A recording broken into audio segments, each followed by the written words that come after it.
Our story begins in a magical forest that has been engulfed by the wildfire. And this is a group of local monster hunters who came here to catch some goblins. But the fire in the woods was so bad that it was simply impossible to hunt. When suddenly, from deep in the forest, footsteps sounded. The hunters thought it was some monster trying to get out of the fire. And a moment later, a short guy who was holding something in his hands came out of the forest. When they looked closely, they saw that it was the huge head of a blue troll, one of the strongest monsters in the forest. And the guy holding her looked like a hunter who acts alone. And this guy's name was Gene, and he's not as easy as he looks at first glance. When the hunters saw the monster's head in Gene's hands, they wanted to rob him for some unknown reason. They thought he was their prey. They even started threatening the guy with death. Even though he was outnumbered, Gene wasn't going to just give up his loot. Besides, his self-confidence had a valid point. Placing the troll's head on the ground, Gene prepared for battle. Remember, I said he wasn't as easy as he looked. So, here's the thing. He was quite a skilled magician. Realizing they were in trouble, the hunters decided to use their ultimate trump card, an archer who's been sitting in ambush, waiting for the perfect moment to attack. Just in time to spot the setup, Gene used magic to redirect this arrow straight into the leg of one of the bandits. The other hunters obviously didn't expect this. Realizing that they had messed with a magician, these idiots decided not to retreat, but to attack. Mages are not known to be particularly strong in close combat, so Gene bounced back, and in those few seconds he created a new spell called Ice Storm. This spell is only available to mages who are skilled in ice magic. This type of magic is incredibly rare, and its wielders are considered elite warriors. In a matter of seconds, Gene turned one of the hunters into an ice statue. Although turning into a block of ice doesn't kill you, it makes your body incredibly fragile, and all it takes is a slight gust of wind to kill a man by turning him into hundreds of pieces of ice. The remaining hunters were confused. They were sure that the fire in the forest was caused by magic, but John possessed ice magic. And as a rule, a mage has only one element, but as with any rule, there are exceptions, and Gene was one of those exceptions. This guy could use ice and fire magic at the same time. And believe me, that's not all he can do. When suddenly the guy threw one of his fireballs into the bushes nearby, thereby frying a couple of archers who were sitting in ambush. Watching all this happen, the hunters gave Gene the nickname Magic Devil. It was too dangerous to leave survivors after what happened, and also not in the style of our hero approaching the surviving hunter. He put his hand on his head, because of which all the internal organs of the man turned into mincemeat, and a moment later, his body caught fire like a paper house from a spark. The last hunter begged Gene to spare him. On his knees, the man promised that he would never tell anyone about what happened here, and he would forget everything. Pulling out his sword, Gene said, "You have the last word." Realizing that death could not be avoided, the man wanted to quench his curiosity and asked our hero how he could use several verses at the same time. After finishing what he had started, Gene whispered, "It's very simple. I'm a bloody outsider." After all these unpleasant events, the guy went to the nearest settlement to sell his booty. There was only one place in town to do it, and it's a tavern where all the rabble hang out. That blue troll has been a nuisance to the locals for years, and no matter how many hunters tried to finish him off, no one was up to the task. When suddenly our hero drew his sword and drove it into the bar with all his might. Seeing the familiar blade, the bartender asked in surprise, "This sword? So you face the Vegelans?" "Yeah, I came after I buried them." They acted like fools. "There's someone worth burying here, too, isn't there?" Gene replied with a sly smile on his face. Not wanting to spill any more blood, the bartender did his best to calm our hero down. "These idiots do nothing but eat meat and drink beer. Am I wrong?" Gene shouted loudly. "You're telling the truth. These vigilantes are just like the bandits." The people in the audience shouted with enthusiasm, and then a system window opened in front of the couple, informing them that the quest had been successfully completed for killing the blue troll. The locals promised free housing and food in their town for the rest of their lives. After giving the monster's head to the man, Gene asked for a hot bath.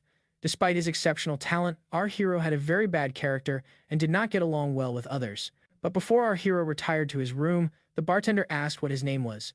"My name is Jan Tal Brown, but you can just call me Gene." Is a game that was illegally downloaded from one gated community, Aquilonia. At first glance, an ordinary RPG that is filled with intrigue and conspiracies, but with a very dark atmosphere. Gene is now a character in the game Aquilonia that he pumped before he became one himself, a mixed-type mage. Originally, only one branch of strength could be developed in the game, since this is how you can deal with the difficulties that await players in the second half of the game. However, our hero did not follow this method of pumping. If he needed stamina, he developed it. If he wanted to use a sword, he practiced sword fighting. What was he supposed to do? After all, mages hunt alone, and as a result, he was an outsider. Realizing he'd screwed up, he wanted to delete the character so he could pump him up again. But the last thing he saw was a flickering monitor screen and strange pop-up messages, and when he came to, he found himself in the middle of a swampy area filled with monsters and brigands. In other words, he had entered the learning zone. At that moment, he asked himself only one question: what is even happening? But he could not plunge into a long reflection on all this absurdity. As soon as the bandits spotted him, they hunted him down. He did his best to survive. He'd spent 6 whole months in the swamps, enough time to adapt to this dark world. For 6 months, day in and day out, he fought mobs of monsters and brigands for survival. But he never found the answer to get back home. And after another year, the thoughts of home completely left him, and he resigned himself to the fact that he would spend his whole life in the game. During this time, he learned one simple rule: if you want to live, don't trust anyone. That rule had saved his life on more than one occasion. But now, it had put him in an awkward situation. When he put the blade of his blade to the neck of the innocent girl who brought him hot water, putting his sword in its scabbard, Jean apologized to the maid. Luckily, she was very understanding about the situation. While pouring hot water, the girl inadvertently stared at his muscular body. "Hey, I'm trying to relax here. Put your dirty thoughts away," Jean said with a heavy sigh. Taking a bath, our hero remembered the training zone and how he tried to survive in it. After Jean was reincarnated, the world map expanded and his enemies became stronger. Villages and people he had never seen before appeared. With the brigands he had met before, there was no problem because they had a big difference in strength. Our hero realized that if he left everything as it was, he would simply die because of the events that await him next. And things have been accelerating lately, and we need to get stronger as soon as possible. The easiest way to increase your power is by mining monsters, but it's not easy to do it alone. Using his authority, Jean asked the locals for help, but it was too dangerous to entrust something as important as gathering booty. So Jean decided to supervise the process personally so that no one would take anything of value. After days of searching, he finally found something of value. In addition to regular armor, you can get the so-called cursed core from some monsters. It's an incredibly powerful magical item that contains foul magical power, but more importantly, there's a lot of it. These cursed cores are like little nuclear reactors. That's how powerful they are. These cores allow monsters to use black magic, but they don't appear on their own. According to an old legend, long ago, there lived an evil magician who used these cursed stones to gather an army of monsters to take over the world. The dark magic sealed in this stone was so strong that it drove people insane. By touching the cursed core, one would be irreversibly transformed into a monster in human form, but that wasn't all. The cursed core made people eat them, thus turning them into monsters. And the monsters that used to be humans are many times superior to all other monsters in strength and speed. But that's not the point. Having completely cleared out the goblin settlement, it was time to evaluate the loot. The catch wasn't perfect, but it wasn't as bad as it could have been. From the ringleader hut, Jean received mana stones, silver coins, and an eye necklace that added 1 point to strength, 1 to stamina, and as many as 3 to willpower. Of course, compared to everything else, the cursed core is the biggest catch. If cleansed of its dark power, it could be a very useful item. When our hero woke up in the game, his skills were at the same level. However, everything else has been reset to the starting point of the game. Time slots, quests, items, just everything. Then it begs the question of why the levels and skills were left behind. Apparently, someone didn't want his character to disappear without a trace. For example, the one who pulled him into this world. Whatever people found, Jean decided to give it to them. He doesn't need those things anyway, and this way, he'll increase his reputation and respect. But he wanted something in return, which he'll tell you about later. Now, it was time to see how the others had done with his task. Gathered in the square, people put out everything they could find. Unfortunately, they didn't find any super valuable or useful things, but frankly, they didn't try to look for them. Plus, several had suspiciously stuffed bags. So, Jean decided to check them out with his magical vision. After examining each one in turn, our hero found nothing of value, just a couple of silver coins, when suddenly he noticed a strange energy emanating from one of the men's bags. Walking up to the guy, Jean asked, "Are you serious? You think I'm an idiot? Quickly, get everything you have in your pockets or you'll lose your head." At this point, the man became very nervous and cold sweat began to show on his face. A moment later, his eyes rolled back and a thick white foam began to pour out of his mouth. Something like this, Jean had seen for the first time. But he knew it meant nothing good as suddenly the poor guy's entire body was covered in bright purple flames and his feet began to lift off the ground. When the locals saw it, they froze in fear and just watched their friend turn into a monster. The transformation process was not for the faint of heart. Horrible screams of pain and the sound of bones breaking. When Jean saw all this, there was no doubt in his mind this guy was consumed by a curse. Realizing that he could not be saved, our hero, without the slightest hesitation, cut his throat before it was too late. At least he tried to, but he couldn't. The curse had completely taken over the poor man's mind and body. Stopping the blade with his bare hands, the monster said in a hoarse voice, "You're a hot-headed guy. I thought I'd cut your head off right away. It looks like it's a lot more complicated than it originally appeared." Jean thought he had been consumed by the curse, but the man was actually an imposter from the beginning. There are no words. "You ruined the field where I planted my seeds. You hid them, too, didn't you?" The stranger added. Apparently, he's talking about the damn cores. He seems to be confused by the loss of communication with items placed in the subspace inventory. Moreover, had it not been for Jean's intervention, a tribe of goblins would have attacked the village long ago. Well, you have to admit, from the dark magician's point of view, Jean is just a variable. When suddenly, our hero said, "The magical power you have created will be put to good use," after which, he pressed his blade with all his might, hoping to cut off the dark mage's head. But at that moment, a hand of dark aura emerged from his wound, which split the sword into small slivers, leaving Jean with only a small piece of steel. The sword was made of high-strength iron. Realized that our hero was left without a sword. The dark mage decided to tear his body apart and take the cursed cores. But our hero wasn't going to give up just like that. He fought, even with a small dagger. It wasn't enough to stop the dark mage. His body was strengthened with magic, so an ordinary blade was harmless to him. But Jean had a little surprise for the bastard in the form of a fireball. For a dark mage, as for anyone in this world, the ability to fight with his sword and control magic at the same time was a surprise. So, our hero's sudden counterattack hit exactly the right target, leaving the dark wizard with nothing but disappointment. Finding himself completely exhausted and confused, the dark mage asked, "Who are you?" "Creating another fireball," Jean replied, talking a lot like for a corpse. After that, he unleashed a barrage of incredibly powerful attacks on the mage, turning him into a pile of flaming bones. Unfortunately, this guy was just a puppet in the hands of true evil, and today's victory has given Jean a serious enemy and nothing more, leaving the burned body of the guy. The dark mage promised that he would definitely find our hero and repay him for everything. Not wanting to listen to the cries of this marasmus for another second, Jean chopped off his head, and his head rolled away, whispered, "Necromancer. Now that the threat has been eliminated, we must extract the cursed core from the body." It was much smaller than the goblin leaders. Realizing that the monster might not be acting alone, Jean asked if anyone would like to surrender voluntarily. Fortunately, the others all turned out to be human, after which they all returned to town together, all except Jean. He was off on another assignment given to him by the owner of the local bar. When our hero beckoned, the man asked in surprise, "Did you complete this task, too? I'll give you some advice. You'd better watch what you say," Jean replied. "I'm sorry. It just seems like you're different from ordinary mages." "I can see why you hit it. Because mages aren't well-liked," the bartender said after creating a fireball. Jean said angrily, "Def, you talk a lot. If you want, I can warm you up a little. Don't worry about it." "I get it. That's not what I'm worried about. That evil magician, he seems to have a grudge against you," the man added. "Don't worry. It's nothing," Jean replied, smiling. Whatever it was, he was destined to die by his hand anyway. By the way, he has completed all the additional quests of this city that he got from the bartender, but the problem is that he still lacks experience points. So, it's time to leave this wonderful city. And meanwhile, new warriors arrive in the city. "Ma'am, as you expected, the predictions have come true. It seems that the man who destroyed all the goblins is in this village. It's time to meet this mysterious lady. She was originally a knight of Agelin, one of the strongest kingdoms in the game. However, being blinded by revenge, she became the boss of the first chapter of Aquilonia. And that night, she earned her nickname, the Blood-Spilling Avenger, and her real name is Victoria de Laurel. No one knows exactly what happened, but rumor has it that she single-handedly infiltrated the royal palace to kill King Agelin.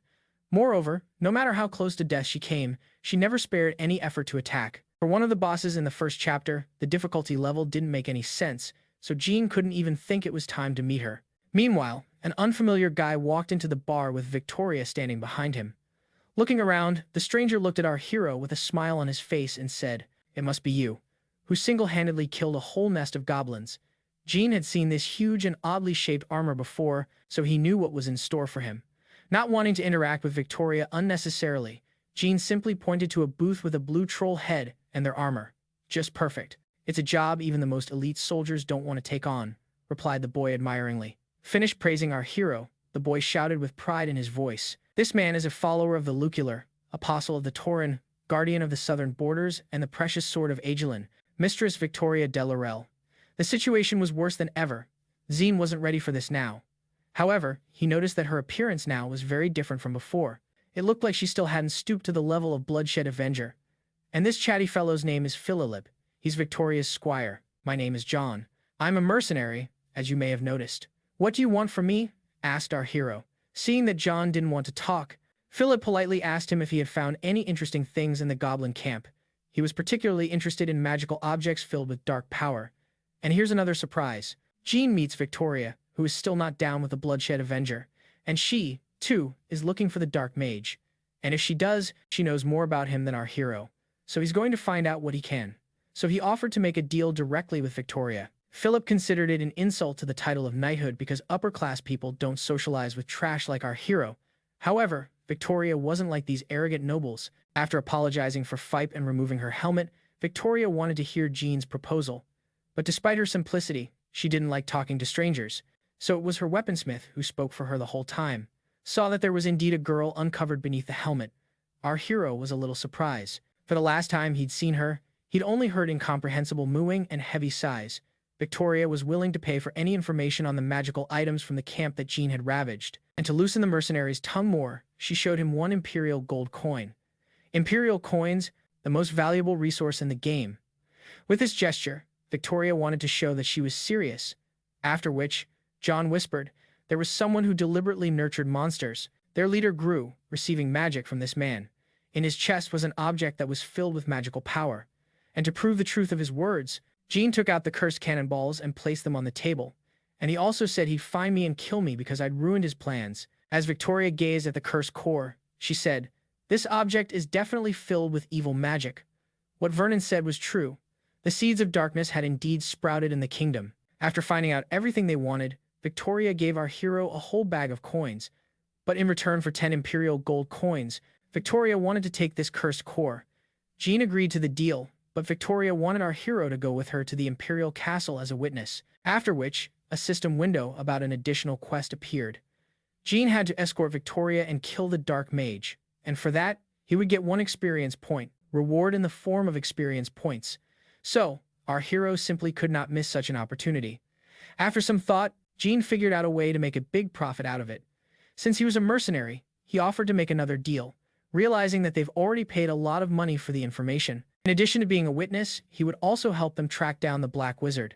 For Victoria, it seems very lucrative, especially since Jean knows where he's hiding, but for that, he wanted a bounty bonus. And that way, he could earn even more money and complete an additional quest. After a little thought, Victoria agreed to those terms. After waiting for darkness, our heroes moved deep into the grave forest. Of course, Victoria and Philip were wondering why they were going there. I'm sure of what I'm doing. The grave forest is the most likely place to hide it, Jean replied. A grave forest or a forest where one can enter but cannot exit. This forest was cultivated by ancient fairies over underground tombs. Originally, it was used to bury fallen soldiers, but then the common people also started making burials there due to lack of space in the regular cemetery. It was a long time ago, but after that, the fog gradually began to thicken in the forest, so those who entered it never came back. And this forest is at the very center of the kingdom, so it's a very convenient place to do your dark deeds from. Finding himself at the entrance to the forest, our hero offered to set up for the night, because to go into the grave forest at night is a real suicide. As suddenly, Philip suggested we go a little deeper into the woods to set up near the creek, but Jean quickly quashed the idea, saying there was a pack of wolves near the river, whereupon Philip nervously hopped on his horse and galloped off in an unknown direction to gather firewood. It was immediately obvious from Philip that he was not a professional because at night, not far from the forest, he began to scream like a little child. Meanwhile, deep in the woods, someone was watching our heroes. Philip's screams attracted the attention of the monsters here. Like Jean said, there are packs of demonic wolves on the outskirts of the forest, so it's not surprising that human screams caught their attention. On their own, the wolves weren't much of a threat, but their leader, Endolf, was a different matter. After about an hour, they finally set up camp and started cooking dinner. Staring at Victoria, Jean tried to figure out what had happened to her. Now she doesn't look like the vigilante who will kill the king and turn his castle into a bloody battlefield. Well, there must be a reason for that. Like everyone else, he's gone off the rails. When suddenly, our hero pulled out a small bag. When Philip saw him, he shouted with joy, "Hurrah! We're finally going to open it." Jean got this package from a waitress who worked at the bar. With her words, she put a small piece of ham and cheese in there for Jean to snack on at any moment. Apparently, Philip rarely ate anything like this, despite serving as squire to a famous knight. I wonder how good the meat she cooked is, the boy added cheerfully. If you keep talking, we'll have only rice for dinner, he said angrily. What were you going to share? Philip asked in surprise. I'll share if you keep quiet for the rest of the evening, replied our hero, when suddenly, our hero heard behind him some strange rustling of leaves, though there was no wind, and with each passing second, it was the whisperer who stopped louder and louder. Realizing that the uninvited guests were approaching, Victoria put on her helmet and prepared for battle. A second later, a wild wolf's roar echoed throughout the forest. From such a surprise, or once again screamed like a little girl, and I think I wet my pants, but it was too late to escape. Hundreds of wolf eyes glared out of the darkness. Even though wolves weren't much of a threat, he had one thing in common. The larger the pack, the stronger each member was. And the wolves here also had one peculiarity. They were much larger than the usual members of their kind. Most likely has something to do with the Dark Wizard's influence. It's probably how he created his own security. Anyway, the only way to know for sure is to defeat them. While Victoria and Jean prepared for battle, Philip guarded the horses when suddenly our hero said, I know how this sounds, but I want you to go guard the horses, too. You're not confused, kid? The girl asked. No, but in your armor, it would be uncomfortable to fight against the agile wolves, Jean answered. In addition, the monsters acted coherently. They surrounded the camp from all sides, and Philip and his horses were in danger. She doesn't know for what reason, but Victoria has decided to trust an unfamiliar mercenary. Something inside her told her he wouldn't let her down. Seeing that there was one man left on the flanks, the wolves went on the attack. Despite their gigantic size, these monsters were incredibly fast and agile. Even an experienced fighter like Jean had trouble keeping track of what they were doing. The realization that the sword could not defeat them came quickly to Jean. The only way out was to use fire magic to destroy all the wolves at once. He didn't want to show all his trump cards because there was no telling when Victoria would become his enemy. But in that case, our hero had something to spare. A spell of lower game magic, the Wind Blade. It makes no noise or light when used, and wounds will appear quite ordinary. In this situation, it was the best thing to do. But this magic had its disadvantages. The strength of its attack depended directly on the strength of the wind around it. But luckily, the wolves were creating quite powerful air currents with their fast movements, which Jean turned into a sharp blade. The force of those air currents was enough to kill 2 wolves at a time.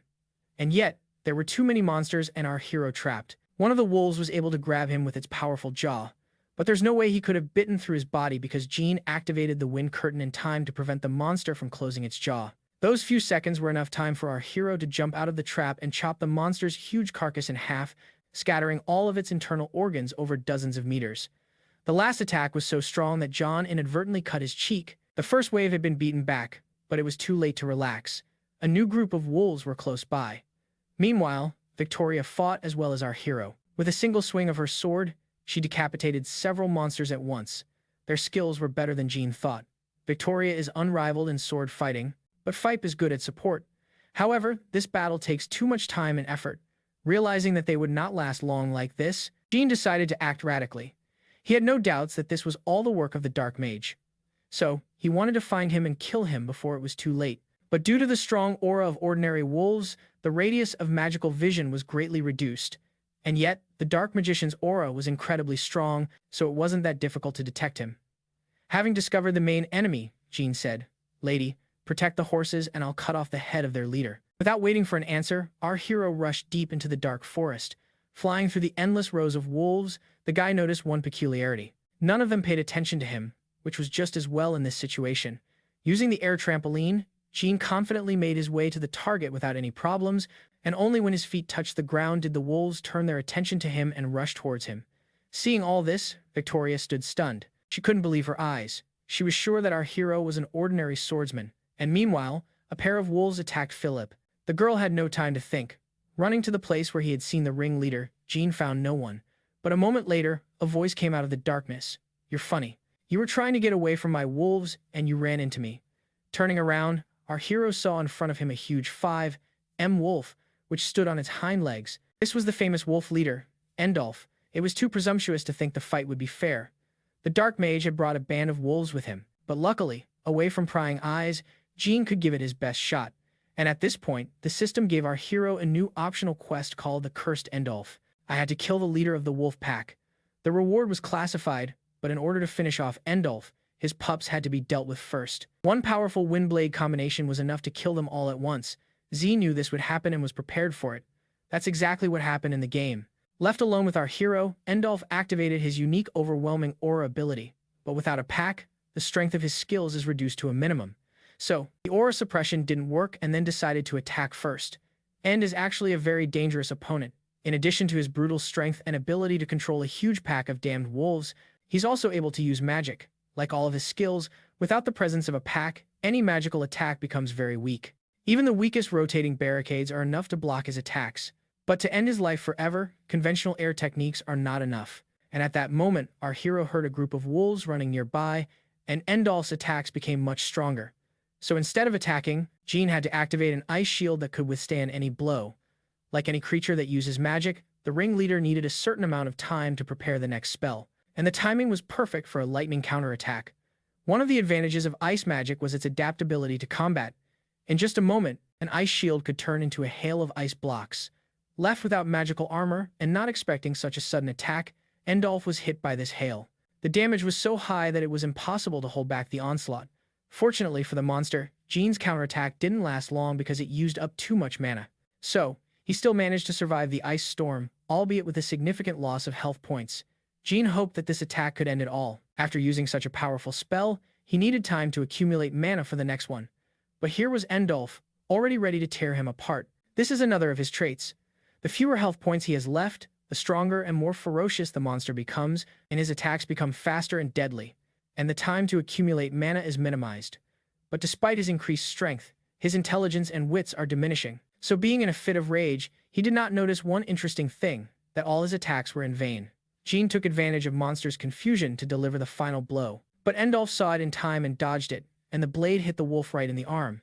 And even under the amplification of the wind blade, Jean didn't have the strength to cut her off all the way. Gripping our hero's blade with his muscles, the monster was ready to finally rip his head off, when suddenly, Jean's blade began to make a nasty piercing sound, and then Endolf's arm magically disappeared all the way down to his shoulder. It was another air elemental spell, a vacuum explosion, totally invisible and silent, but with an incredibly destructive power. And following his right hand, Jean deprived Endolf of his left hand as well, thus denying the monster any opportunity to attack.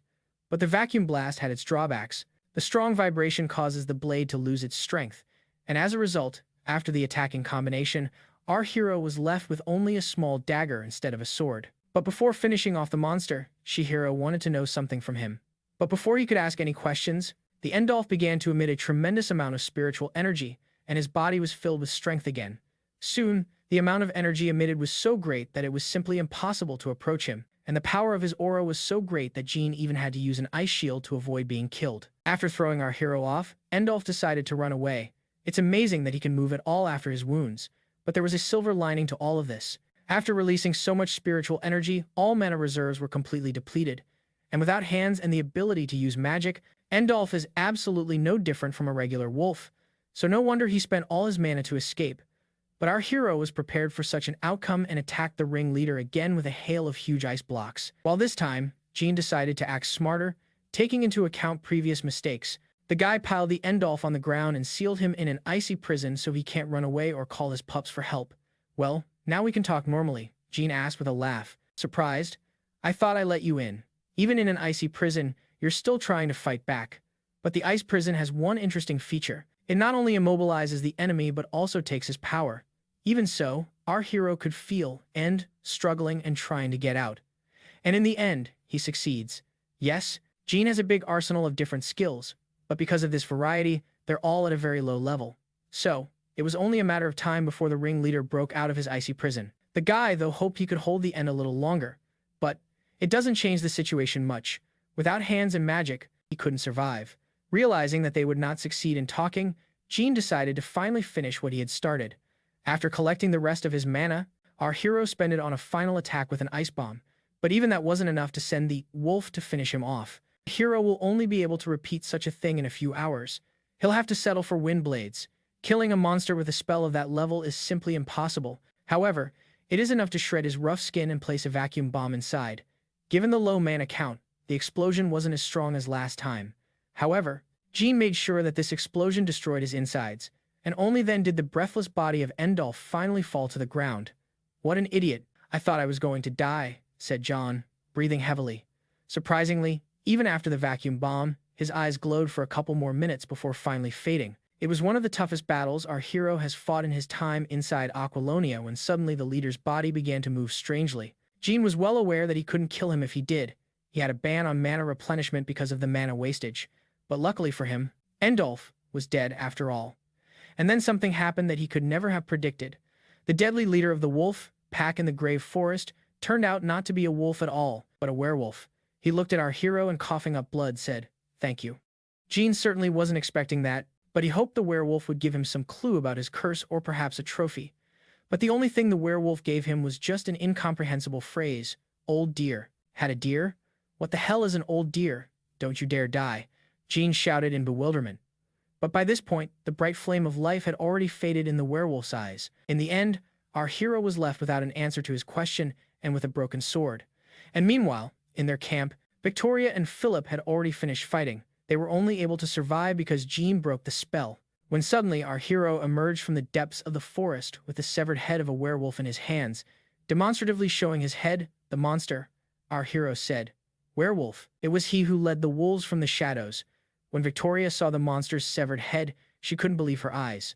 Even the strongest warriors in the Empire couldn't defeat a werewolf alone. At that moment, all doubts about Jean vanished. She realized that he was the one who could find the Dark Magician. However, despite his success, his methods of combat and hers were greatly embarrassing. Because if his plan failed, he would pay for it with his life. He wouldn't be able to fulfill his part of the contract. "I don't know what you're complaining about. He could have gotten away if we waited a little longer," I responded angrily to Victoria's charge. "You don't know for sure. It's just your stupid assumptions," Victoria added harshly but restrainedly. "Look at all those wolves. They were little puppies that you were able to overpower. And instead of attacking us right away, their leader waited for the right moment, which means he's smart. This guy hid deep in the woods and just watched us. Why would he do that? Did it mean he wasn't that strong? The only reason he had to stand down was because I was alone. Otherwise, he would have just run away," Jean added in a rough but confident voice. "Besides, our hero wasn't just going to die. He's just a mercenary, and he doesn't have to die in the name of the Emperor or anything else." In the argument, John made a very convincing argument, so Victoria simply accepted that he was right. But from now on, she asked him to share his plans with her. Well, our hero's tongue is working well. He was able to conceal the truth without lying once.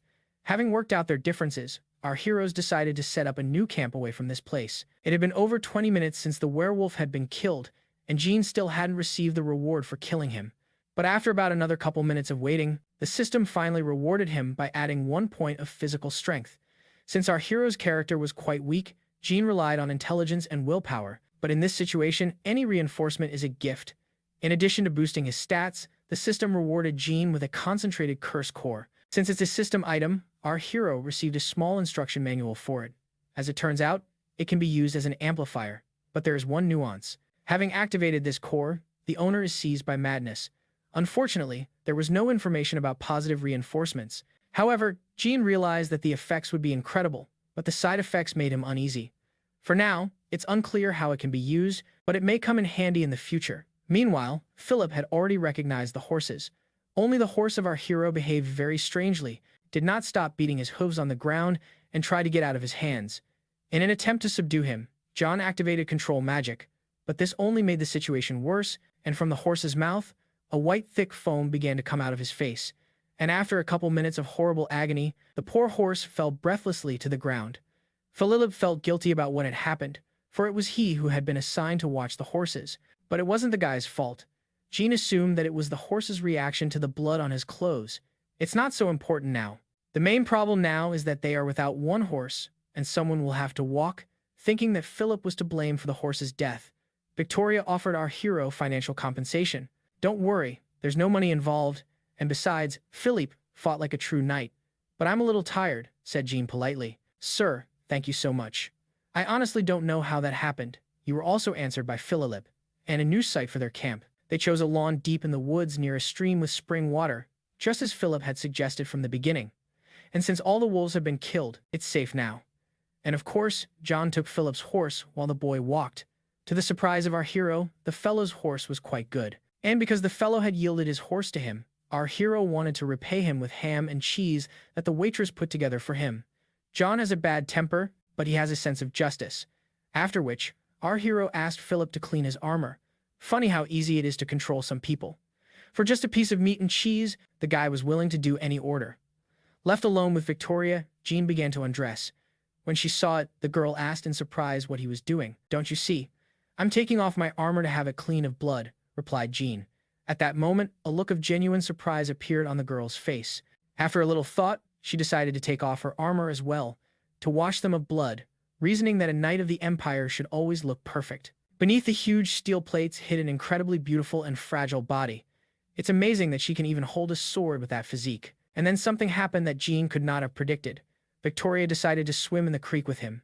Even though they were at quite a decent distance from each other, it was possible to see all the most interesting places without any problems, when suddenly Victoria said in a gentle voice, "Jean, aren't you hurt?" "No," replied our hero coldly. It was interesting that so much time had passed, and she was only now asking about it. "Honestly, I'm impressed with you fighting a werewolf by yourself and not even getting hurt. And your fighting style is, how shall I put it, unique. You're a better swordsman than I am. The way you manipulate Philip and your wisdom, you're no ordinary mercenary," Victoria added. Of our hero, a little alarmed that the girl was trying to find out as much about him as she could, she was particularly interested in what family Jean came from, for she herself was of the very famous Deloro family, but chose the life of a Tauren apostle and sword of the realm. An apostle is one who has been blessed by God and has become a member of his family. One who can utilize some of his abilities is obviously a rogue force, but it probably takes a fee to maintain it. Not being fully informed, Jean asked what kind of goddess a Tauren named Tauren was. Aquilonia has over 100 different gods. Of course, he doesn't know about all of them in detail. Sighing heavily, the girl said, "Well, my mistress is not one to be easily served. Tauren is the goddess of reprimand. She is the second daughter of El Solar and the sword that punishes all sins. So, Victoria, as her apostle, simply cannot lie and ignore sins. If she loses her favor, her blessing will also be lost." "Damn, you must be unlucky," replied our hero. "The whole point of Aquilonia is treachery and moral decay. Therefore, the gods have additional names besides those known to all. Other names can become their weakness. For example, another name of the god of lightlust Solar is blind faith, and in this case, the Tauren was no exception. Like everyone else, she had her weaknesses. The goddess' middle name is Tauren, vengeance, and that explained a lot. After all, the suppression of sin can take the place of someone's revenge, and sometimes afterward, you yourself become the object together. Therefore, righteous vengeance is under the protection of the goddess Tauren. That's why in the game, the girl was a bloodshedding vigilante, all because of her goddess. Victoria didn't just fall. She went from an apostle of censure to an apostle of retribution. The girl had literally just told Jean herself about the limitations of the Tauren apostles. If as an apostle you violate God's will, his blessing will disappear. Knowing this, Jean can give an approximate answer. But the question is, why did it happen? How did it fall before the demon together, along with the death of the race, the hatred of someone? And then a thought popped into our hero's head. What if he didn't let her become a bloodshedding vigilante? But then there is a high probability that the game will change dramatically. And besides, if Victoria doesn't become who she's supposed to be, the boss of the first chapter won't show up, and then it's not clear how to proceed. And all in all, to carry out this plan, our hero has too little information and the risk is too high. After telling about herself, the girl asked Jean why he didn't serve any of the gods, but in response, the girl heard only silence. Then she added, "You don't have to speak, but maybe at this very moment, your god is looking at you, waiting for you." Maybe so. With a smile on his face, our hero replied and pointed his middle finger straight up into the sky. After finishing their swim, Jean and Victoria decided to return to camp, and the next day, with the first rays of the sun, they continued their journey. All last night and this morning, Philip has been praising our hero for defeating the werewolf. "Stop it. It's no surprise. They're very common monsters," said Jean angrily. "Are they? I haven't met many monsters during our journey," Philip replied. "So, you mean to say that you almost never met no monsters?" With horror, asked our hero. The fact is that the number of monsters that our hero has encountered since he got into the game has passed 1,000, but Victoria intervened. "Yes, it's true. We met only a few goblins on our entire Quando journey." "Wait, did you say in the way of Quando?" Our hero interjected. After leaving the swamps and the training area, Jean arrived in the city of Balk in the kingdom of Agalon. It was there that he began his journey as a mercenary. So he worked as a mercenary, solving the problems of the city and moving along the Quando, the main road of the kingdom, killing monsters. It turns out Jean just cleared the way for them. Realizing this, Jean turned to Fipe and said, I have bad news for you because there are more of these brats in the kingdom than you think. A few kilometers later, our heroes came upon a burned village. Smoke was still billowing from some houses and dozens of corpses lay in the streets. Given that the woods near the village were intact, we could assume it was the work of bandits. Unfortunately, ordinary people are more likely to suffer at the hands of brigands than monsters. Staring at the ruins, Victoria's gaze changed dramatically, and she began to emit an ominous aura. I hate how you can just destroy people's homes and lives like that. So, here it is. What's the middle name of Torn in action? Now, it makes sense if they're wasting time on stuff like this. No wonder they still haven't been able to find the Black Mage. I realize they're going to have to deal with it anyway. Jean was hoping he'd get some kind of quest, especially since he saw a group of people on the horizon who might know what happened here. Victoria, too, noticed them, and seeing a crossbow in the hands of one of the men, thought that they were the bandits who had destroyed the village. Honestly, her intuition hardly failed her this time. These men looked too much like thugs who were careful to hide the evidence. While digging graves, the head of the bandits shouted, "Dig deeper and do it faster." I had a terrible dream last night, and a moment later, behind him, he heard the rapidly approaching clatter of hooves. Turning around, he saw a pissed-off Victoria who was rapidly agonizing in their direction. When the bandits saw my armor, they knew it was an Imperial Knight, and they were in trouble. Grabbing their crossbows, the bandits started aiming at the horse. The brigands knew that the knights knew no mercy for their kind. After waiting for Victoria to come closer, the bandits opened fire. Being overwhelmed with rage, all of the girl's skills increased several times over, and she was easily able to repel the flying arrow with her sword. When the bandits saw this, they realized they didn't stand a chance. It was suicidal to get into a fight, but it was too late to retreat. While in this state, Victoria could activate unique sword skills that allowed her to attack from afar, and it wasn't just some weak attack. It was top-class magic granted to her by the goddess herself. The only disadvantage of being in this state was that she wouldn't do anything until she'd done what she'd started, dropping their weapons and kneeling down. The bandits shouted, "You have misunderstood us. We have done nothing. Hear us out. I will listen to you later. But for now, you will be watched and questioned by the gentleman who came with me," Victoria replied vehemently. One of the bandits became visibly nervous when he saw our hero, whereupon he shouted out in surprise, "Wait, you Gentile Brown." Of course, our hero had socialized with not the most pleasant people by virtue of his profession, but this man's face was unfamiliar to him. When he saw that our hero did not recognize him, the mercenary shouted, "It's me, the hunter Miguel. We often saw each other in the town of Balk," and that's when Jean remembered seeing Miguel in the bar right after he got out of the swamps. "So, you know them?" Victoria asked in surprise.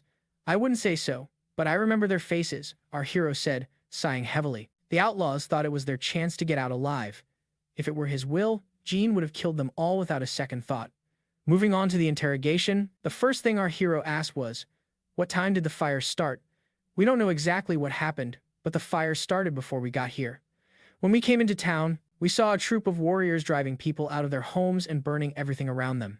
And when the locals asked why they were doing it, they said they were doing it on the king's orders. The squad leader said he received orders to relocate all the residents to the town of Orendal. That's all we know. We honestly didn't kill anyone."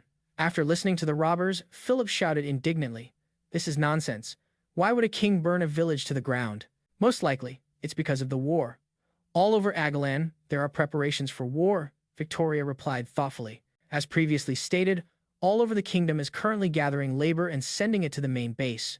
All for a war with a neighboring nation, and if war does break out, there's no way to defend all the territories. So, this village would have been destroyed anyway." Well, the king's real motives are quite different. John didn't think they would start cooking so quickly. If what the bandits said was true, then what kind of corpses were they burying? According to the bandits, it's the family of the head of the village.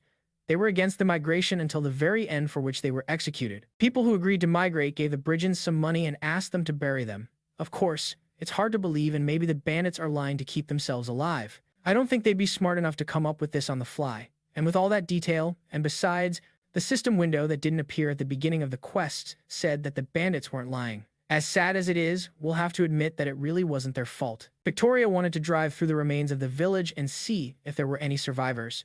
And considering there wasn't a single intact house in the village, it was too presumptuous. And what to do with the brigands? The girl entrusted our hero. I'm bored to death. Jean decided to have a little fun. But on the other hand, they're totally worth it. And besides, they have some very important unfinished business. And killing innocent people is not our hero's style, so he let them bury the people and just walk away. Having received Jean's approval, the hunters began to hurry very much when suddenly Philip said, You must have a very important mission if it only took men. And so you noticed. I'm a little embarrassed to talk about it, replied Miguel. But then Jean intervened in the conversation. Among the mercenaries, there are pathetic scum who steal requests from others. You don't have to answer, Miguel. Or do you think I'm one of those scum? Added our hero with frantic eyes. No, I don't think so, answered the bandit in a trembling voice. You've probably heard these rumors before. No, you've heard them. You've heard them. You've heard them all. A pack of wolves that feeds exclusively on human meat. They say a large pack has formed in the forest where you came from. They ate dozens of people, including the customer's son. Who else but us, former wildwood hunters, would be up to the task? Miguel added at this point. Jean and Felipe looked at each other in surprise. Guys, we honestly had no intention of stealing your request, but I've already solved it. Showing the werewolf's head, our hero said. And after all, Jean did not even know that there was such an order. It was good that Fipe asked to keep the head. And for that, our hero decided to share the reward with the guy, but Miguel had his doubts that our heroes had actually done it since he hadn't heard anything about werewolves in that pack.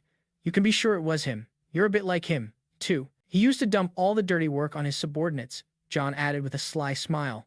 Now we just need to find out from Miguel what city he took this request from. Toward nightfall, Victoria finished looking around the village.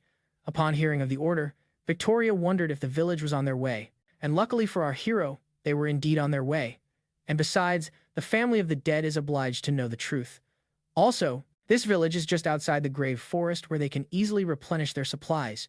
Now they had to decide what to do with these mercenaries. Victoria didn't hide the fact that she didn't like them, but she couldn't leave them here either. In the local forests, night is very dangerous, so she decided that they would go along with them. I realized the monsters might be around, and the smell of corpses and fire might attract them. Jean decided to scan the surrounding area to make sure they weren't being followed. Luckily, there were no monsters around, but he was confused by something else. An evil aura was coming off Victoria, but she didn't look like she'd been possessed by an evil curse. Trying to figure out what's going on, our hero asked me to show her what's in her pouch. There was one cursed core that Jean had given her when they first met. Surprisingly, Victoria felt absolutely no change. Not even her well-being had worsened. Upon examining this stone in more detail, our hero noticed very faint but regular waves of mana, similar to radio waves that attract monsters, when suddenly from the woods nearby came the sound of loud hoof stomping. What the hell? Remember the sun? Here come the rays, said Jean sarcastically. That's an interesting statement. I'll have to remember it, Victoria said, putting on her helmet. And a moment later, the headless horseman appeared on the horizon from the forest. Judging from his aura, it's another puppet of the dark magician. When he saw that the rider's head was missing, Phillips almost fainted with fear. He's been rumored for a long time. A headless horseman who is wreaking havoc throughout the kingdom of Dullahan. Mr. Jean, you were absolutely right. There are more monsters in the kingdom than I thought, said Philippe in a trembling voice. Although by saying this, our hero didn't mean that high-level monsters would appear one after another. The dark magician must have treasured the seeds he sowed. Well, thanks to that, we don't have to waste time looking for them. Without a moment's hesitation, Victoria was ready to fight the rider. But Jean didn't want to rush. He suggested we watch him first. Our hero was confused by the fact that the Dullahan looked like it was waiting for them to attack. Cyan offered to observe him because he knew of his unique abilities. The rider's reaction depends on the opponent's behavior. When a player provokes him, he takes a defensive stance, and when he stays put, the rider is on the offensive. The defensive position consists of quite dangerous techniques, while the offensive position is quite simple. Therefore, Dullahan's strategy is to wait for the opponent to attack first. When suddenly Miguel and his gang shouted, "Yay, we're finally done." But when they saw the headless horseman, they realized they just made a mistake. Whereupon the Dullahan waved his hand, and an incredibly low squeak resounded in the vicinity, which literally made my brains melt, and only Jean and Victoria could resist that sound. And then the rider raised his hand and created a huge glowing ball of red color. You'd think he was creating some sort of spell to attack, but it's actually his way of communicating. The only problem is that Dullahan was communicating in an ancient and universally forgotten language. After listening to this squeak, Jean said he is saying that he will not forgive those who invade the fairy lands. Sir, do you know the ancient language? Philip asked admiringly. The thing is that this skill our hero learned in Pumpwin, past events on ancient civilization. But since being inside Aquilonia, that skill has never come in handy. Besides, our hero knew the history of this monster, and he wasn't interested in hearing it to begin with. But then, the headless horseman's speech changed abruptly. Quickly, everyone, cover your ears and do your best not to hear his words, Jean shouted fearfully. The rider didn't just speak in the old language. He recited an incantation. If a man does not resist and hears him, then he will lose his soul forever. Two of Miguel's men failed to cover their ears in time and succumbed to the spell. But that's not the worst of it. The power of this spell is so great that she can bring the dead back to life, if you can call it life. The effects of this curse are very simple. The living become dead, and the dead become alive again. The resurrected dead become the monsters they call ghoulie, and the living become their food. Under the curse of the Headless Horseman, the bandits were unable to defend themselves. Unfortunately, there's no way to help them. If you try to prevent the ghoulie from eating the prey, you will become their target. Realizing that it would only get worse, Victoria couldn't stand it and ran straight at the Headless Horseman, ordering Philip to help our hero in every way possible. Left alone, the lad asked Jean for one favor. If the ghoulie, he would be caught so that our hero would kill him before he became fodder. If you're so scared, let me do it right now. I'm kidding. Don't worry, I have something to check. Jean replied with a smile on his face. Meanwhile, Victoria was getting close to the monster, but its behavior made her uneasy. Instead of going on the attack or taking defense, he just stood there and waited as suddenly Indulahan attacked Victoria with stone spikes. This rider's magic is much stronger and darker than what the werewolf used. You could say his power was given to him by the darkness itself, and Victoria, being a holy apostle, was better suited than anyone to be the killer of the Headless Horseman. In a matter of seconds, the girl broke through the monster's defenses and got up close to it, and then with a single swing of her sword, sliced the Dullahan in half. As Jean thought, she's much stronger than she looks at first glance. Even if he doesn't interfere and just stands by and watches everything from the sidelines, she should be able to handle herself. And meanwhile, Philip and Miguel tried their best to fight off the ghoulie crowd. Knowing the writer's abilities, our hero was curious how Victoria would handle him. Even though there was little left of the Dullahan after her first attack, she realized that this was far from over. When she cut his body in half, she noticed a strange glow. Victoria realized that the writer was hiding his true power as suddenly the phantom horse on which the Dullahan sat without the slightest scratch leveled with her. Not only did he regain his original appearance, but he was stronger than before, and he again tried to attack with stone spikes, but this time the speed of appearance and size of the spikes was much faster. But this time, too, Victoria was able to fend off the attack, and the shattered spikes didn't become a pile of rocks, but turned into something resembling ash, from which moments later a poisonous whip flew out. This attack almost took the girl by surprise. If she had been even a moment too late, she would have been dead. When she looked closely, she saw that this whip was not made of metal, but of bones. The poison whip. It's the Headless Horseman's special weapon. Despite the specific material it's made of, it is an incredibly deadly weapon that can cut through thick steel with a single touch. And even more problematic was how skillful Dullahan was with that whip. Catching Victoria's mistake, the writer wrapped the whip around her left arm. Only because of the divine energy inside, the girl still had her arm. Even so, the dark magic power was slowly creeping in.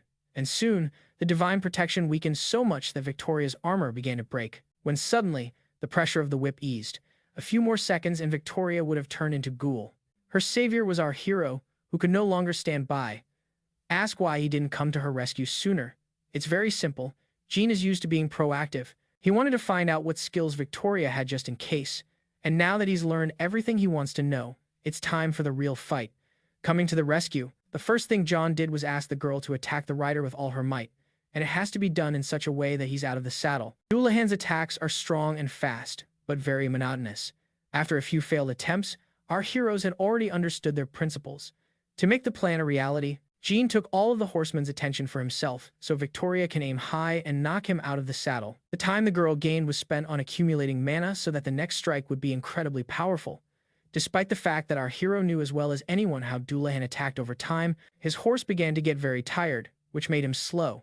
Having cornered our hero, the horseman said in an ancient language, "I have finally caught you. Are you really so sure about that? You didn't catch me. I caught you. But who am I explaining this to? You don't understand me anyway." Jean smiled. While our hero distracted the rider, Victoria attacked him with all her might, but it didn't do any good. Although she did knock him out of the saddle, despite all the destructive power of the skill, the rider could still recover. Taking advantage of the moment, Jean didn't hesitate to attack. Now, the only chance to kill the horseman before he fully recovers. From the outside, our hero's actions seemed foolish. After all, he was literally trying to cut the aura with his sword, but it had its results. His body began to disappear, except for the severed parts. It will buy our heroes a little more time before he can recover, when suddenly the rest of Dullahan's aura began to behave strangely, and a moment later, he was able to counterattack and kill Jean's horse. Of course, such a thing was not in our hero's plan, and without his horse, he becomes an easy target for Dullahan. However, it doesn't matter so much now because with the next blow, Jean is going to end this pointless battle.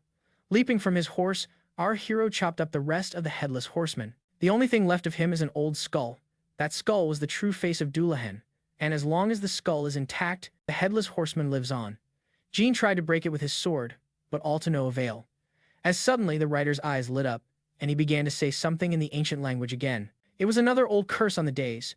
Even Victoria, who was from divine protection, couldn't resist such strong magic. And it appears that our hero was caught in the act as well. He's frozen like a statue.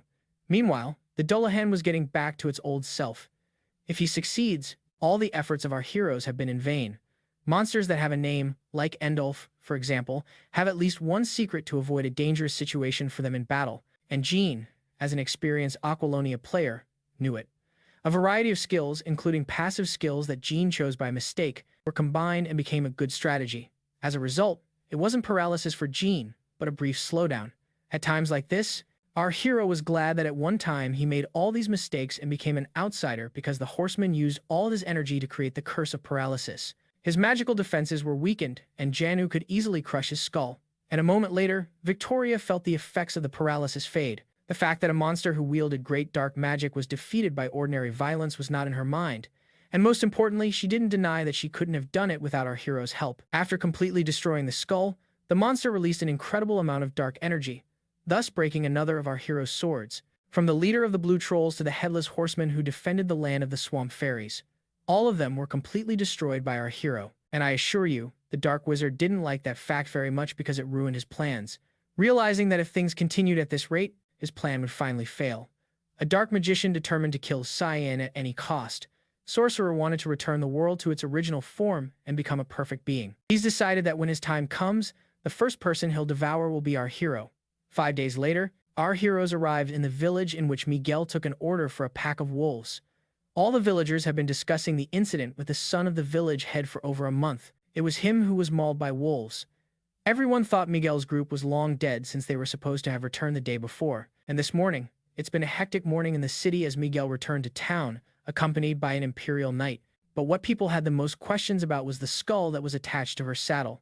However, despite all of this, the main star was Miguel, who with his head held high in the city, walked through the main square, holding the severed head of a werewolf. When Miguel heard that people admired him, he started to play the tough warrior, and John just watched him curiously. Even though Victoria had her doubts about him, he wasn't such a bad man. After the battle with the Gulas, he spent several more hours burying his fallen friends. Not all mercenaries are as badass as they seem at first glance. They were just as ordinary people with the same feelings. It's just that life had forced them to step on a path that wasn't the best. Although the battle ended in victory, there were a number of significant problems. Since Jean joined Victoria and Philip, they fight monsters every day by a monster, which caused us to fall behind schedule and lose 2 horses. So, the journey to the Grave Forest will take at least a week and a half.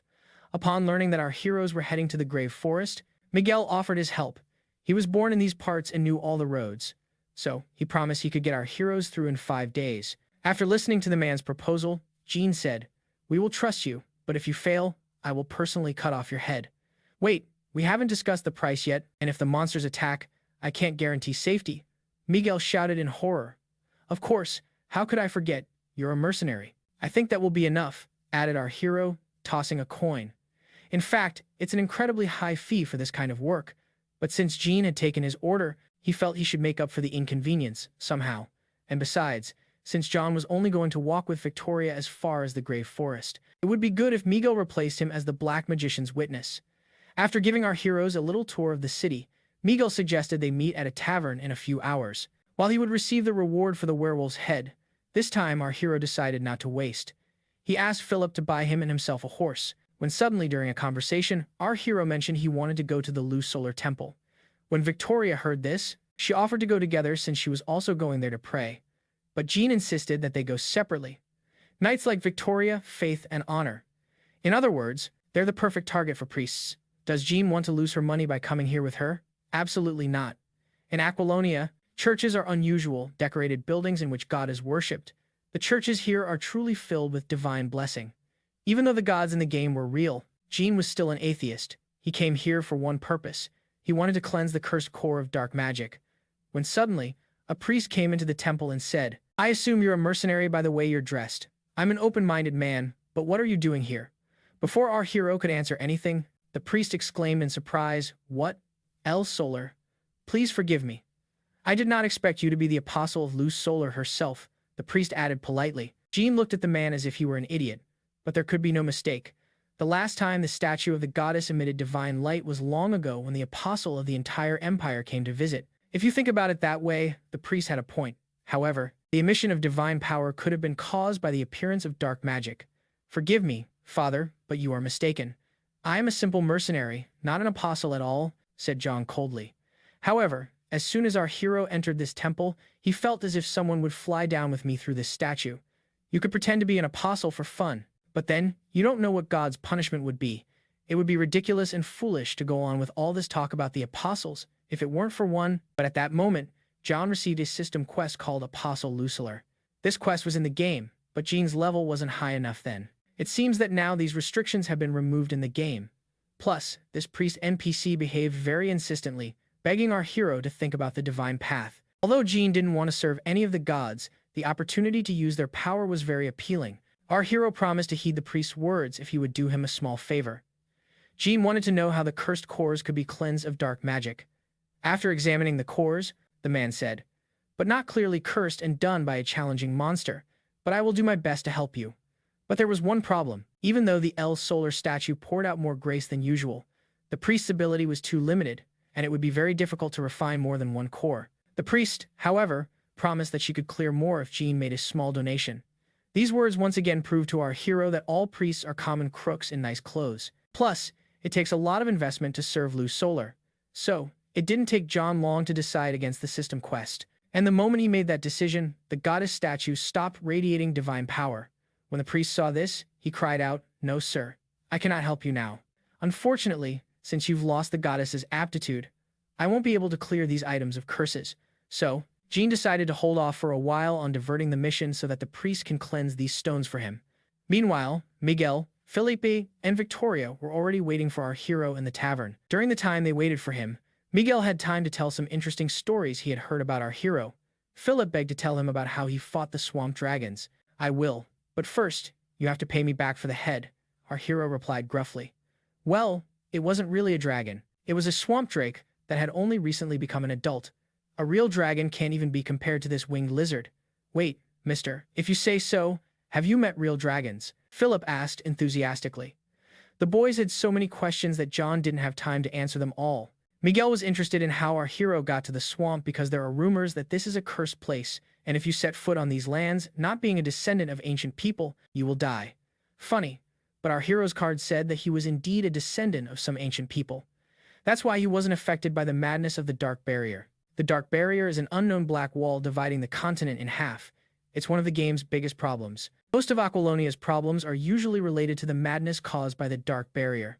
The same can be said for their main target, the Dark Wizard, when suddenly in the middle of our hero's story, Victoria couldn't stand it and shouted, "Someone's got their tongues too loose. Both of you too drunk. Go to bed." Not wanting to ruin things with the night, the guys just got up from the table and left. The girl's behavior seemed strange to our hero. When they were alone, Victoria suggested that Jean go for a walk, which was even stranger. The thing is, she had something she wanted to tell our hero without anyone else around. "Are you all right? After you got that thing, after you defeated the Dullahan?" Victoria asked worriedly. "Let's go back 5 days. After Jean destroyed the horseman's skull, a ring fell out of it, which itself put on our hero's arm. This ring was filled with evil magic. It could be said that this was the Headless Horseman's final attack. The person on whose hand the ring was placed succumbed to the influence of the curse of madness. The fact is that this ring contained a part of the soul of Dullahan, and if a person succumbs to its influence, the writer will rise again. However, this is nothing compared to the madness Jean felt after finding himself in the game as his character. Simply put, he knew how to resist such a force, and if there had been someone else in our hero's place, the horseman would definitely have returned. The only way to resist such a curse is through your own mana, and during his time in the swamps, Jean had learned not only how to resist, but how to subdue these curses for himself. After submission, the curse took the form of a small snake. Now, this snake is a kind of pet with its own unique powers. In the game, it was the best trophy ever for killing a Dullahan Swamp Hate living ring. It was impossible to use this ring at the beginning of the game because there is not enough willpower. But now, Jean is in full control of his power and can use it in battle. Seeing that our hero was fine, Victoria said, "You've really surprised me several times already. From the fact that you took down the ghost so easily to the fact that you're wearing that ring, though it's not surprising considering what you went through in those damn swamps. I didn't know any of this since I was born deep inside the Empire. I was lucky to have met you, Victoria added. At this moment, a gentle smile appeared on the girl's face. From the outside, it looked like she was confessing her love. Realizing that was most likely the case, Jean quickly changed the subject and asked what she wanted to tell him. Victoria first learned of the dark mage a few days later after she was ordered back to the castle, and just as she was about to go back, a letter came to her. It was from her only younger brother, Vernon de Laurel, head of the household and shield protecting the royal family. This position has been handed down from generation to generation. Upon learning this, Jean became very tense, for there was no Vernon in the game, and he also thought it odd that while Victoria was guarding the borders, her brother was protecting the royal family. Victoria made her own choices. Ever since she was a little girl, she knew she was stronger than her brother. That's why she let him stay safe.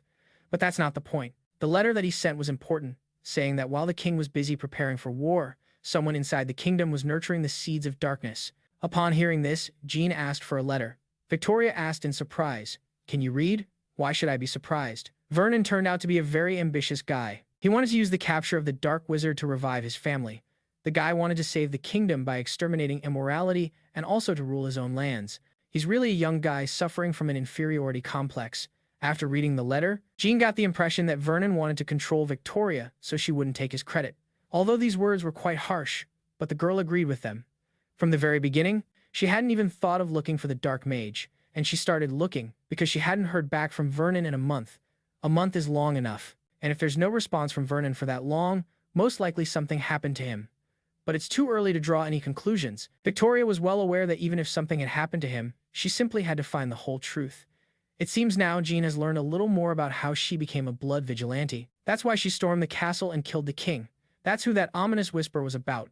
Vernon was the one she tried to avenge and eventually turned into a spirit. There was no mention of her brother's life or death in the game. He must have been killing the wrong enemies, having made friends with the corruptors of Agelun. But the marriage story isn't the only thing Victoria wanted to talk about. Now, they're in a situation where it's unclear who the enemy is, and she needs a trustworthy companion she can confide in, and it would be great if that person was someone who has already fought a dark mage and has good fighting skills. Now everything was falling into place. John didn't understand why it had taken her so long to tell him about something he hadn't even asked about. And at this point, the system has given our hero a new quest chain that cannot be abandoned. Given everything Victoria had said, Jean offered to negotiate a new contract. That way, he can double his loot. Realizing that what she was asking for was incredibly dangerous, the girl promised a high reward. The girl offered our hero the status of Baron, but he was not very interested. After some thought, Jean said, "I'm not interested in the reward right now. I'm interested in our cooperation. You realize that you stand out a lot. In fact, we'll have to go straight to the king's castle to prove the existence of the Dark Wizard. Also, not to mention the loss of time. Once you enter the castle, getting out won't be easy. As preparations for war are now underway throughout the kingdom, I suggest we split up in search of the corruptors," added Jean. Our hero's plan was quite simple and logical. While Victoria would search for enemies inside the castle, he would do the same outside it. Be that as it may, the quest's targets are corruptors, and Jean will be able to deal with them on her own. Bonus: there is no risk of encountering outside the castle with those lectures associated with Victoria. "No, I need you to prove the existence of the Dark Mage," the girl said excitedly. "Don't worry about that. I'm the only mercenary who's seen him now. You can take Miguel," said Jean. And to give Victoria time to think about her new plan, our hero gave her until morning. "I don't understand you. You're a mercenary and you're not interested in payment," Victoria said, "so that's why you just mentioned the one with the Baron. I may be a mercenary, but you think there are more valuable things in life than money." Our hero's answers. Actually, our hero just wanted to see the damn world disappear, and helping a knight who could become a vigilante demon at any moment could end badly for him. And in the end, Jean's main goal was to find those who put him in this game and get all the answers, well or otherwise, just kill them. And until then, survival of the fittest. The next morning, at first light, our heroes were on their way to you. Take this. They come out of the fortress in the valley, and on the instructions of the Miguel, they follow secret paths straight into the grave forest. And by the way, our hero picked up the cursed cores from the church this morning. I wonder what power they have. Hopefully, we'll find out soon. After some time, our heroes reached the outskirts of the Red Valley. The path that Miguel led our heroes on was unbelievably awful, impossible to pass on horseback. But according to Miguel, it used to be very different here. Before, when was that? Philip asked, curiously. I don't know, about 5 or 6 years ago, the mercenary answered thoughtfully. But on the bright side, this trail is much safer now. It used to be crawling with trolls and gremlins. Monsters are omnivorous. So in places where they live, trees are left without leaves. I think something happened that made them unable to feed on the vegetation here anymore. If the whole forest was destroyed by black magic, anything could happen. In the game, this polluted forest is where you can get a quest. If so, the reason for the insanity of this place could also be the dark barrier. It is still unclear how the madness got to these lands, but apparently the infestation began not too long ago. Realizing that this from the forest is incredibly dangerous, Jean asked to report any oddities as Miguel suddenly asked in a trembling voice, "Did you mean such oddities?" On one of the trees, Bandit noticed the huge fruit. They are less mature than the ones Jay has seen before, but that didn't mean it was safe to approach them. But the kids were wondering why they shouldn't go near that tree because it looks pretty harmless. The thing is, it's a carnivorous tree that can eat a man. Fortunately, it rarely attacks first, so it shouldn't cause much trouble. When passing such trees, the main thing is to behave very quietly and do not make any sudden movements.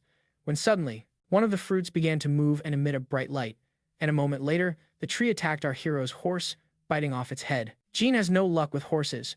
Not a day after he bought her, she was killed. That the next one could be someone human. Our hero was left with no other choice except to cut this fruit in half. I won't hide it, but at that moment, he was overcome with rage. Our hero was angry that it was his horse that was killed again. But now they know for sure, these trees don't react to movement, but to sound. The one good thing about all this was that now he wouldn't have to listen to Philip and Miguel's stupid chatter. Given the new circumstances, Jean proposed a new formation in which he would protect the front and rear with Victoria and the luggage with his horse. He wanted to hitch it to the girl's horse. Taking his bag, Victoria felt an incredible pain in her left arm that just as suddenly disappeared as it had appeared when suddenly the girl asked our hero if he could find the source of the pollution in this forest. It was a very strange request considering her brother was in danger and every minute was important. But anyway, Jean wanted to do it himself. He wanted to check this road because even its structure seemed suspicious to him. He also wondered if this dangerous contaminated forest was really near the side trail that led to the Grave Forest. So far, it looks like someone is trying to stop our hero from reaching the Grave Forest, but Miguel intervened. "What the hell are you talking about? I was hired as a guide and now you're saying you want to go deeper into the forest. I apologize for the inconvenience. I'll pay," Victoria replied politely. Being a mercenary to the core, Miguel was happy with the offer to find the source of the evil in this forest. Jean decided to use his unique skill set. Sixth Sense is an additional skill that increases the power of detecting magical traces with the magical vision skill. Thanks to his sixth sense, John quickly found what he was looking for. But as soon as he turned off the trail, he was immediately attacked by those damn trees. For several hours, they wandered through the infected forest, blindly following our hero, as he suddenly stopped and asked, "I wonder, did they come out to greet us personally?" And a moment later, forest kobolds crawled out from beneath the earth, but judging by their strange eyes, they had long ago turned into gooeys. Seeing the monsters, Victoria drew her sword and ordered everyone to fall back. For some reason, every time there are monsters filled with dark magic around, the girl becomes enraged. When Victoria saw that the monsters were attacking, she shouted, "Quick, everyone, get down on the floor." Realizing that something interesting was about to happen, our heroes obeyed the order unconditionally. After that, the girl swung her sword and cut down all the monsters that ran towards her at once. This was another skill given to the girl by her god, Divine Impulse. As expected, to deal with those who are under the influence of dark magic, it is best to use divine power. Jean didn't want to leave all the work to Victoria. It would be very boring. But then our hero noticed that the girl started acting very strangely, as if she was about to faint. And a moment later, the girl started coughing up blood. The divine impulse must have taken too much of her strength. And then she collapsed to the ground, exhausted. Clutching his head, Jean whispered, "Yes, it can't be that simple." "Hey, Miguel, bring me all the oil and hold the horses," added our hero. Since Jean didn't have divine powers, he had to come up with something. And then he remembered the cursed cores the priest had cleaned. It's impossible to clear the forest alone, so he came up with a plan. While Miguel, Philip, and Victoria make their way out of the woods, he will reach into the heart and destroy the source of evil with light magic. To the mercenary, our hero's plan seemed insane. It was too dangerous to go deep into the forest alone. But in this situation, it's the only right thing to do. If they want to stay alive and rid the forest of the curse before leaving, Miguel gave our hero his word that he would return alive. Of his plan, Jean was 100% sure, but he doubted whether Miguel and Felipe would be able to protect Victoria. The first step was to draw the attention of all the surrounding monsters to himself. In total darkness, a bright light source is the best option. In order to kill monsters faster without wasting a lot of mana, Jean activated the air blade beforehand. Meanwhile, the rest of us were doing pretty lousy. But one thing was good. The plan to bring all the monsters on himself was working well. So, Victoria was relatively safe. And our hero climbed deeper and deeper into the forest, killing all the monsters that he came across. Fight several enemies at once.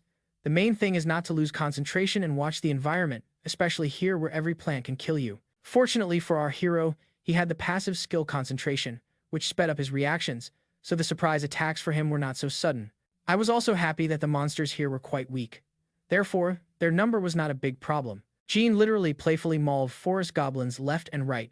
Oil supplies were very limited, so our hero decided not to waste time fighting and just ran deep into the forest, ignoring the monsters, following the golden rule of all RPGs.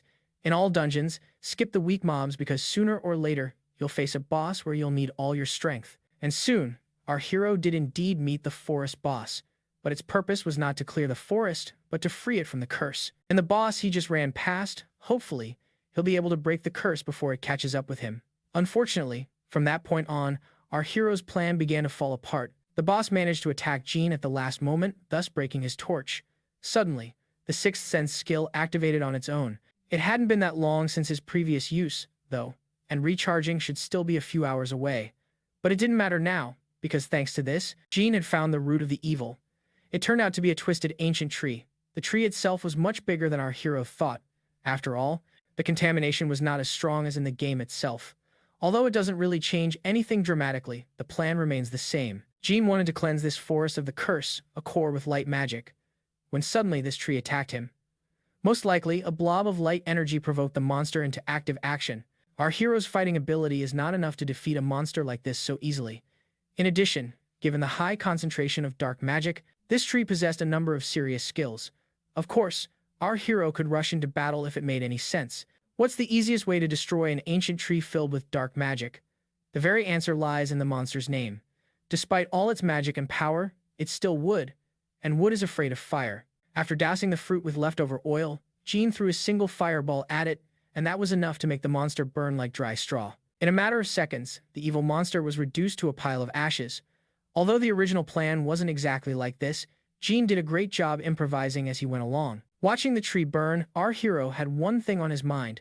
What an idiot he was for not thinking of that when he was playing the game. After all, because of this, he had to learn unnecessary skills and miss out on precious experience points. But on the other hand, these seemingly wimpy skills have saved him more than once. Destroying the tree won't free the forest from the curse. Must be destroyed. The very root of all evil that was almost at the very top. But it wasn't as easy as Jean thought it would be because of the dark magic that lurked within the tree. The monster has risen again, and this time its fruits are even bigger and stronger. And here the tree used another one of its unique abilities, Steam Wall. A technique he only uses in a crisis to put out a fire. And then he'll unleash a powerful long-range attack using all his heads. The important thing is that this period takes a while. That means that now is the best time to use your magic skills, saturating the magic stone with his flamethrower spell. Jean prepared for the attack. It's a short-range spell, but if you try to boost it with a magic artifact. The thing is that this magic stone works on the principle of a magnet. It can be saturated with any spell. After finishing the creation of the flamethrower, our hero felt that the stone continued to suck out his power, taking more and more mana. At this point, Jean started to panic a lot because this had never happened in the game. It was clear even then that nothing good would come of it, and at some point, the stone absorbed too much mana and began to disintegrate. And how does a magic stone completely filled with fire energy get destroyed? That's right, it explodes. Fortunately, Jean was able to react in time and directed the blast wave towards the cursed tree. The force of the explosion was incredibly destructive, and if our hero hadn't managed to direct it, nothing would have been left of this forest. And now, in one fell swoop, Jean will completely destroy the cursed tree. It wasn't the magical power of the refined artifact. It was more likely that it simply absorbed his magic and amplified it. The way this stone worked was very different from the one in the game. Come to think of it, in the game, Jean was fully armed with magical weapons and artifacts. Perhaps then all of these items controlled the power of the stone. But the saddest thing was that the concentration of magic power became lower than it was before. And now the magic stone is just a beautiful trinket of no value. And now, since cleansing the forest of dark magic would not work, John decided to simply destroy it, like he did with the werewolf and the headless horseman. Watching everything from the other end of the forest, Miguel was thrilled and horrified at the same time. A few minutes earlier, the man had seen the fire stuba deep in the woods. He had no doubt that it was the work of our hero. He realized that with the amount of oil he'd been given, doing something like this was simply impossible. And while he was wondering what had happened there, Zine had already returned to them. Seeing the burn close, Miguel asked him, "Is everything okay?" "I'm fine. Stay where you are. If anything happens, take care of it. I'm going to go wash up," Jean said.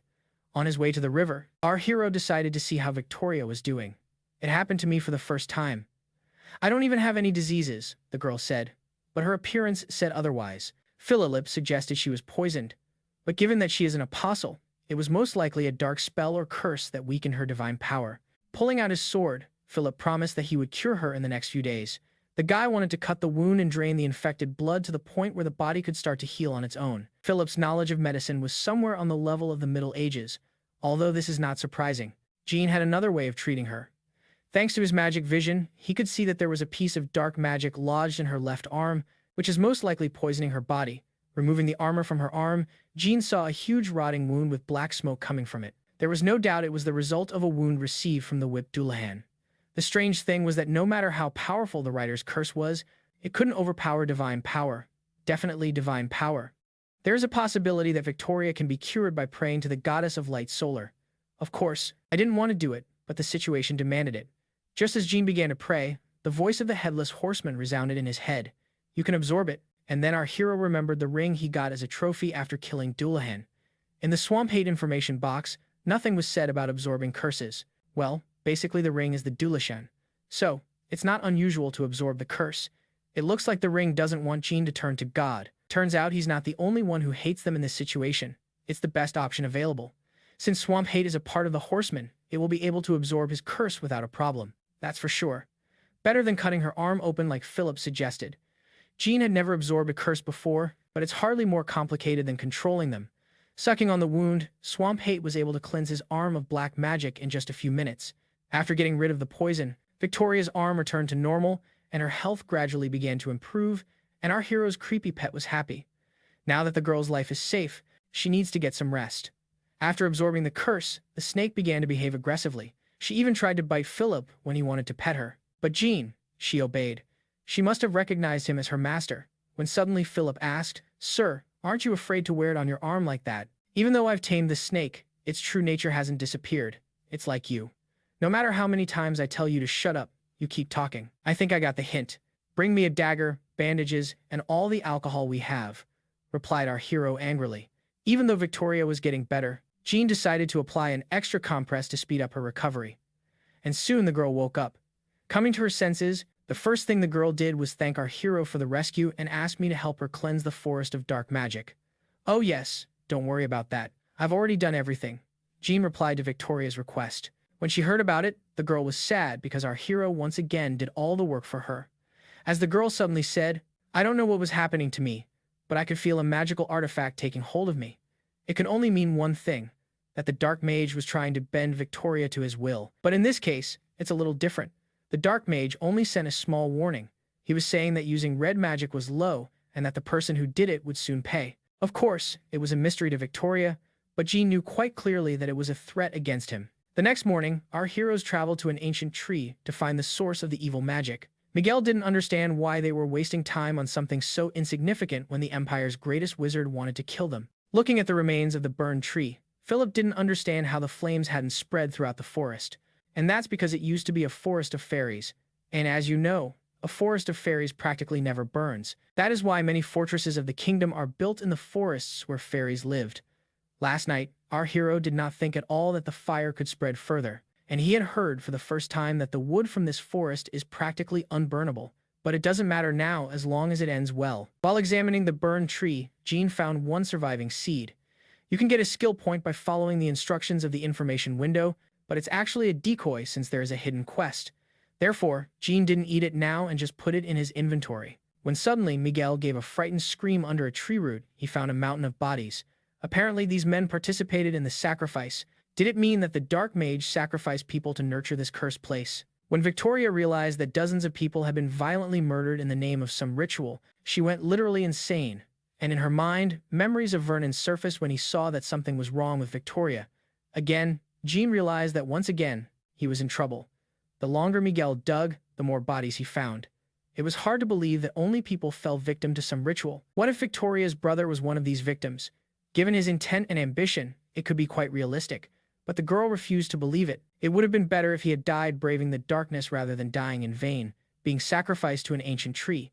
But what if that's really the case? If he was trapped by the darkness and became part of one of the monsters before he could use all of his skill? If that's the case, Victoria swore she'd risk everything she had and she'd be sure to get her revenge. As Jean suddenly said, "The more I look at it, the more I'm convinced it's not the work of a dark mage. Senseless sacrifice is not his style. He's using contaminated magical power. There was no such thing as him making sacrifices before. In fact, it's more like the bodies of prisoners transported by the regular army of the city of Orendel. Handcuffs with a deer antler pattern and a plaque on them. Regular army soldier ordained Dave. It says it."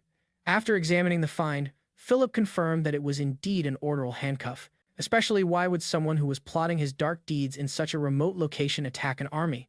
There was no need for a dark magician to take such risks. That it wasn't a sacrifice was good news, and it also meant that Victoria's brother wasn't among the dead. However, all of this does not change the fact that the soldiers illegally killed several dozen people when suddenly our hero said, apparently, the purpose of the next contract had already been determined. The Marquis of Bernard's estate is Orendel, even though it has nothing to do with the dark mage. I must personally go there and check what's going on, Jean added. Without a second thought, Victoria let our hero go to Orendel. In this situation, it was reckless to let the jammer go. Victoria, however, could not allow immoral people to go unpunished. Sometimes people are scarier than any monster. Monsters kill for food or protection, and humans kill for fun. Before leaving, Jean asked Victoria for one favor. He wanted the girl to pray for the repose of the souls of these poor people. He thought it was the best thing they could do for them. That's a great idea, and we've had it so bad in life, so let their deaths bring them joy, the girl said enthusiastically. In fact, Jean didn't do it as much for the dead as he did for Victoria, because not so long ago, she showed every sign of losing her divine powers. Since it happened once, there's a good chance it could happen again. Of course, prayer. This is only a temporary solution to the problem, but perhaps divine power can contain the madness. But it could all be destroyed in an instant if Victoria finds proof of her brother's death. And then while praying, Victoria saw her last encounter with Vernon and their conversation about him wanting to take over the family and restore it to its former glory. But at some point, memories abruptly changed and began to change. And then Vernon said, "Don't you know I'm already dead?" And Victoria woke up in the wagon. Coming to her senses, the girl began to ask about what had happened. "So you don't remember anything? We found an abandoned wagon on the road, and I decided to use it," Jean said. For some strange reason, Victoria couldn't remember anything. The last thing she remembered was standing at the tree and praying. In the time the girl was unconscious, they had almost reached the grave forest. Upon hearing this, Victoria began to get angry that she hadn't been woken up sooner. But it was Jean's idea, for if they had woken her earlier, she would not have been able to rest properly. Suddenly, the wagon stopped. The horses refused to go any further. Apparently, the aura of the grave woods frightened them badly. Our heroes felt this aura, too, and it was identical to the one contained in the cursed cores. This is where the land of evil begins. These lands cursed and corrupted by the influence of the Dark Wall. Even the laws of nature are different here. We can't say for sure what might have mutated, but it is said that those who enter this forest never come out again. Unfortunately, we'll have to walk the rest of the way, taking only the essentials with us. But Miguel refused to enter this forest at all, arguing that he wanted to live. "My job was to bring you to the grave forest and no more," the mercenary added. "All right, then let me just kill you," replied Joe. "I was just kidding. After all we've been through, I won't leave you," Miguel said, smiling. Here came the moment our heroes had longed for, the grave forest. To be honest, the mood within the team was so-so, but there was no turning back. We had to find this black wizard and finish him off before it was too late. Zane was sure the dark mage had sensed his presence, but it still doesn't make any difference. The magician will die today. Apparently, he wasn't ready for the guests. But it's even more fun this way. Jean went all the way for one thing: experience points and a reward. At first glance, the grave forest was not much different from a normal forest, but knowing what might lie ahead of them, Philip felt fear. A guy every 2 minutes asking our hero if they're on the right path. However, the boy couldn't let his mistress down, so, with all courage in his fist, let's keep going. Looking at Fipe, Jean saw himself in him when he first got into the game, when suddenly our hero felt something strange. An endless stream of contaminated mana. and a moment later, Philip tucked himself into a magical barrier. After passing through, which they found themselves in a strange place, which the dark magician apparently tried to keep carefully hidden from outsiders. In the midst of the ruins was the entrance to an ancient underground crypt where people used to bury their fallen warriors. That's probably where their target is, since they would now be entering the boss dungeon. Jean had taken on the role of chaperone for himself. Just the thought of having to go there made Miguel uneasy. He didn't want to go it alone either, and in a place like this, it's best to stick together. The deeper our heroes descended, the more the influence of dark magic was felt. It was strange that the dark mage didn't try to stop them, even though he knew they were coming. Eventually, after going down to the very bottom, they found a huge crypt. But before going any further, Victoria wanted to say a prayer. "Are you sure?"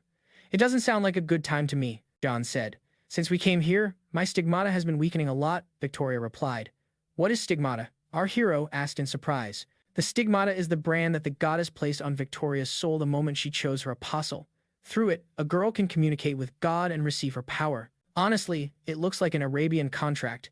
Realize that without divine power, Victoria, not such a strong fighter, Jean gave the okay to pray. Of course, now is not the best time to pray because every second counts. But without divine power, the chances of victory are greatly diminished. While Victoria was praying, Miguel noticed something unusual. All the graves in this crypt were open, but they didn't encounter a single monster on their way here. Hearing the mercenaries' misgivings, John said, "We really haven't figured it out yet." "Well, you need to see it with your own eyes." This bloody bastard thoroughly prepared for our meeting. Activating magic vision added our hero, after which there was some noise at the back of the room. The gate through which our heroes entered has closed, and the walls were covered with some kind of inscription in an ancient language. It's definitely the work of a dark wizard. These cryptic writings in an ancient language were the spell that made everything in the tomb function. And now the fun begins. A fight with 100 cursed dead under the control of a dark wizard. But now it's pretty clear that the dark mage is a necromancer. Fortunately, our hero knew that something like this would happen, and he prepared himself in advance by taking a huge mace with him. And as we know, there's no better weapon against a skeleton than a mace. Rushing into action, Jean ordered Miguel and Philip to guard Victoria until she finished praying. Even though skeletons are not the most formidable opponents, it is too risky to fight 100 monsters alone. Luckily, the mace blows sent the skeletons flying in different directions. Our hero's strategy was very simple. Jump into the crowd of monsters, then activate the rotating barricade to do as much damage as possible. And then he had the brilliant idea to activate this spell on his mace, thus increasing the radius and power of each attack. This combination of weapon and spell allowed Jean to take down skeletons many times faster, when suddenly, our hero felt someone following him, after which he shouted, "Coward, you hide and watch through them like a rat. You're afraid of me. You should be. Take a better look while you cowardly hide behind your monsters. I'll blow their skulls off like they were toys," Jean added with a laugh. Of course, it was just a trivial provocation for the black magician to start making mistakes, and I must say, the provocation worked perfectly. Enraged, the dark mage attacked with all the skeletons at once. The thing is, the more of these monsters there are, the more likely some of them are to die. And due to all the skeletons pouncing on Jean at the same time, the rotating barricade was most effective. And by then, Victoria had finished praying. Our hero's plan worked perfectly. With just one spell, he destroyed about a dozen skeletons. But due to the frequent use of magic, the mana was slowly starting to run out, and Jean's attacks were weakening when suddenly he heard himself shout, "Johan, I'm close." "You're a little late," our hero replied sarcastically, stepping aside, whereupon Victoria suddenly grabbed the sword like a baseball bat and divine whirlwind destroyed all the skeletons in front of her, turning them into a pile of broken bones. Every time Jean felt insignificant when he saw such a thing. Still, he couldn't just stand there and watch. Fighting shoulder to shoulder, the destructive power was simply amazing. It seemed as if they had been training together since childhood. One of Victoria's greatest weaknesses was her stamina. Still, it's odd that she's tired after only a few attacks. Didn't seem to have her divine power. Perhaps the connection to the Stiga weakened as suddenly magical power began to flow through the spell circuits, and the fallen skeletons began to pile up, eventually turning into an immortal boss, the Death Twitch. Jean didn't expect such a development. After all, in the game, this boss appeared at the very end of the dungeon. Apparently, the necromancer collected enough corpses earlier than planned, but at the same time, the gate through which they had come began to slowly open. "Miguel, I thought they could escape." And here was the surprise. Behind this gate, a whole army of skeletons dressed in armor was waiting for them. Seeing them, Jean whispered, "Funny. The thing is, the skeleton warriors' retreat was supposed to be in a deeper place. Such a sudden appearance of the skeleton squad took our heroes by surprise. You can't kill them all, and you don't have to. We just need to clear the way." While our hero will be slaying skeletons, Victoria will be fighting the Dark of Death. It was very difficult to fight alone, as the mana supply was gradually depleting, but that wasn't the only problem. All the skeletons our hero killed absorbed the death, becoming stronger. Things had been going more or less smoothly up to this point, although there were some changes, but if everything went according to plan. But then something happened that Jean could never have predicted. The lake ghost has appeared. A boss from another dungeon is a boss who lives by the lake. It possesses men by absorbing their energy and also lures women into the lake and possesses their bodies, making them possessed. The appearance of this boss in this dungeon could only mean one thing, that he too was enslaved by a dark magician. After the lake ghost appeared, normal skeletons became much faster. Realize that the main opponent now is the lake ghost. Our hero ignored the usual skeletons and aimed at the boss, but it's not so easy to kill him. Physical attacks don't work on him. The mace strike just went through the ghost without doing any damage. The target of the lake ghosts were Philip and Miguel. Why did she choose them? When suddenly the monster started screaming. And it wasn't just a scream. At that moment, Jean felt something. Lake Ghost screamed with the sounds of death agony. This is a skill that not only deals damage, but also imposes a confusion debuff on opponents. And as soon as Jean heard it, he realized it all quickly. If he doesn't stop the ghost, Philip and Miguel die. Realize what's about to happen. Our hero screamed, "Both of you cover your ears." Feeling that the people closest to him were in danger, Jean became enraged. He stopped controlling his emotions and completely forgot about hiding his true power. After activating the Phoenix Wing skill, Jean unleashed a barrage of fireballs on the lake ghost. Luckily, it was enough to finish that filthy thing off. Also got the death twitch. Because of that, they were able to avoid casualties. Philip's friend said in a trembling voice, "Can you use fire magic? Stop talking and pull yourselves together." Jean replied rudely. Despite the fleeting success, the battle is far from over. Our hero wanted to hold on to that trump card. But now that he had used it, he felt great. Now he has nothing to hide and he can fight at full strength. With fire magic, things went much faster. Skeletons were flying in all directions, watching Jean fight. Victoria finally put the puzzle together. The girl didn't expect that since he didn't look like a mage at all. But his intelligence, education, insight, and secretive nature, everything fell into place. And the girl finally realized that the red mage the necromancer was talking about was Jean. After our hero slowed down the death twitch, Victoria felt obligated to return the favor. So without thinking long, she jumped on the lake ghost, slicing it in half. "Hey, Jean, I killed the ghost. What's next?" Victoria asked. "Great. From now on, follow me. There is a fork ahead," answered our hero. The girl found it strange that our hero spoke as if he had been here before. Just as suddenly, Victoria came across the corpse of a knight in imperial armor. Such armor with a red cloak was worn only by those close to the king.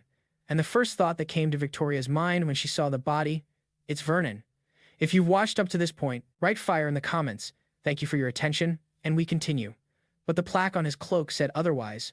The knight who fell here was named Charles Carter. Recognizing that it wasn't her brother, the girl breathed a sigh of relief. At that moment, the contaminated magical power of the artifact under her armor suddenly intensified. It felt like it was the magical power of someone other than the dark magician. The artifact had something to do with the magical power flowing from the left development path. It was as if someone was calling out to her. "Victoria, behind you," suddenly shouted our hero. Turning around, the girl saw a huge death dirge looming right over her. Took the girl by surprise. The monsters managed to seriously injure her. "What's the matter with you? I told you to follow me quickly," Jean shouted furiously. And at that moment, a magical wall fell from nowhere that separated our hero from the rest of the group right at the fork. Well, Jean's old plan was falling apart at the seams. Now, the only way to get out of here alive is to take out the dark wizard alone. Meanwhile, on the other side of the wall, the death was approaching Victoria's group. Since we couldn't kill him, the only option was to go forward. Even at that moment, Victoria only wanted to save Philip and Miguel, even at the cost of your own life. There were a bunch of weak monsters in the tunnel they were traveling through. Victoria had no trouble dealing with them, and eventually, they came out into some strange room with a whole squad of skeletons standing around. And what made this room weird was that the skeletons were just standing around doing nothing. When suddenly, out of the darkness, there was a shout, "Make way." Then the skeletons took a step back and a knight in armor emerged from the darkness. "Hello, Tauren Apostle Victoria." "No, I can call you simply sister," the knight added. Hearing this, Philip said in a trembling voice. That voice, it can't be A. That's why Victoria was drawn here so strongly. This dark knight turned out to be Vernon de Lurel, Victoria's brother. So many questions. Why is Vernon here? And what about him? Without thinking, the boy lunged at his sister with the intent to kill. Completely confused, Victoria was only defensive. To understand what was going on, the girl tried to talk to her brother. "You're so stupid. I can't believe you still don't get it. It's finally time for me to surpass you. I'm strong enough to kill you. You have no idea how long I've waited for this." Meanwhile, Jean was desperate to find the dark mage, but the skeleton hordes were slowing him down a lot. So, he decided to leave the mace behind and just run forward.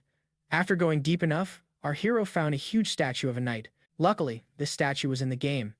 It's a puzzle of sorts, which Jean had spent hours trying to solve, but the solution is actually very simple. You just jump on the hilt of the sword, thus for the knight to stick it in the ground, and then another secret passage opens up. In the game is a shortcut to the exit that is used after killing a dark mage. Even though Jean knew that this place existed, but what was the point of leaving the dungeon if he had only managed to kill one boss? In this situation, our hero wanted to use this secret passage for another purpose. He knew that normally skeletons couldn't go outside the dungeon, so they couldn't go through the secret passage either. Using this feature, Jean walked right into the dark wizard's lair, a temple where ancient fairies prayed to the god of death. Once inside the temple, they finally met. Upon seeing our hero in person, the dark magician said, "You've come this far. But this is my territory, the cursed earth that I created with such trepidation. I will savor your death with the same vigor that you savor the murder of my children." Without waiting for the end of this jerk's fiery speech, Jean attacked him with a fireball. The necromancer is stronger than all those monsters our hero has already fought. So, he used a magic artifact to enhance his skills. After the previous time, Jean realized how it worked and could now make full use of it. Of course, hopefully one fireball will be enough. It's so homemade as suddenly new hands began to appear from beneath the mage's robe, and he seemed to go berserk. This is one of the necromancer's unique abilities to grow extra limbs for stronger attacks. "Hey, Peter Parker, you talk too much. You haven't even made your final form yet. If you're not afraid," Jean shouted with a laugh. Dark Mage of the Grave Forest. The main boss of the first chapter of Aquilonia. Unique abilities. Necromancy. This mage himself is not a serious opponent. Well, his ability to infinitely raise the dead is a big problem. The mage, well aware that our hero had lost his weapon, and thanks to his hand monsters, he knew perfectly well of the guy's fighting abilities. And yet, he was sure that Jean was no match for him. In his entire life, the magician had never met anyone who could resist his magic, so decided Jean was one of them who had just been lucky before. But the thing is, he's never met people like our hero. And when Jean easily snapped out of his cursed stupor, the mage was shocked. Our hero has one skill, which he pumped up to the second level, and what it is quite simple. It's going to be hard to aim, but that's not important right now because enemies are everywhere. It's a red magic spell, Dancing Flames, to defeat the defeat group. The damage of each individual projectile is small, but the overall destructive power is incredible. In the blink of an eye, the necromancer's formidable army turned into a mountain of burning bones. Having dealt with the skeletons, it's time for the necromancer, but undead army. Those aren't his only skills. Ghost Wall is another ability of the mage. These are dual-class skills, defense and offense. To dodge it through the air is almost impossible, but practically doesn't mean impossible. Jean threw a fireball right below him and used the blast wave to dodge the ghost wall. At that moment, it finally came to the necromancer's attention, who he was messing with. Taking advantage of the enemy's hiccup, John opened the subspace inventory and pulled out a mace from there and then collected a huge amount of mana right in the air and activated the air burst to attack a necromancer with immense power. After activating the wall of ghosts, the mage could not use spells for some time, so they tried to block the mace with their bare hands, but to no avail. With one blow, our hero severed 3 arms at once. Although the result was quite good, Jean was not satisfied. He wanted to kill the necromancer with this blow. The thing is, controlling a mace at high speed is not an easy task, but in any case, he'd come to one important conclusion. He should continue to study the different combinations in battle, but if he wasn't an outsider, he wouldn't have to study it. "We've gotten a little distracted after losing half of all his hands," the necromancer shouted. "So, you still had another artifact of gray magic. You tricked me and weakened my guard. You got me, but I have a few more surprises for you." "You didn't think I'd come here without a present," Jean replied, smiling. "I admit I was wrong. You're not like the others, but that doesn't change anything. You're going to die today," added the necromancer, taking advantage of the time they'd spent talking. The mage had gathered enough strength for the next attack. Despite this, everything goes according to our hero's plan. Jean wanted to provoke the necromancer to speed up his transformation. Thanks to this, the magician has been transformed into his second phase, and now the weakness of his physical defenses is completely unimportant. While in this form, the necromancer is able to use spells without cooldown. And in addition, each of his spells became more destructive. In other words, he's now incredibly dangerous. Even with his improved reactions, Jean could barely dodge his attacks. At first glance, the necromancer has absolute dominance over our hero, but it's all just an illusion created by John. Now, the guy was using the same strategy he had used in the game, and luckily for him, it worked perfectly. Death Ray is the necromancer's primary technique in Phase 2. The mage can use it continuously for about 10 seconds, after which he needs a 2-con cooldown. And just like that, that moment of recharging is perfect for attacking, but we need to act quickly and without error because time is incredibly short. And just as the necromancer began to weaken, Janna tore towards him, preparing the phoenix wings, coming at a distance from which it is possible to aim. Our hero unleashed a barrage of fiery attacks on the necromancer, when suddenly, the magician said, "What's wrong?" "He's down to the ground. I don't know if he's got any strength left. Too bad. I used to enjoy playing with you, but I had enough of you. It's time to call it a day." And meanwhile, the Death Ray recharge has already been completed. Unfortunately, all the magic artifacts have already run out. Trying to dodge the Death Ray, our hero ran right between the necromancer's legs. It would seem that, without reinforcement with magical artifacts, Jang doesn't stand the slightest chance. But the previous attack actually hit the right spot. Cian deliberately aimed the fireballs at the monster's legs because he knew that their power would not be enough to completely destroy it. But now he had immobilized it. "So you didn't miss. You were aiming there on purpose. It won't save you anyway," the necromancer shouted angrily. "Whatever. But thanks to that, I had enough time to prepare a mid-level magic technique. So, it's too late to throw yourself about and face the death you love so much with dignity," replied our hero. Our hero purposely threw away the rest of the magical artifacts to mislead the necromancer. Medium gray magic, chain of lightning, enhanced by a magical artifact. From the very beginning, Jean knew how this duel would end. It was only a matter of time and skill. Chain of lightning left the powerful necromancer nothing but a smoking skeleton. While it's so a huge 5, skeleton was just a shell, controlled from within like a puppet by the necromancer. As he was dying, the necromancer asked our hero how he could use the magic of the different elements. "Seriously, the last thing you're interested in is how I control the different elements?" Jean asked in bewilderment. "A man like you cannot understand my whole plan. If I had more time, I would know the truth of the power of the abyss," the dark magician. "Of course, you're not taught this in any way. But, even if you had more time, you wouldn't know all the truths of immortality." Conrad, swinging his sword, our hero added, "What? How do you know my name?" the mage asked in surprise. But that's a question he'll never get an answer to. Jean really wanted to tell him the whole truth. But he couldn't wait any longer, for there was a risk that Conrad would regain his strength. Finished. Our hero's body began to shake. He overdid it again, using magic. A little more, and he'd be exhausted. Now we must take the loot. John could keep his magic staff and his head as proof. As suddenly, spirit began to come out of the necromancer's eyes and mouth. This was the first time our hero had ever encountered such a thing. After all, there was no such thing in the game. What if the form of the spirit is its third phase? And judging by the fact that he attacked our hero, he did. And after using the lightning chain, Jean didn't have much mana left. But at that moment, a spatial rift began to open right behind the necromancer. And judging by the surprised look on the spirit's face, he didn't do it. It's unclear what the rift is, but it has begun to draw on the necromancer's spirit and then close without a trace. "What was that just now?" John shouted in surprise. "Well, of course it's that void," our hero added with relief. "Emptiness, chaos, the beginning of time, the abyss." Those were the words spoken by the sectarians in the game. It turns out what I was aiming for, I got there. Although we don't know for sure.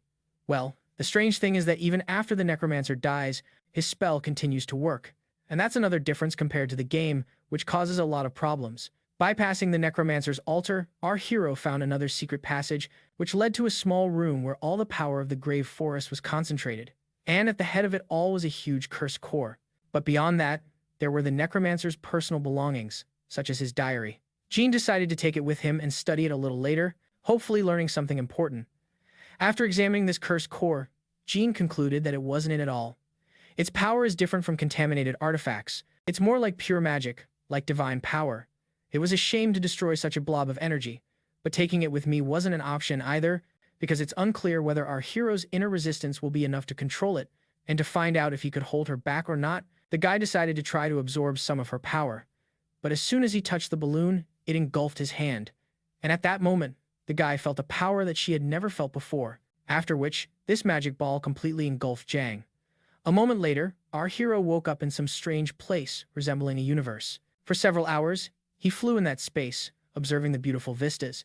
And then, a black hole of colossal proportions appeared on the horizon. Its beauty, You could admire it forever.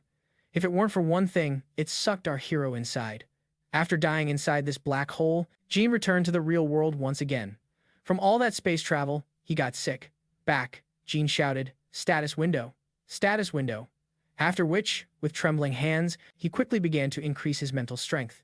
And he did it so he wouldn't go crazy.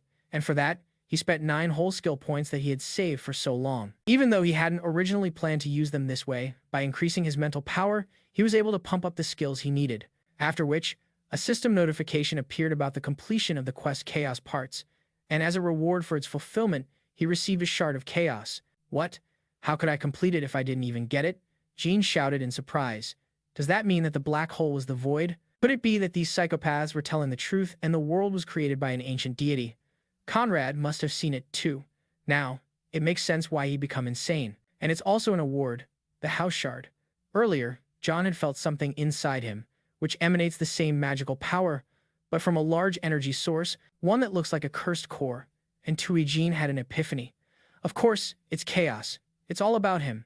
And a moment later, he felt strange waves coming from the other end of the dungeon. Waves of confrontation between divine power and polluted magic, and the fact that he felt them now could only tell us one thing. Victoria was seriously injured.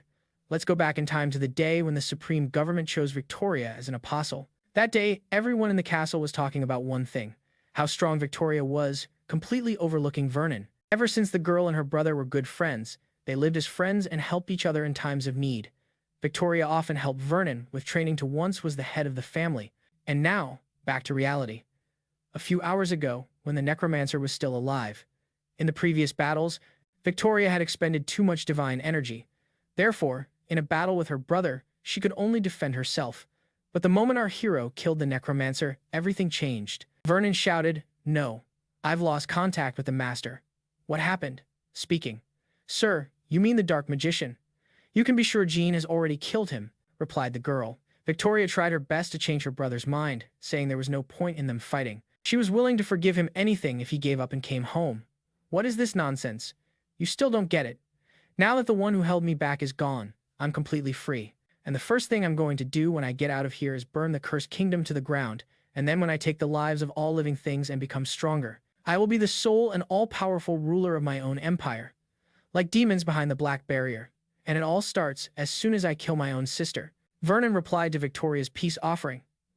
But in that moment, our hero was able to break the chains of the curse, and Victoria's divine power once again filled her body. This was clearly not part of Vernon's plans, but in no way changed his purpose. Darkness. That's what's in place of his soul now. With divine power, Victoria could defeat her brother. But still, she hoped she could stop him with words. But the guy was too blinded by his rage to see the whole truth. Realizing that he would stop at nothing, Victoria tearfully decided to kill her brother. But the fight was over before it could begin. Because of his stupidity, the kid fell for a childish trick. He just jumped on Victoria's sword himself. A loser will always be a loser, no matter how much power he has, although that wasn't entirely true.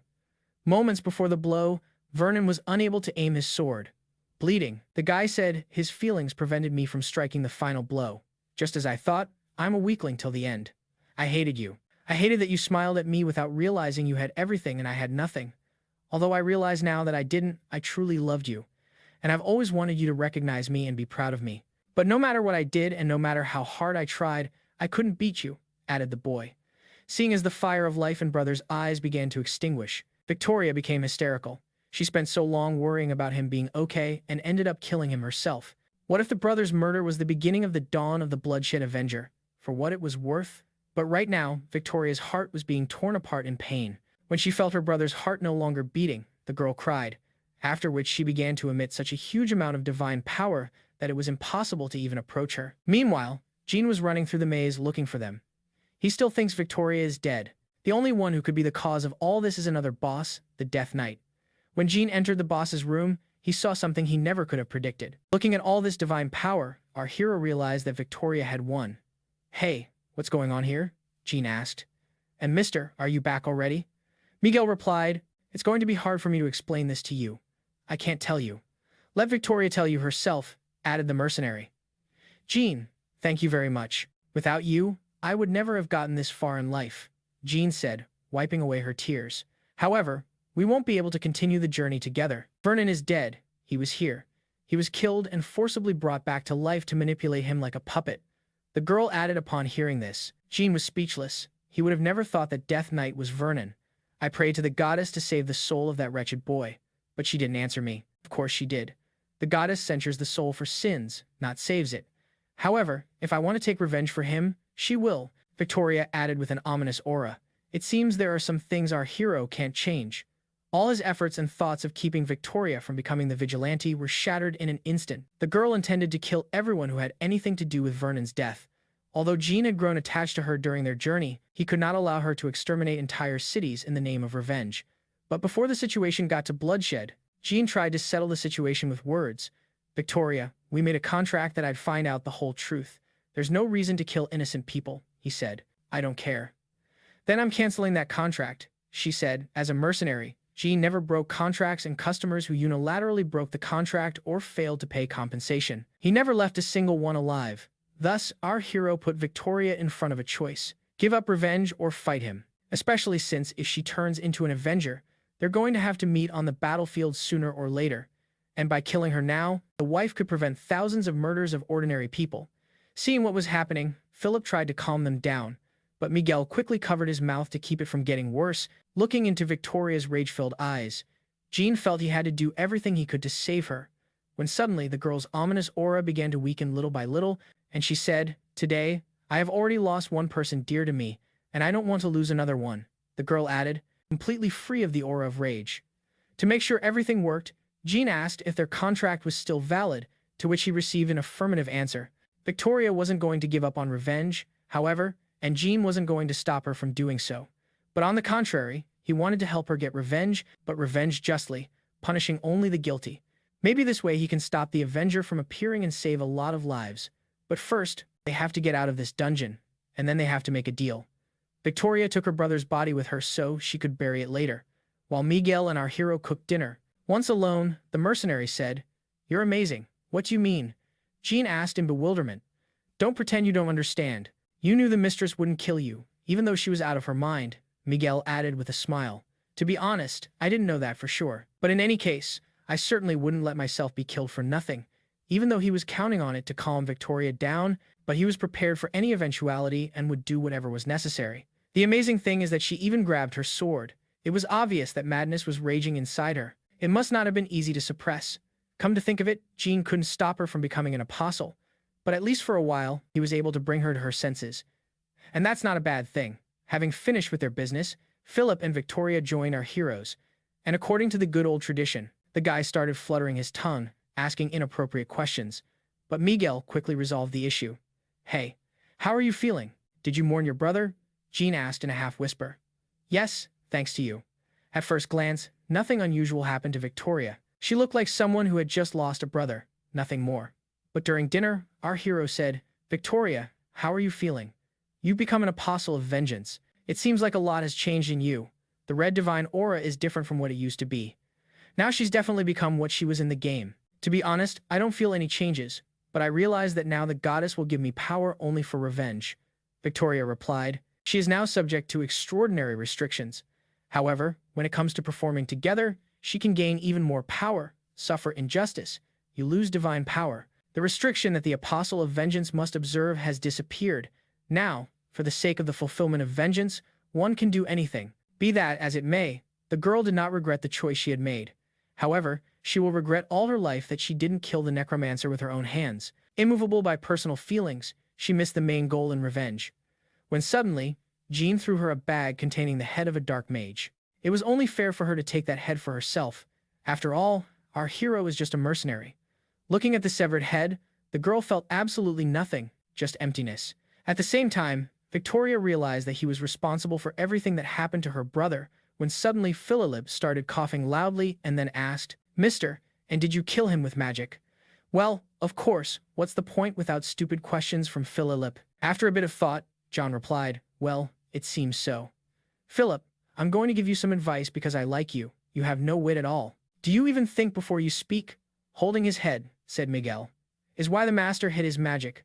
Maybe because he didn't want you to know about it. But since he has no choice but to use it to protect us, we should destroy him instead of asking questions. Just pretend you didn't see anything. It's called ingenuity, added the mercenary. Realizing he was wrong, Philip apologized and thanked her for saving him, and then he promised to take that secret to his grave. Under the terms of the pact Jean and Victoria had made earlier, our hero was only supposed to find the dark magician, not kill him. So Victoria wanted to make restitution. Initially, our hero wanted to take all the loot for himself, but in the end, he made concessions when all of a sudden, he said, "Look, I can't answer anything specific, but I want something decent. Worthy, you say? Then take it," Victoria said, holding out her sword. A sword named the Apostle, one of the Empire's 9 great swords made of imperial steel. However, due to recent events, his name has changed, and he now goes by the name of Condemnation. And in the game, it was called Revenge and was a trophy that could only be obtained after killing Victoria. Now, since it hasn't been desecrated, it has no restrictions other than time to recover. Though it's not as illustrious compared to other swords in the Empire, it doesn't change the fact that it's awesome, a real work of art. Despite its considerable weight, it was perfectly balanced. And yet, Jean couldn't control it as easily as Victoria could. But that could be easily remedied by pumping up his strength. But that's not all. After giving Jean her sword, the girl asked to temporarily replace her and get to the bottom of the whole truth. She also made him promise to come back alive because she can't survive the loss of another loved one. "You shouldn't be thinking about me. You should be worrying about yourself. If you want to carry on together, you have to be extremely careful. You can't kill anyone to hide your feelings, at least until I return."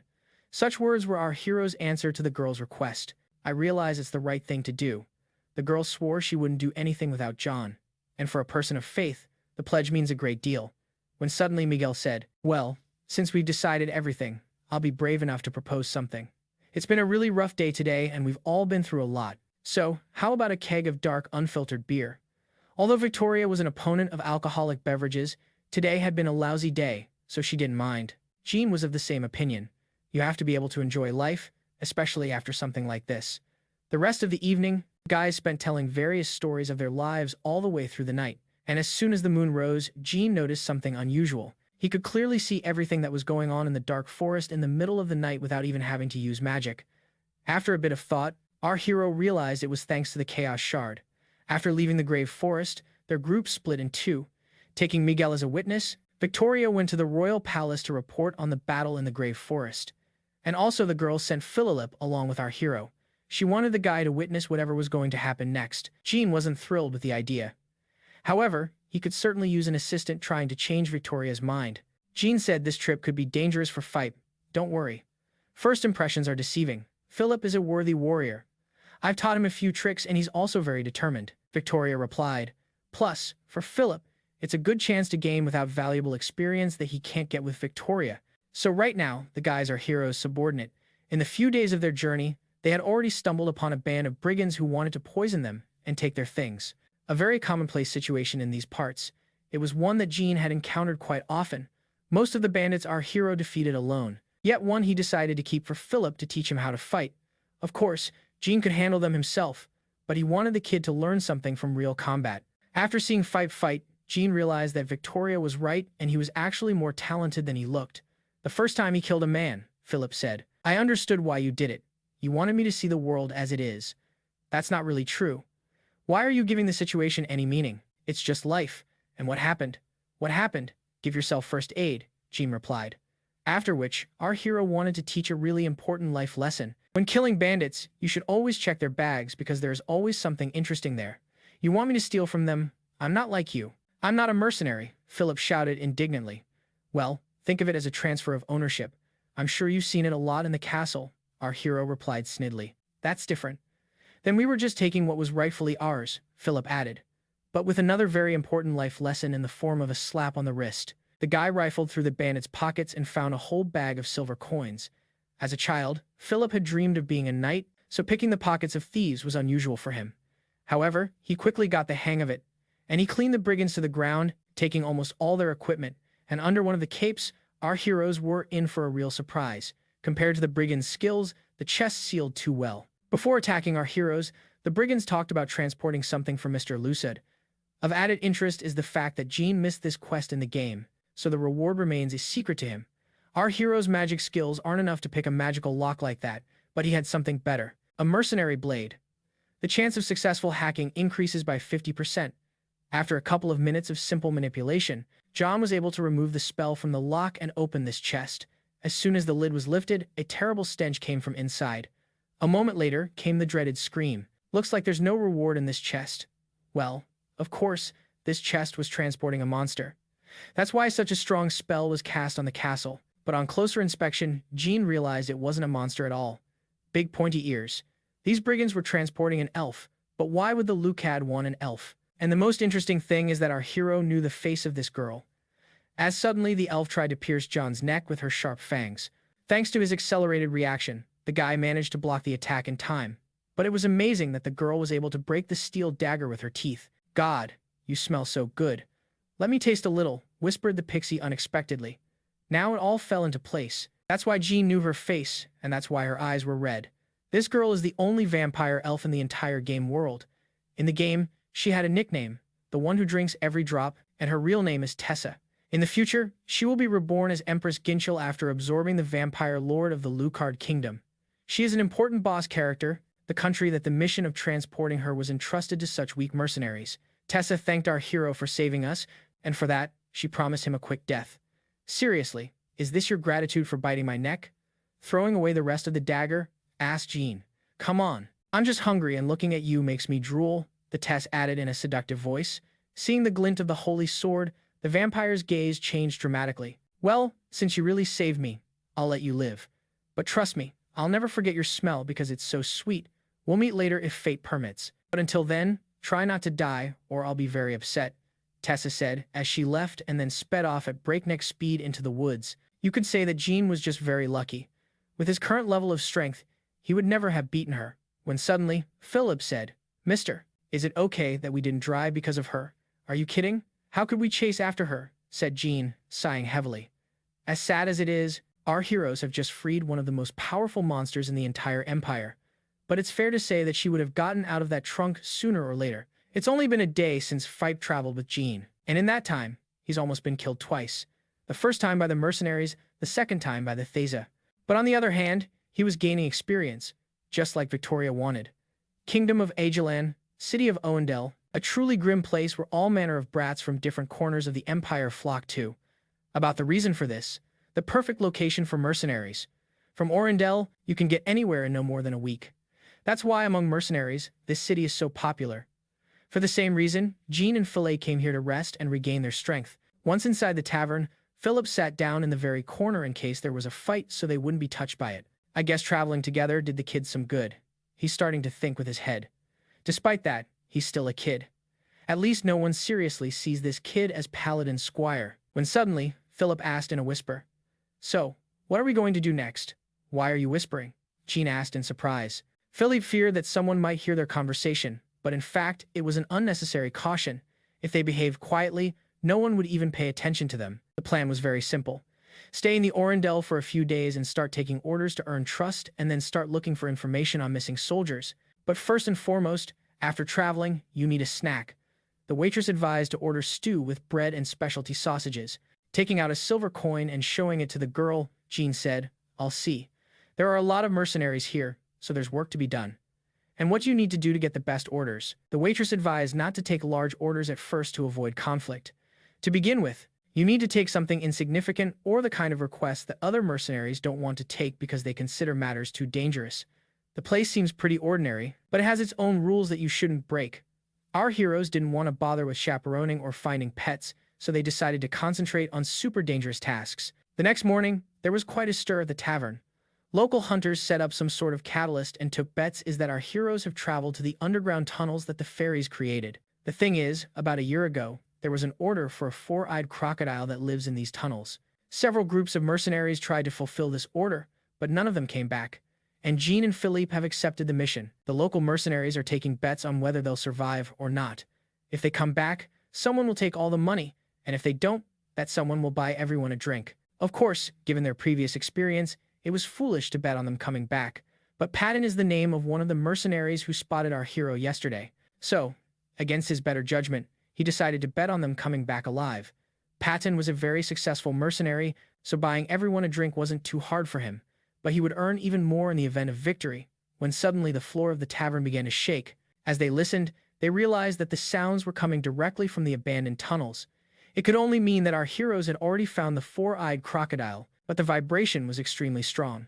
And it sounds like all hell is breaking loose in there, and the further it went, the worse it got. The vibration intensified to the point where it felt more like an earthquake. It even got to the point where bottles started falling off the shelves. But after a couple minutes, it stopped. No more noise or vibrations. And after about another 10 minutes or so, Jean and Philippe returned to the tavern holding two huge objects, the head and tail of a four-eyed crocodile. Our heroes not only returned alive, but also successfully completed the mission. Call the principals. We finished that stupid animal off, Jean said with a heavy sigh, frightened by the monster's carcass. The girl was numb to anything. Quickly call for the guard or your head, Philip shouted furiously. In just a couple of days with our hero, the boy had changed a lot. You could say he's grown up and taken courage. Of course, the news that our heroes had killed a four-eyed crocodile was the talk of the town. Experienced mercenaries were trying to figure out how they did it. Some thought they used oil because even the water in the sewers was burning, and some thought they used a sledgehammer. But it doesn't change the method. The monster is dead. When the sentries saw for themselves, he promised that the reward would be paid within 3 days. After all, the bureaucratic business, Jean went to the bathhouse and washed all my clothes, but the disgusting sewer smell still lingered. At dinner, our heroes made promises to each other that they would never go back into that sewer again. This stench, they'll have the worst nightmares. Also, Philip could not help noticing a change of attitude from last night. In the mercenary world, the stronger you are, the higher you are in the hierarchy. And after killing the four-eyed crocodile, no one will dare look askance at our heroes. When suddenly a joyful man ran up to our heroes. Thank you so much. Thanks to you, I've made a lot of money. Now I can go 3 months without working at all. Hey, Judy, bring these guys the best cooking you got. I'll pay for it, the mercenary said with a laugh. After which the man asked if he could sit next to them. Jean allowed it, but with one condition. As long as he didn't talk too much. My name is Pei Tan, by the way. Nice to meet you, added the stranger. I'm Jean, and this tough guy is Philip, answered our hero. At first glance, Python seemed quite friendly, which was not the case with the guy who came with him. Chattering sweetly, the mercenary asked our heroes about their lives. He was interested in where they came from and what they did for a living. And, as time went on, their conversation became more like an interrogation. Look, there's no point. If you want to know if I have a criminal past, I don't have one. I want to hear from someone who really has something to say, don't you? Jean added abruptly. I wonder why a nobleman tries to pretend to be a commoner. The guy clearly didn't expect to be exposed so quickly, but the actor from him turned out to be worthless. From a mile away, it was obvious that he was of high blood. It turns out Patton's been working for this guy for years. As we know, many mercenaries have a dark past, so they stayed away from our heroes with questions. Apologizing for the inconvenience, the guy introduced himself. His name is Declan Boschard. The Bard family is incredibly famous in Orendel, as Darius Bochar was Lord of Arendelle, and Declan is his son. One of his duties as deputy mayor was to manage the mercenaries. So when he heard that 2 newcomers had killed a four-eyed crocodile, he wanted to meet them. Despite the fact that the city is full of mercenaries, it's quite peaceful. Jean thought it was an additional parameter that wasn't explained in the game in any way. But it's probably a credit to Declan. Maybe he's not as easy as he looks, but there was no information about this in the game because Declan was born out of wedlock. His mother was a free citizen. It's all very interesting. But what he wanted with Jean and Phipe. Anyway, Declan wanted to create his own squad and invited our heroes to join it. To Jean, he offered the position of centurion and to Philip that of adjutant. Simply put, the guy was raising his own army of mercenaries since war was about to break out on the continent. Of course, fighting for Declan can make you important people in Oendel. Actually, the offer was quite tempting because sooner or later, you have to make your choice in the coming war, and being a centurion could open up many new opportunities for Jean. Relaxed demeanor, quite honest, and a serious style of speech. Even his eyes and facial expressions. In many ways, it's impressive for a villager. After a little thought, Jean said, I can't answer you right now. I still have a request that I haven't completed. It's not such an insignificant request that I can take on without completing the previous one. Right. Ah, I see. You originally came to the lease to fulfill another request, correct? And sadly asked Declan. That's right, replied Jean, and this guy is pretty quick-witted for a redneck. Understanding the situation, the guy offered to help Jean fulfill the request, and in return, he would consider his offer. A man like Declan Bochard could use a little help. So, our hero agreed when suddenly Philip intervened. Sir, I understand everything, but in that case, we'll have to disclose our request. Oh, how could I forget unwritten rule of mercenaries? Patton, could you step back, please? Said Declan with a smile. Alone, our hero showed the guy a plaque he found in the cursed woods. Declan did not know this soldier personally, but knew that his unit was engaged in prisoner transportation. But about this, our heroes already knew. They were interested in another who gave the order to transport prisoners. I don't know exactly, but I can find out. But what happened to that soldier? Declan asked sadly. We can't tell you all the details, but you can be sure that he was unjustly killed, replied John. To the guy, it meant only one thing, that there was a traitor inside the army. Declan was the Lord's son, but he didn't know much about the regular army, because Lord Darius put his successor, Mason, in charge of the army, which means there's no way the guy could have helped John. However, Declan is not such an easy guy. A life as an illegitimate child has taught him to fight. He promised that he would help to find out the whole truth, as he himself was interested in this question. Besides, Declan swore he'd do everything he could to find out the truth, and he didn't seem like the type to make a promise for nothing, so he had already decided to trust him. On the evening of the same day, Declan returned to the tavern. He found out that the soldier and the prisoners he was transporting had one thing in common. Each of them grew up as orphans or lost their parents when they were children. They're probably chosen for a reason, because if they go missing, no one will look for them, and their friends, believed to be them, traveled to Agelin. That's where the order to transport them was given by a man named Bradley. He's Declan's brother, Mason's right-hand man. Having said all that, the boy wondered what Jean would do next. It was very simple. Our hero wanted to talk to Commander Bradley, but given his status, it's not going to be easy, and Bradley is incredibly cunning, so it's not going to be easy to get him to talk. Jean, however, knew a few ways to get him to talk. Besides, there was a special spell that could make anyone talk. The guy thought it was funny. He'd never heard torture referred to in such a veiled way before, and yet he agreed to arrange a meeting, but asked them to wait a few days, and when it's ready, Jean will be contacted by his man. The boy was anxious to see how their conversation would end. He hadn't liked Bradley since he was a kid, and the feelings were mutual. Among the mercenaries, Declan had a very serious authority. Despite their origins, he considered them friends, and making a deal with him was very profitable for our heroes. After all, he did all their dirty work for them. Left alone, Zen asked if Fipe had done what he hadn't asked. Yes, I did everything like you said. Don't worry, replied the guy. During the time they traveled together, Jean noticed one strange talent of Philip's. He's quite secretive. So, our hero asked the guy to follow Declan. Besides the fact that his itinerary is always the same, Philip has learned that Declan is not only respected among the mercenaries, but also among the civilians, and he overheard two salesmen talking about how his own mother died a few years ago. Lord may think of Declan as his son, but Mason seems to think he's a pain in the ass. So, everyone started to worry that when the war started that Declan would be sent to the front lines and he'd only come home in a coffin. So, Philip concluded that he didn't look like a depraved man, and if he was corrupt, he hid it too well. Jean had no reason to suspect Declan, but his gut told him that his hands would be covered in blood. After spending only a few days in Orendel, our hero got the best room for the night, and the local women act like they want to jump into bed with him. Tonight was the only free evening he'd had recently, so Jean decided to study Conrad's notes.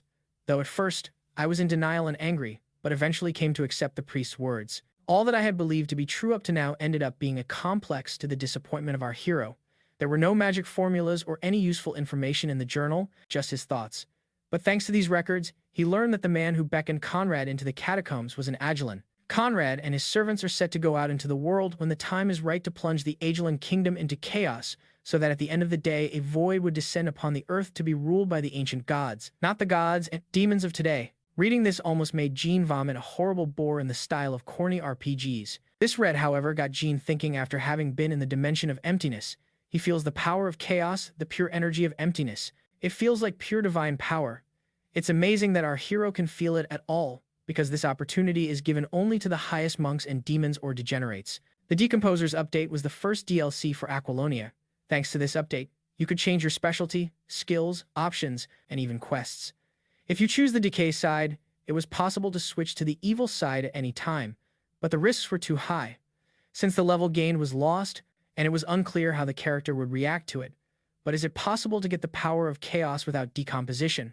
It was also during the quest Loose Solar all restrictions were removed, and for Jean it was even better. He was going to learn the power of chaos, for he lacked his own magical power when suddenly someone knocked on his room and a second later the door opened and Philip walked in. Declan's man just arrived and said the negotiating table is ready. Oh, but he's fast. I thought it would take days. It's time to comfort the one who sacrificed his men to the darkness. The meeting will be held at the warehouse, one of the taverns. Going inside, our hero saw a man tied to a chair with a dirty bag on his head, when suddenly Jean said, "You picked a great place," and did nothing. just stood there waiting.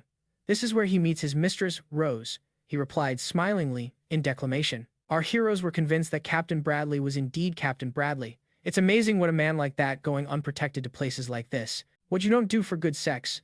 As soon as they took the gag out of his mouth, Bradley screamed. What's going on here? Where's Rose? Funny how, even in this situation, he's more concerned about his mistress than his own skin. But then Bradley went from questioning to threatening. I promised to punish Declan and tell his brother. Smiling, the guy replied. You better think about yourself. Those two gentlemen over there want to talk to you. Walking up to the man, Gene politely introduced himself as interested. But what he was interested in, he didn't say. This is the first time I've seen you, Bradley replied. Don't worry, it's the first time I've seen you, too. But this guy knew you well, Bradley added, smiling. Seeing the name tag of the dead soldier, the man became visibly nervous. Gene said that the ghost had given him this tag and asked him to bury the man under an ancient tree. Bullshit. I don't know anything, Bradley shouted in a trembling voice, after which Gene quickly covered his mouth and stared at him with a crazed look, and still in true fear. You probably don't fully understand the situation you're in. So, I'm giving you one last chance. On whose orders were the subordinates sacrificed? Our hero asked with complete indifference in his voice, but the man was really stubborn, just like Declan said. Realizing that he wouldn't start talking without an incentive, Gene broke his pinky finger on his left hand and then asked again who gave the order. But even after breaking his pinky, Bradley refused to talk. He just kept threatening, saying he would kill them all. After another refusal, our hero broke another man's finger as he suddenly shouted, Hey, Declan, I knew you were an idiot, but I can't believe you were tricked by him and let him do all this. Not getting an answer to his question, Gene immediately broke another finger for Bradley. You must be an idiot. You still don't realize you have to communicate with me. I'm not just going to stop at fingers. Believe me, there are more things in your body that can be broken than you think, said our hero. And knowing Gene, he'll keep that promise. There's no question about that. After a little thought, the man shouted, It's the Archduke. He gave the order. I swear Bradley wasn't as tough a nut as he thought. Declan was stunned when he heard that. He couldn't believe his brother Mason was capable of such a thing. But one name wasn't enough for Gene. He wanted to know why. I'm definitely not. And without waiting for an answer, our hero broke another one of his fingers. This made it clear that the answer, I don't know, was not suitable. Mason wanted to block one road out of town. If we close any road from Agelin to Orendel, we can gain a strategic advantage in the coming war. Even though it made sense, Declan still didn't believe his brother was capable of giving such an order. Which begs the question, did Lord Bard know about it? And according to Bradley, he did. Lord Bard wanted a strategic advantage that didn't require much time. What he wanted was the independence of Orendel and the founding of a new nation. At least that's the pretty words they used to cover up their crime. Mason and Lord felt that such a minor sacrifice could serve as the foundation for the Ornatel's eternal fame. And if Bradley is to be believed, he didn't want to do it, but he had to follow orders. But still, there were some strange inconsistencies in the whole story, and it cracked too quickly. And that made our hero very uncomfortable. After walking around for a bit, thinking, our hero said, and interestingly enough, you came up with invented a lie of this magnitude to cover up the fact that you're a decomposer. But Bradley denied the allegations, saying an officer of his caliber couldn't stoop that low. But our hero was firmly convinced of this. It remains only to get him to recognize. And to make things go faster, Gene decided to chop off his hand at once. Don't you ever lie again. Is greater than. Even if everything he said is true, and the Lord himself is a degenerate, Bradley automatically becomes one. When suddenly Zine asked, what did they promise you in exchange for you working together? Immortality, strength, or power? Watching everything from the sidelines, Declan was horrified at what was happening. But no matter how hard our hero tried, Bradley wouldn't say anything. So, he decided to go to the extreme of cutting off his head. But at that moment, the man confessed to everything. Before you kill me, answer the question. Does anyone besides you know about this? Bradley asked. Maybe I didn't really know about it either. I knew only that the mason you served was a degenerate. From there, it became clear to me that Lord Beauchart was the same. And with your words, you confirmed it. So, thank you, replied Joan. Without realizing it, Bradley gave our hero the whole truth. And as a reward for that, Gene promised to kill him quickly and painlessly. But at the last moment, Declan stopped him. The guy didn't mind getting killed, but he wanted an explanation first. He wanted to understand how his father could do that, how he could kill a bunch of innocent people. When suddenly, from where Bradley was sitting, there was a strange sound. Declan turned around and saw something he'd never seen before. It was like nothing you'd ever seen in your worst dreams. Bradley's body began to mutate under the influence of massive amounts of dark magic. Realizing that nothing good was going to happen next, Gene didn't hesitate to throw the declaw back. Philip, protect the Lord. I'll take care of the bastard for now, the hero said, drawing his sword. It's unfortunate that it happened like this, but it's real life. I've only recently realized it myself, Philip added. Meanwhile, Bradley had completely finished his transformation into a monster. Jean has fought his own kind many times, so he knows what he's capable of. The damage of condemnation was much higher than any sword Jean had ever wielded before. However, due to his lack of physical strength, our hero was unable to maximize his potential, and the lack of strength was so great that Jean couldn't even cut off the monster's sprout. You're pathetic. I used to be afraid that I would never be able to regain my body after directing this great power, the monster said in a hoarse voice. So, you think I'm nothing? I thought we were good friends, Jean said, smiling as suddenly judgment began to radiate divine power. Jean didn't seem to expect this to happen himself, but he didn't hesitate to use that power. But not only our hero was surprised by this, but Bradley was also confused. And taking advantage of the monster's confusion, John decided to strike the decisive blow by chopping off his head. Apparently, Victoria had wielded this sword for too long, and the remnants of her power remained within it. Actually, it's kind of funny. Jean can use divine power and chaos power at the same time, but those are still to be dealt with. Observing all that was happening, Declan asked, "Who are you?" "Mercenaries who have come to fulfill a request." "I doubt it."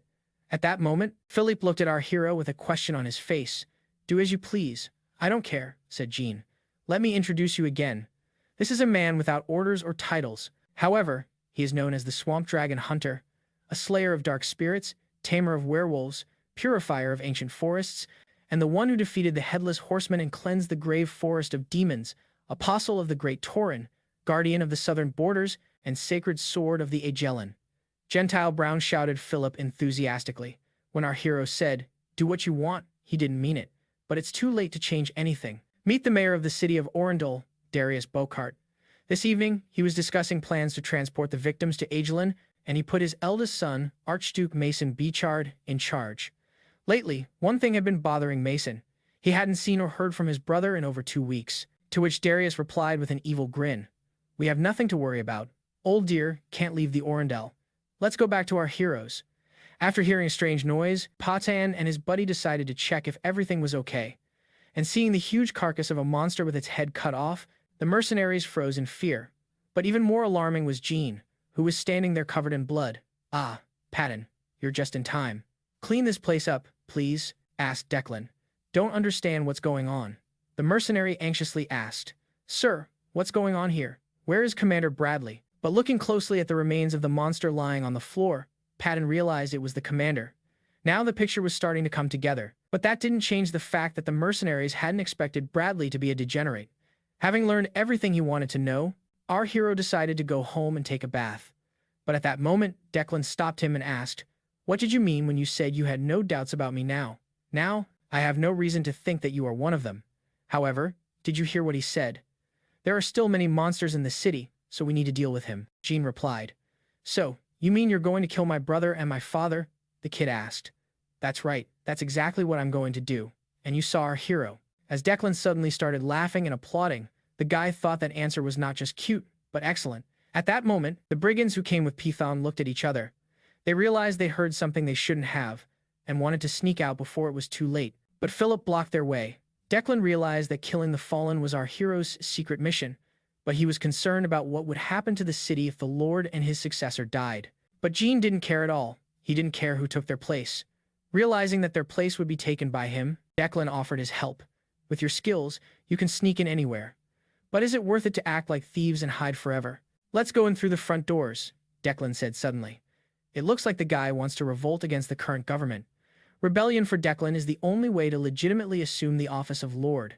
But if you bring uprising, it's only beneficial to the guy, and Jean doesn't work that way. So, our hero decided to do a little theater and turn down the guy's offer. Realizing what Jean was implying, Declan promised to pay generously if they would help him. When suddenly, a new system quest became available to our hero, Revenge of the Bastard. According to the quest, Declan holds the power of the Sword of Vengeance, and to fulfill the quest, you need to help him do the vengeance. After a little thought, Jean asked Philippe what he thought about Declan's proposal. The guy's position was pretty clear. Mason and Lord Boshard must die, but these lands need a lord. In other words, Philip wanted to help Declan carry out the rebellion. Plus, the guy has expressed a desire to personally take the life of his brother or father. We'll find out if we're serious. Jean has offered to make a pact. Realizing that our hero had agreed to help him, Declan was over the moon, after which he asked the common mercenaries to join his rebellion as well. For them, it was a good chance for them to get high positions of merit in the new Orendel. Without thinking long, the Patton enthusiastically shouted for joy. "Sir, isn't the answer obvious? This is the future I have dreamed of ever since I began serving you," added the mercenary. But the other mercenaries were hesitant to help them. If they failed, the gallows would be waiting for them. However, they had had enough of the life of second-rate mercenaries, so they agreed to join the rebellion after Python. Declan has the support of the mercenaries and is well-liked in the city, but even so, the rebellion is incredibly risky. People are always afraid of change, afraid it's going to get worse, so they wouldn't get a second chance. But the guy was willing to risk everything. The next morning, with the first strikes of the church bells, the uprising began. All of Orendel's mercenaries were gathering in one place to advance to the royal palace. Observing those present, Jean noticed that they were all anxious. But perhaps given their plans, it's a very normal reaction. After all, the next few hours will decide their fate. Having gathered all his supporters, Declan marched towards the Lord's residence as Philippe suddenly asked in a whisper, "Sir, is that enough? There are about 30 people here." "Philip, feel free to speak up." "Yes, we are few in number, but they are all ready to fight for the bright future of Orendel." "So yes, that's enough," replied Declan proudly. In addition, news of the rebellion spread quickly through the city, and the civilians decided to support the young lord. And after only a few minutes, the entire poor neighborhood came out to hold the Declan. Now half the population of the entire Orendel has joined him. Besides always helping them, he revealed to them the horrible truth about their missing relatives. Everyone here has lost someone because of Mason Beauchart's inhumane order. After some time, they finally reached the main fortress of the city. On seeing the crowd led by Declan, the sentry ordered them to stop immediately when he saw that the guy was wearing a military uniform, and people were enthusiastically shouting his name. The soldier immediately demanded an explanation of what was going on here. "Mr. Doran, please don't worry. We won't hurt you. We came here for my brother and father," Declan shouted. "You've done a lot of stupid things in your life, but this trumps them all." "Have you really decided to raise a rebellion against your father?" Doran shouted angrily. "You are wrong, for it was the Lord who betrayed Orendel and the whole kingdom," replied the boy. The guy was trying to convince a Doran officer that he was on the wrong side, accusing his brother and father of being degenerates. On hearing this, the officer forbade them to advance when suddenly behind Doran, a low, nasty voice sounded. When Jean heard him, he whispered, "There's the bastard." That nasty voice belonged to Darius Bowsard. In the game, he had the role of the benevolent father. The developers did everything they could to keep him out of the picture. The sudden appearance of Darius was quite strange. He had never come to the watchtower before. Seeing his father, Declan bowed politely and greeted him. Darius looked at all the people his son had gathered and asked, "Son, why are you doing this? Even talking trash about the state, about some degenerates raising the rebellion. Remember, Shiny El Solar is always watching you." It's worth saying that at first glance, the Lord did look like a loving father, but then Mason joined the conversation. He promised to cut off his brother's head for trying to rebel. Well, the whole family of degenerates had gathered. For Jean, it was the perfect turn of events. Upon meeting his brother, Declan pulled out a list of dead soldiers as proof of his inhumanity and betrayal of the state. And of course, Mason denied it. "You just took the list of dead soldiers from that campaign, that's all. So, you're paying us back for our kindness." And then Declan looked like he was looking for someone and said, "Bareth, can you tell me where Commander Bradley is? I haven't seen him today." When Mason heard that, it made him even angrier. He'd lost contact with him since last night. "Come on, you don't have to bother making up another lie. But I guarantee you won't see him again, because Bradley came with me," Declan said with a snap of his fingers. And then a cart pulled up to the main gate of the fortress, from which the mercenaries pulled a nailed coffin. A moment later, the remains of the monster Bradley had turned into fell out of it. The smell was worse than the sight. Darius and Mason obviously didn't expect to see this, and the regular soldiers were sickened by the stench. "Look carefully. This monster is Commander Bradley. Before he died, he confessed that my father and brother were just like him. Besides, what was done to the soldiers, he did on my father's orders," shouted Declan. Mason breathed a sigh of relief when he saw the carcass. The monster didn't look anything like Commander Bradley, when suddenly, a little girl in the crowd asked the Archduke what had happened to her brother. They had all been told that their relatives had traveled to Agelin for an important purpose. But why then were they all found buried in the forest? After this small and brave girl, people started to make a fuss. Every one of them wanted to know what really happened to their family. Striking his cane against the floor, Darius quieted the crowd. "I know exactly how you feel. I'm really sorry about what happened. I didn't realize how hard it would be for you. But I promise you, if the soldiers were indeed sacrificed, we will investigate and we will find answers. I will also ask the king to consider raising a rebellion and the church will take over. I want everything to be according to the law, replied Darius to the outcry of the people. Mason promised to pardon the common people if they would stop now and go home, but those who do decide to continue the rebellion he will kill. After listening to all these meaningless promises, Jean sighed heavily. As expected, regardless of worlds, politicians everywhere have the same phrases. That was the point that bothered him. Is a battle that can only be fought the first time. It will not be possible to gather such a large number of people a second time. If they try to revolt again, the winds of blood will blow and hundreds of heads will fly. However, judging by the look on Declan's face, he had some other arguments. After thinking for a bit, the boy asked his father again. You just said that you want His Majesty's man in the Imperial Church to investigate this, right? That's right, my son, answered Darius with embarrassment. Good, I know just the man who meets the requirements. Philip, you may introduce our master as you did before, and if possible, don't miss out on any religion, Declan added with a wink. Wow, that's an unexpected twist. This kid's got a head for brains. Realizing what was going to happen next, Jean stepped forward in silence. When he saw him, Mason said through laughter, Brother's crazy. He's a common mercenary. After waiting for the noise in the square to subside, Philip said in a calm and monotonous voice, Allow me to formally introduce. And then the calm voice changed to a crazed scream. Apostle of the Tauren and guardian of the southern borders, wielding the cherished sword of Agelin that belonged to Victoria Delarel, her sole and official representative. The judge, the stern goddess loves so much, killer of monsters and dark magic.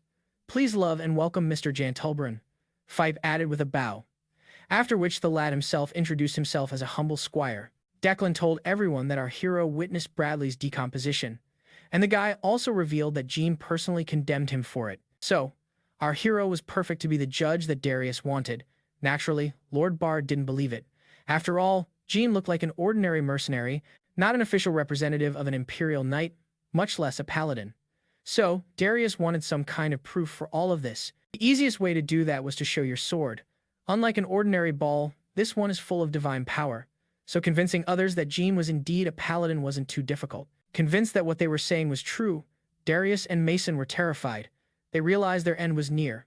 Without a second thought, our hero decided to go on the attack. Darius ordered all his soldiers to open fire immediately, but they refused to fire at the paladin, and then Mason promised that anyone who refused to comply would be personally beheaded. In a desperate situation, the soldiers opened fire with crossbows, but to our hero, the swarm of arrows posed no danger. By activating the rotating barricade, he fought them all off, and in a matter of seconds, he climbed the guard tower. He wasn't going to touch the regular soldiers, because he knew perfectly well that they were just hostages to the situation. But the one he was really interested in was Archduke Mason Bard. Swinging his sword, our hero shouted, Sentence passed by the goddess Death. After which, Jean activated Divine Wave, one of Victoria's special skills. But due to his inexperience, he missed and cut off Mason's right arm. It was strange that after being wounded so badly, he still hadn't turned into a monster. Seeing the crossbows pointed at him, Jean said, Stop. I don't want to spill innocent blood, but if you prevent me from bringing justice, I won't limit myself to the degenerates. Realizing our hero was not joking, Declan asked Mr. Doran to recall the soldiers. After some thought, the commander of the guards ordered the soldiers to retreat. Breathing a sigh of relief, the soldiers laid down their weapons. It was not their duty to fight a paladin to protect the degenerates. They were sworn to protect the people from their enemies, not the other way around. Realized they were alone with Jean. Mason wanted to retreat to the castle. He has supporters there who will fight for him. All the more reason to send a messenger to the old stag and ask for help, or is a strategically important point in the coming war. So the old stag will have no choice but to send his troops. Realizing it was the only way to escape, Mason asked his father to cover his retreat. And at that moment, Darius Boschard's entire body became covered in strange black veins. Apparently, Lord Boschard didn't turn into a monster by choice. It's more like a disease than a transformation. Upon seeing this, Mason cried out in horror. Father, what's happening to you? Don't you see that? The mark of the shining goddess on the soldiers. You see it, don't you? The Ballard asked Darius in a frightened voice. The man saw all the soldiers' spears and arrows infused with divine power. Of course, it was just an illusion created by our hero. With the help of the swamp hate, Jean gave Darius an illusion. After letting Snake drink some of his blood, Jean came up with an interesting plan to throw Lord Boschard off balance, instilled fear in his soul. Swamp hate made him hallucinate. When suddenly, Lord Bard shouted, Stand back all of you, this is my castle. Thus, Our hero wanted to prove to the ordinary people that their ruler was a degenerate. Of course, it didn't work out quite as Jean had planned, but it didn't change the result. People suspected something foul. And a moment later, Darius began to emit dark magic, meaning the plan worked perfectly. Turning into a monster, Lord Bokeheart said, "Tell your Tauren that she is a snot compared to our god. I promise you, you'll meet her soon," the man added, radiating more dark magic. Now there is no longer the slightest doubt in anyone's mind that Darius Board is a degenerate. Father's transformation in front of everyone meant Mason had no chance of staying in power. Judging by the amount of dark magic the Lord was emitting, he was far stronger than anyone Jean had encountered before. His aura was so dark and sinister that ordinary soldiers in the blink of an eye would turn into ghouls. A small squad of infected attacked the surviving soldiers, turning them into the same monsters. What was going on upstairs was a mystery to ordinary people. It was not until the main gate of the fortress opened and the crowds of ghouls poured out. Realizing that even one escaped infected soldier could wipe out an entire city, Declan ordered all the ghouls killed. At the sight of monsters, ordinary people would run away in terror. As I expected, after all, this is the power that was given to me by the god of emptiness. It's different from the power of your fake gods, shouted Darius Boshard, or rather what was left of him. Without waiting for a full transformation, Jean went on the attack, hopefully chopping off his head. But even in the transitional phase, his body was already strengthened. The sword with divine power couldn't even scratch him. When suddenly, this monster asked, "What do you think of our plan? We'll turn everyone into our own, starting with Orin. You have to talk all the time. Can't you just die in silence?" Jean replied. Then activated a vacuum blast and cut off Darius's right arm. Monster didn't expect this turn of events because his reinforcement technique is perfect. Taking advantage of Darius' confusion, Jean presented the blade to his neck and whispered, "Instead of talking, you should have acted." Thanks to wind magic and divine power, our hero was able to shred the monster's protected body, turning Darius into a lifeless pile of meat. Such will be the fate of all degenerates on this continent. Meanwhile, Philidip has already reached the watchtower, hopefully to help our hero. "Sir, I'm here to help. Are you done yet?" the boy asked in surprise. "Not quite. I'm in the process of this as the head of Darius. Don't lose it." "I'm in the middle of the process. This is Darius's head. Don't lose it." Without further ado, Philip took this sack and set out to help the common soldiers. Watching the boy fight bravely, Jean said he's finally doing something. I guess he's not such a bad teacher after all. Meanwhile, Declan led the rescue operation. When he met our hero, the guy asked if he needed help. But when he saw his father's chopped-up body, the boy said, "I don't know how, but you did it. Thank you. You'll make it easier for us. We'll talk about this later. You didn't see where your brother went." The moment Darius revealed his true colors, he fled, our hero added. Just as Mason had planned, he took advantage of the commotion his father had created and locked himself in the castle. On hearing this, Declan said with a smile on his face, "The man who was the successor just ran off without a care in the world. We should teach him a lesson."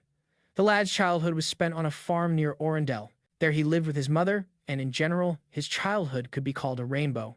His whole life, his only dream was for his mom to always be happy. One day, Darius Bochard sent them a cherry pie, trying to show that he remembered them.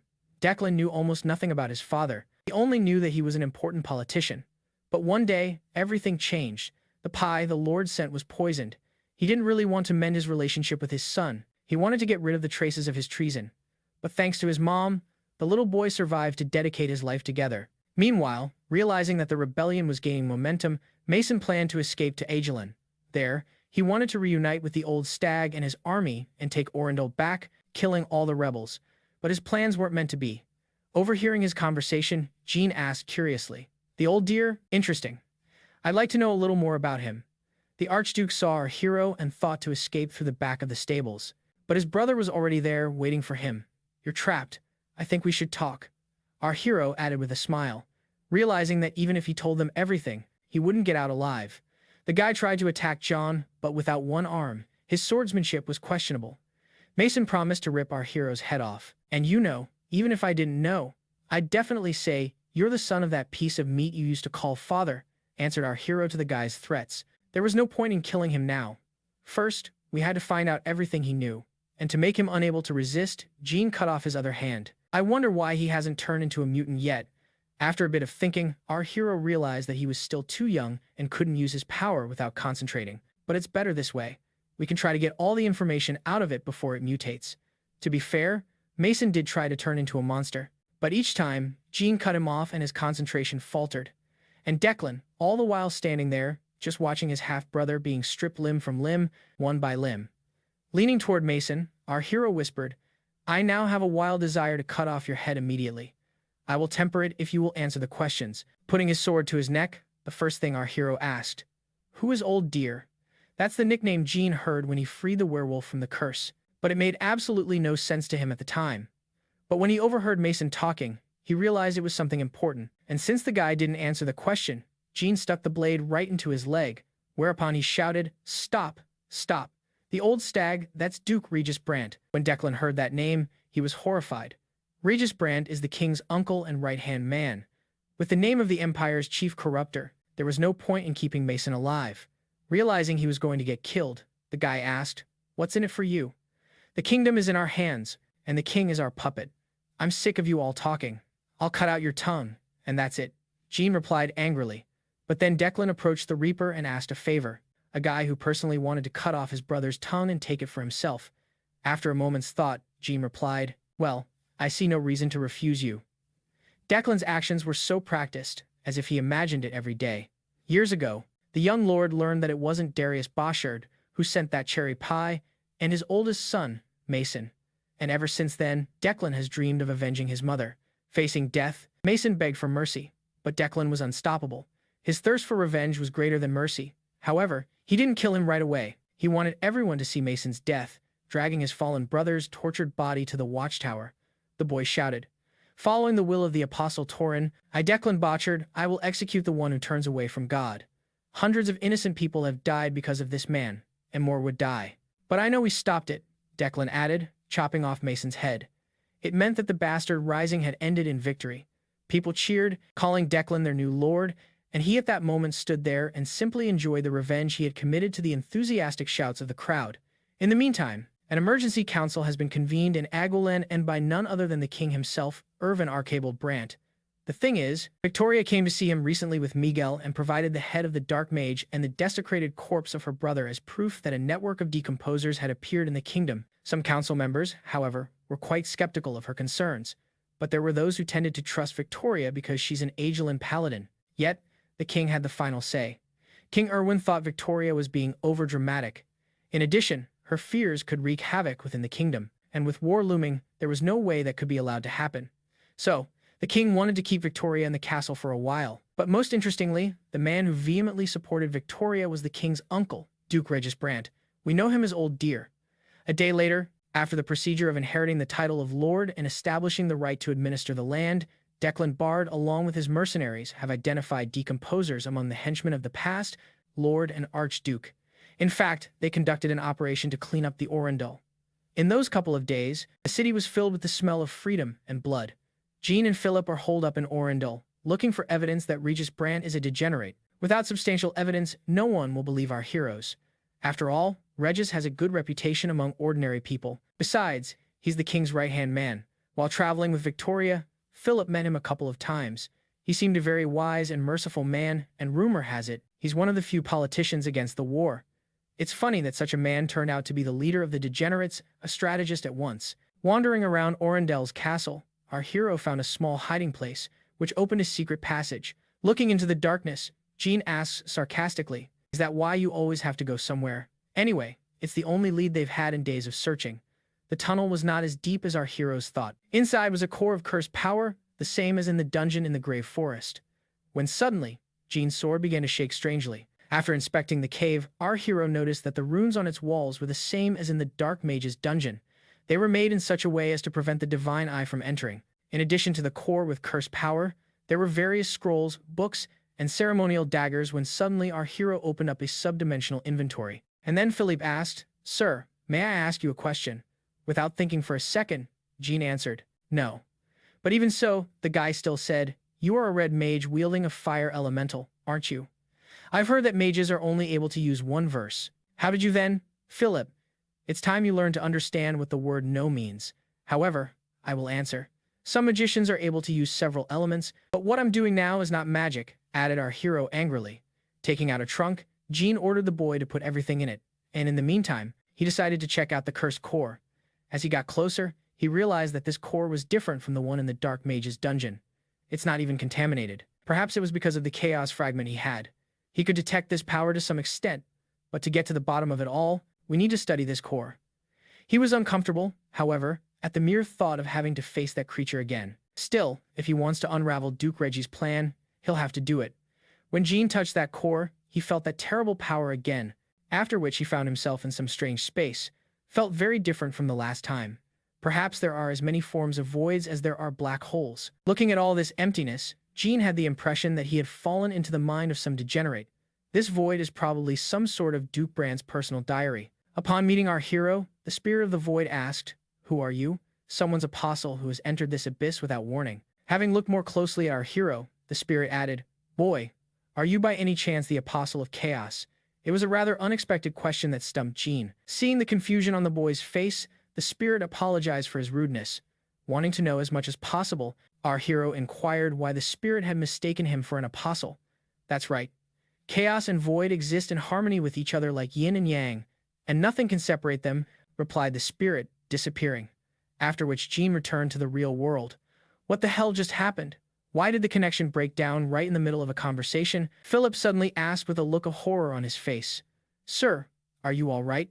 I was the one who wanted to ask you, how did everything look?" Jean replied anxiously. The magical power of the artifacts surrounded our hero's body and hovered around, but at some point disappeared, leaking out somewhere. So far, there are too many questions with these magical artifacts. It's unclear how they work. However, one thing is certain, the chaos fragment became larger after returning. By absorbing the power of these magic artifacts, you can increase the power of chaos. Here, Jean found another reason to kill the degenerates. Fipe was worried lest Jean become possessed. But luckily, everything turned out all right. Our hero was more concerned with why the spirit had mistaken him for an apostle of chaos. Having finished with all the evidence, Jean and Philip decided to continue their journey. But before that, they went in for a reward. In return for his help, our hero asked for a set of new equipment is the perfect assassin ammunition to increase maneuverability during combat. Declan gave them one of the best horses in the Orendelle and a bag of coins. Before leaving, the lad asked John to give the king a message. The new Lord of Orendelle will serve you faithfully. Even though it made absolutely no sense, Jean agreed to honor his request. Earlier, Declan wanted Jean to linger at Orendelle and become his right-hand man, but to ask for it, the guy couldn't because our hero had already done too much for him. Now that Declan is Lord of Orendelle, he needs someone to help him clean up his act, but it looks like he'll have to do it alone. Seeing the boy's worried face, Jean gave him some advice. If you're worried about the wild dogs, get some hunting dogs to fight for you. If you think about it, those words made sense. There were soldiers who followed Mason's orders out of a sense of duty, not because they were his followers, and they clearly don't deserve to die. So, making them your subordinates with mercy would be the best option. Leaving the city, our heroes wish the Declan good luck and patience in the new place. They all hope to meet again sooner or later and reminisce over a strong beer. When suddenly the loneliness of the lad was interrupted by peeing at the walls of the city fortress, the people gathered and eagerly awaited the fiery speech of their new lord. Welcome to Agalan, the Delaural family estate. Victoria, following the king's orders, remained in the city. Realizing that all her efforts were in vain and no one believes her, the girl stopped eating. All day long, Victoria does nothing but stare out the window at the gloomy sky, as if she expected to see someone there. Simply put, she was depressed. Jean decided to make the most of his time on the road. He was studying the books and records they'd managed to get from the Arendelle stash. Unlike the Dark Wizard's personal diary, these entries were far more useful. In them, Jean found proof that Reggie Brant was a degenerate. Based on these records, Darius Bochar did not know his lord's true purpose. This conclusion Jean drew from the fact that nowhere is there any mention of the quest he saw in the game. But one thing's for sure, they're all just puppets in Reggie's hands. He probably pushed them over the line, making false promises, fueling their ambitions. As long as such crazy people operate secretly throughout the continent, their world will not be destroyed. Meanwhile, the countries are thinking about wars with each other, when suddenly, our heroes hit a fork in the road that wasn't in the game. Judging by the signs, the road to the left leads to the town of Bulk, and the road to the right leads to Angelin with solid evidence that Reggie Brand was a degenerate. They should have gone to the capital as soon as possible, and the choice seemed obvious, but Jean hesitated. The thing is, when it's over, he won't be able to set foot in Agellan territory for a while, and for some reason, at that very moment, our hero remembered Victoria and that she was on the verge of falling. You could get some good quests in Bulk. However, something inside told our hero that he should meet Victoria. So, at the fork, they turned right and went to Agellan. At the entrance to the city, our heroes were met by Miguel, who received word that they were on their way. "I'm so glad to see you again. We missed you so much," the mercenary shouted happily. When Philip saw his old friend, he jumped at him like a little child and shouted with joy. "I never expected that the day would come when I would be glad to meet you." Miguel could not help but notice that our heroes have changed a lot. Philippe has become more masculine and Jean has a new outfit. Laughing, our hero replied, "And your face has become twice as big. You must be well fed." Victoria Manor was located in the central area close to the royal palace. During the absence of our heroes, Miguel had become like a local. He even said hello to random passers-by. Strolling through the busy streets of the capital, Jean could not escape a terrible feeling. He was still reeling from the horrible images of Victoria's massacre in the game. But these are just memories that were not destined to come true thanks to our hero. As suddenly, Philip asked Miguel why Victoria hadn't met them in person. A little embarrassed, the mercenary told him that the girl was under house arrest by order of the king. Upon hearing this, Jean-Philippe froze with surprise. Miguel is an experienced mercenary, but he still hasn't learned to control the volume of his voice when something important is being told, and ordinary people found out about it. Philip didn't understand how this could have happened. After all, Victoria had all the evidence, and more than that, Miguel took the stand. But it still didn't help. Seeing the severed head of the dark mage, the king felt that the threat had already been eliminated, and some politicians have started accusing Victoria of sabotage. Upon learning of this, Philip asked Miguel to recall who his mistress's chief opponents were. But there were so many critics that it was impossible to remember everyone. And just as importantly, when Victoria realized her plan had failed, she withheld information about Jean and Philip. "I realized they're likely to be killed."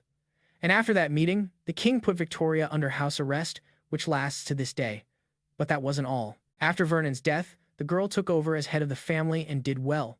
However, Miguel still felt that something was wrong. Victoria no longer showed her sincere feelings like before. The grounds of the estate were simply stunning with neatly trimmed lawns and bushes everywhere. But even so, there was no one here at all. The thing is, Vernon's desecrated body was returned to his father's house, and everyone knew that the hereditary line had been broken. Therefore, the atmosphere in the name was not good. It's all sad, but there's no way it's going to make a difference.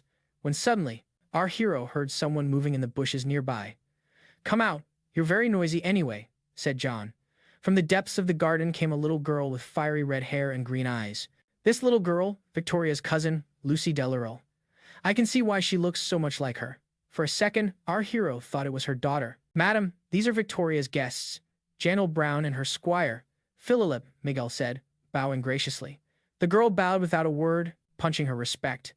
And then she ran right back into the garden when suddenly Miguel said, "If you think about it, that little girl is pathetic." "That's enough.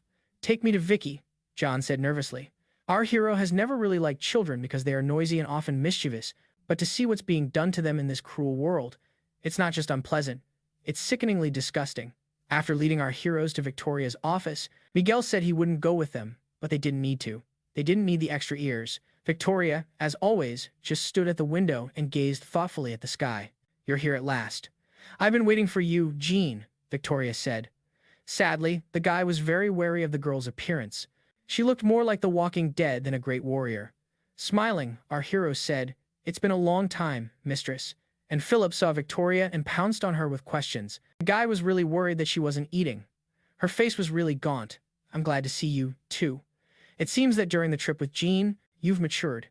You even have scars similar to mine," answered Victoria cheerfully. Indeed, when they had last seen him, Philip had been an ordinary boy, but now he could safely be called a warrior.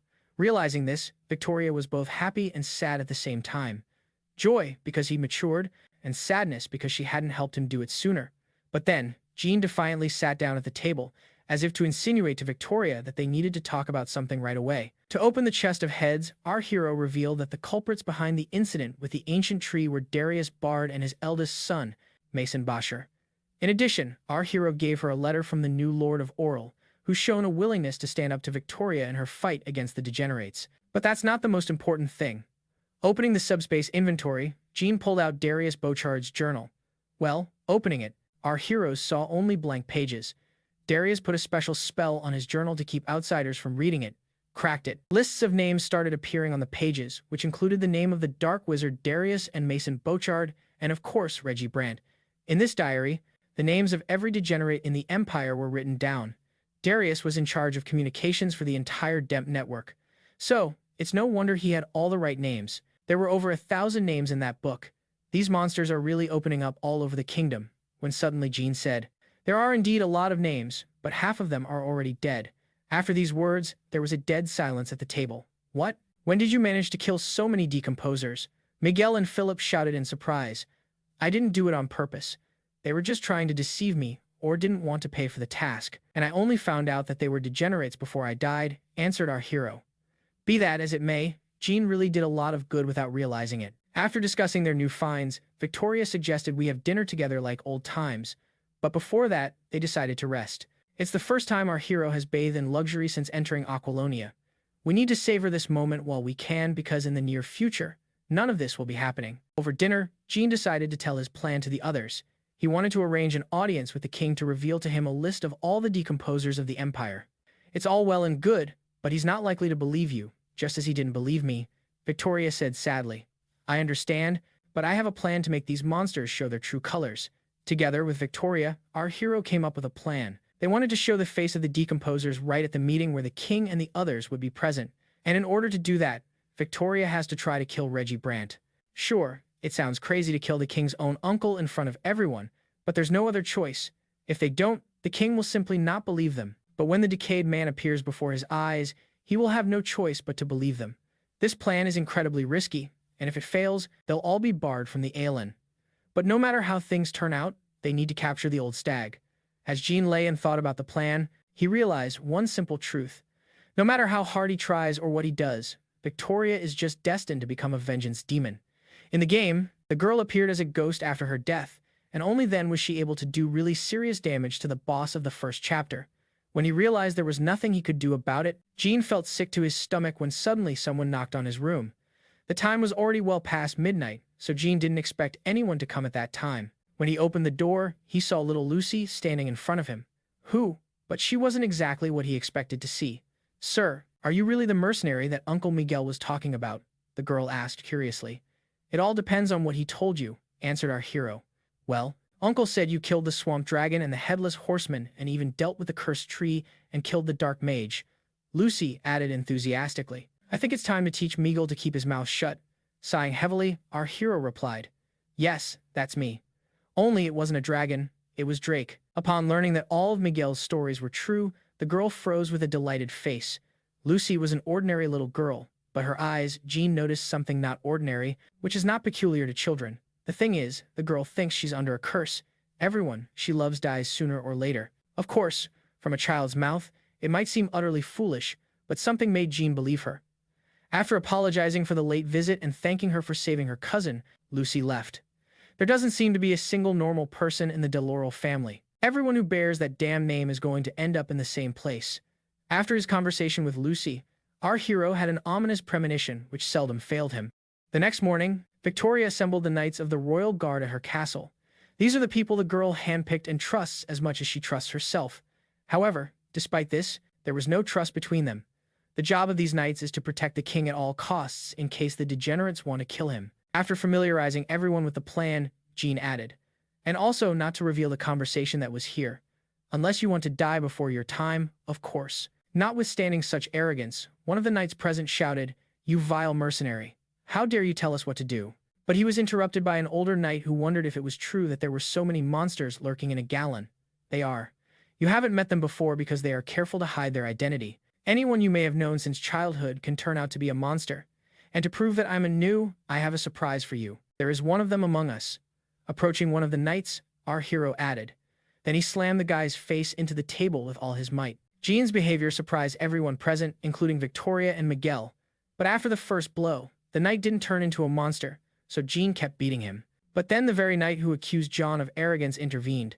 This guy didn't believe a word our hero said, so he decided to stop him before Jean killed that guy. Normally, our hero would always kill anyone who got in the way of his work, but this isn't exactly a standard situation, so he decided to just stop the guy by breaking a couple ribs, when suddenly this red-headed idiot shouted, "See, he's crazy. He beat up a man for no reason. Would we knights of Agelin tolerate such obnoxious behavior? Let's finish off the vile mercenary," added the boy, and the knight would have gladly helped him finish Jean off if Victoria hadn't stopped them. Getting to his feet, our hero asked, "Listen, are you blind or an idiot? Turn around." "Who are you calling an idiot trash?" the guy replied angrily. But when he turned around, he really realized he was an idiot in this situation. After all, the guy Jean had just almost killed was starting to turn into a mutant. Regular knights faced with a decomposer for the first time, so they didn't know what to do. And while they were thinking, the monster grabbed Jackson right by the leg. Dazed with fear, the boy tried to draw his sword from its sheath.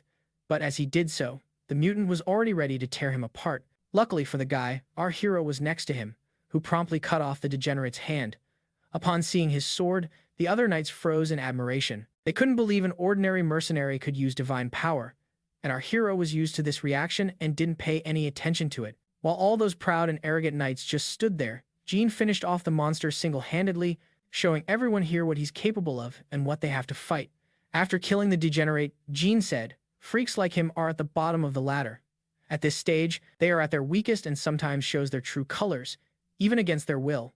The easiest way to kill him is to cut off his head at the moment of transformation. If you let him turn fully, it's much harder.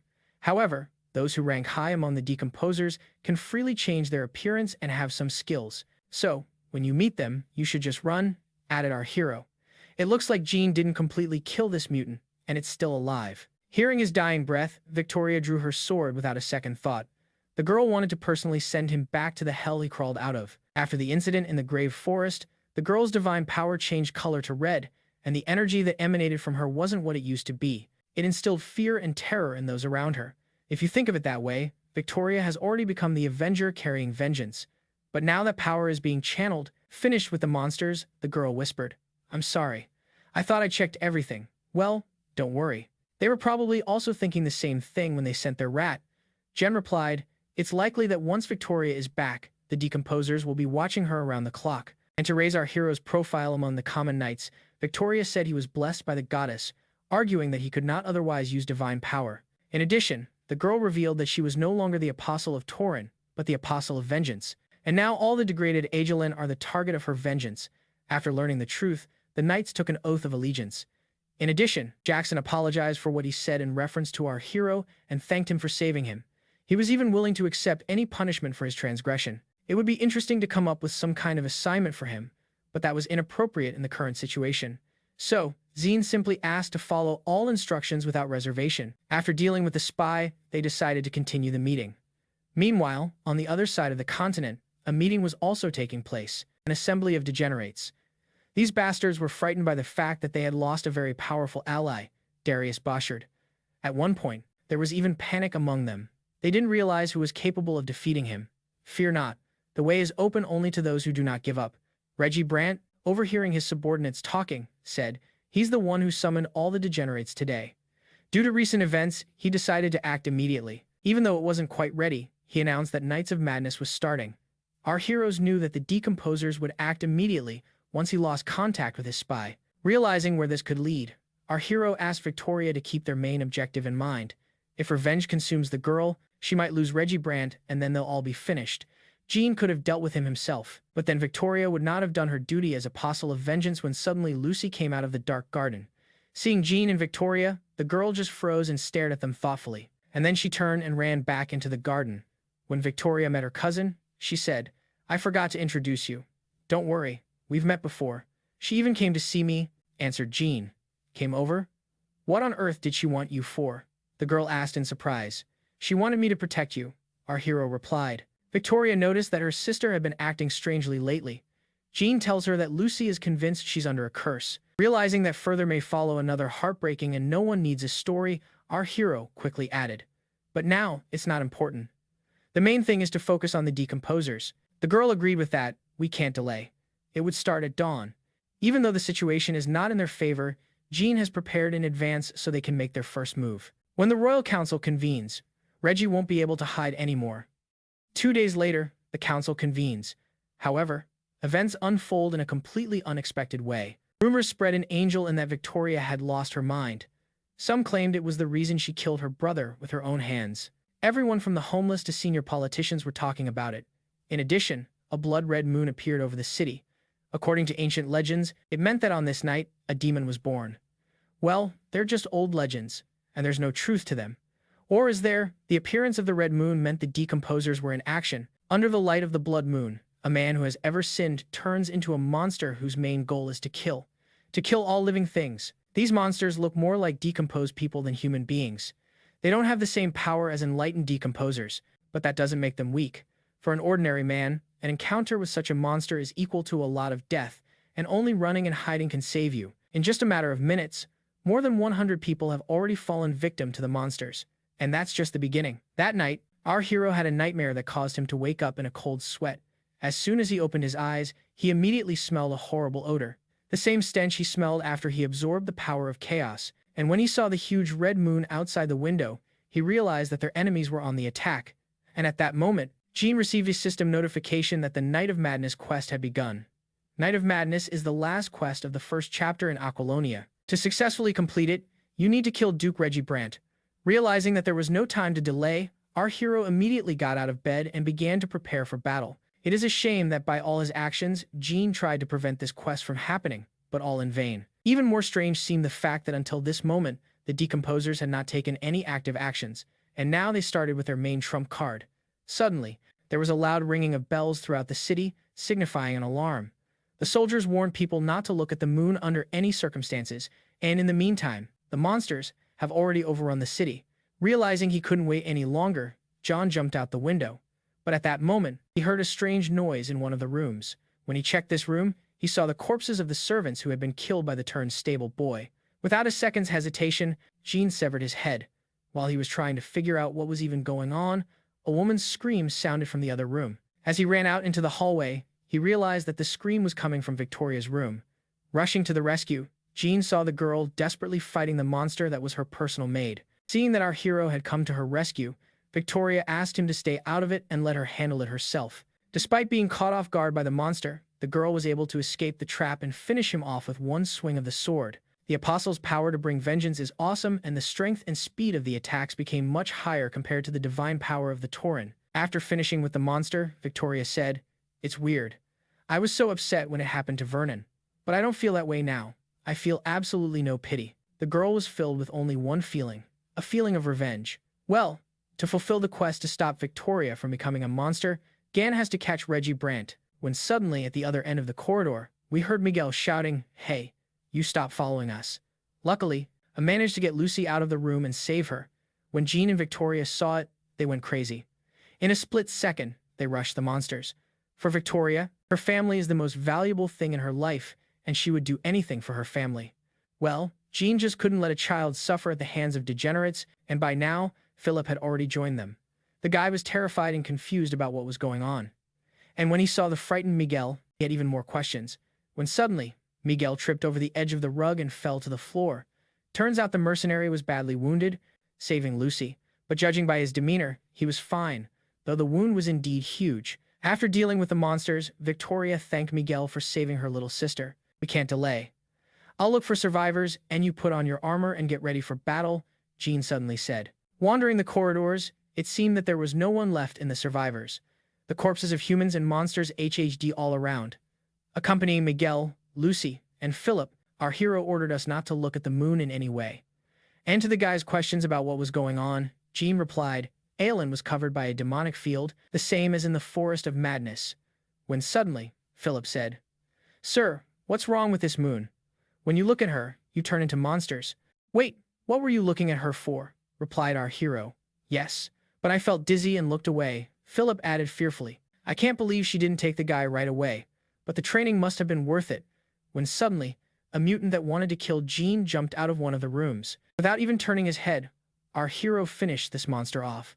Then he said, "That's not a real moon. It's a curse. So, if you stare at it for long enough, the person is polluted by magic." Luckily for our heroes, the demonic field hasn't reached its peak yet. The proof is that they are not completely detached from the outside world. According to our hero's memories, the red moon was bigger and the curse was stronger. In the game, the light from the moon was so strong that the whole space was filled with it. However, even this level is enough to contaminate people with weaknesses on the mental and physical plane, which is what happened to the servants at the Delarel estate. In the entire estate, our heroes managed to find only one maid who survived. It was hard to believe, but amongst the hundreds of servants, she was indeed the only one. From the streets came the horrible screams of people. Some were being killed by the monster, and some were trying to escape. Looking at all this madness, Philip had only one thought on his mind. What was the Duke thinking when he decided to do this? Seeing the bewilderment on the boy's face, Jean said, "When you find yourself in a hopeless situation, sometimes the best way out is to destroy everything and start over." "This is insane. Not even he could get away with it," Philip shouted indignantly. "You're right, but he has the right person to make him guilty. Who is most in the way of a monster like Reggie?" our hero asked with a heavy sigh. After a little thought, the boy cried out in terror. "Apostle, does he really want to accuse Mrs. Victoria of all this? When you think about it, it's the perfect way out for him. After all, lately, the rumors about Victoria hadn't been the best, but that's nonsense. After all, it was the lady who revealed the existence of the decomposers." Philip shouted indignantly. "Realize really they matter. What people believe becomes the truth or what they want to believe," replied Sheen sadly. Throughout their journey together, Philip had changed a lot from a foolish, naive boy to a strong warrior. But despite all this, the guy still couldn't accept the cruel and unfair world as it was. But he will still have plenty of time to understand the nature of people. But the Apostle of Justice cannot ignore injustice. Most likely Reggie Brandt, hoping Victoria dies fighting monsters. But even if she survives, public opinion will side with the Duke. Then she will have no way out because the Apostle of Justice cannot harm the innocent. In other words, the Duke wants to use Victoria's divine restraints to avoid punishment. But wait, the girl is no longer the Apostle of Justice. It turns out that the decomposers are unaware that Victoria has become an apostle of vengeance. It gives our heroes an incredible advantage. After all, they won't expect Victoria to come straight to them to chop off their ugly heads. That the decomposers started the Night of Madness is certainly bad. But the good thing is that they didn't have time to prepare for it properly. Realizing they had the advantage, Victoria wanted to go to the Duke immediately to kill him. "Don't rush. We need to add an unexpected threat to make them reveal their true colors, don't we?" Jean asked with a smirk on his face. So, our hero came up with another plan that would take out all the degenerates at once. The details of this plan are still a secret to us. However, judging from the reactions of Philip and Miguel, we can say for sure that this plan is insane and dangerous. And Victoria, who was filled with a sense of revenge, gladly agreed to fulfill it. Having agreed on all the nuances, our heroes decided to start putting this plan into practice. Jean couldn't wait to see Duke Brand's face when he realized what had happened. Meanwhile, the Night of Madness was in full swing. Monsters filled the streets of Aguilin. Ordinary people came to the gates of the royal palace in hopes of escape. But no matter how much they begged to be let in, no one answered. And in the end, they suffered the same fate as everyone else, falling victim to the monsters. And Reggie Brandt, all the while standing on the highest tower, watching, he took genuine pleasure in watching his tame monsters tear people apart. As the town his family has been building for generations turns into a bloody battlefield. After activating the demonic field, the Duke discovered a new skill called extrasensory perception, which allowed him to see absolutely everything that happens inside this dome. The rest of the decomposers just stood by and watched their overlord conquer the capital. They were sure their plan would succeed, and eventually they would be able to blame it all on Victoria, just as Jean had suspected. Reggie Brandt still thought Victoria was the Apostle of Justice as suddenly Duke noticed that someone had started slaying his monsters. He had originally thought it was Victoria, but after watching for a while, he realized it was someone else. The stranger was moving incredibly fast. Realizing that this stranger might interfere with them, Reggie ordered his hounds to pursue him. Seeing that their lord was getting nervous, one of the decomposers asked, "Your Excellency, who is that?" "It does not matter. He is no longer alive," replied the Reggie. In fact, even with the new ability, the Duke couldn't find Victoria. But he didn't care about that now, as he was sure she couldn't do anything against him. Reggie wanted to sacrifice Victoria to his great god as payment for the power he had been given. When suddenly, a common soldier came running to their watchtower. "Your Excellency, you are in a very dangerous place. We should go for cover," the soldier added anxiously. After regaining his former appearance, Reggie turned around and said, "I find it hard to stay away being a servant of the resplendent goddess." This fellow was deeply touched by the Duke's nobility. However, Reggie would have to go with him as the king wanted to see him. When he came to the throne room, the Duke saw anxious people from the highest circles of society, his subordinates, waiting for the order to go into action. "Uncle, what's the situation outside?" "What's going on out there?" the king asked anxiously. "Soldiers on every wall fighting and the people. We can only hope for the protection that the brilliant goddess gives us," replied Duke Brandt with a sad look. In this whole situation, the only thing that upset the king was that his enemies would think that the Aguilin had weakened. The only way to prove otherwise is to destroy all the monsters and kill those responsible. Suddenly, one of the Duke's men said, "Your Majesty, I am more than certain that members of the Deloriel family are behind all this." Vernon, the previous head of the family, was a degenerate, and Victoria, who recently tried to sow confusion in the kingdom. "They must have recognized the madness of the Black Wall," the man added indignantly. After these words, people began to whisper. More and more people believed that Victoria was the culprit, but there were those who doubted, for they believed that the apostle could not be capable of such a thing. And yet, most agreed that Victoria was guilty. And then Reggie said, "But Mrs. Laurel is a strict follower of the will of the apostle of the goddess. She's a holy knight of Agellan and just a saddened sister. Why would she do such a thing in front of a meeting she herself had requested?" The Duke asked in bewilderment. "Duke, why are there no members of her family? Especially where is she?" One of the decomposers asked, continuing the theatrical scene. But the king intervened and ordered them to shut up. Even though Victoria had served the kingdom faithfully all her life, the king was inclined to believe that she was to blame. However, without hard evidence, the king was not going to kill Victoria. So, he instructed his uncle to investigate him by the book to get to the truth. At this point, rumors began to circulate among the people that the king could no longer rule because he had knighted a decayed man. People were starting to say they wanted Reggie Brant on the throne, which means everything was going according to his plan. From childhood, the king was characterized by moral character, so he often liked to argue with his uncle, and now it played into the duke's hands. Reggie has only one knight now, but soon he will sacrifice the kingdom to his god and gain that power forever. And if he succeeds, he can rise to the level of a demigod and take over the entire empire. And then he will spread the faith of chaos throughout the land and no one will be able to stop him. When suddenly the gate to the main hall opened, two silhouettes were barely visible from the depths of the corridor. Stepping into the light, Victoria, all stained in the monster's blood, said, "Your Majesty, your humble servant has arrived." When Reggie saw her, he was visibly nervous, and the king cried out, "How did she get into the castle?" After all the gates leading to the palace were securely closed. It's time to reveal an interesting detail of Xian's plan. Because the degenerates hoped Victoria would die fighting monsters, Zhang suggested that she play along with them and pretend to be a vengeful ghost steeped in madness. And to enhance her image, the girl stopped holding back her Avenger powers, and her eyes turned a bright red color. Approaching the king, the girl claimed that there were monsters among his entourage. Is greater than enough. "I had enough of this nonsense last time," the king shouted angrily. "Can't you see for yourselves?" Those who quietly hide after plunging Agellan into chaos continued to hide from the eyes and ears of the king. Victoria replied in a calm, monotone voice, realizing where this was going. And Reggie's brother was getting really nervous. He realized that if this continued, his plan was over. After listening to the girl, the king asked in bewilderment, "What the hell are you talking about? And where is your family? Why are you alone?" They're all dead, Your Majesty. So look right here, right now.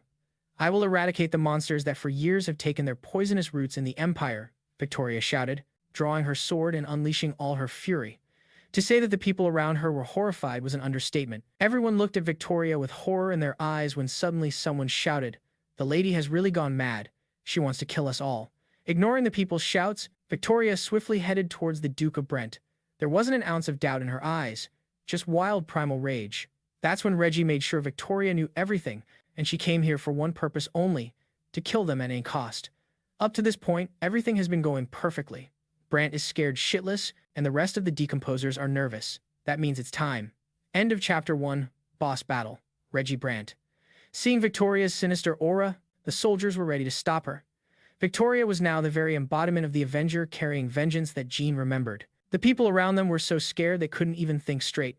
People didn't understand why she had come or what she wanted, but they all had the same thoughts. She wants to kill them. To be honest, Jean thought so himself. But he couldn't let her do that until he'd taken his reward. While the attention of others was drawn to the distraught Victoria, our hero has decided to take action. Thanks to Darius's diary, he knew the names of all the degenerates. And with the help of his magical sight, he could quickly identify them among the humans. It was too rash to kill him now because the people were deeply confused. So Jean wanted to help people identify the true enemy by infusing a small amount of chaos power into the decayed man. Our hero threw it right under the guard's feet, and the power of chaos he poured in to make him show his true colors. Such an unexpected appearance of a monster completely vindicated Victoria in the eyes of the people.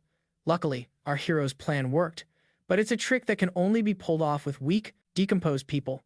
And he also realized something important. The magic inside the monsters wasn't just contaminated, it was mixed with chaos energy. That's why the inferior decayers can't control it.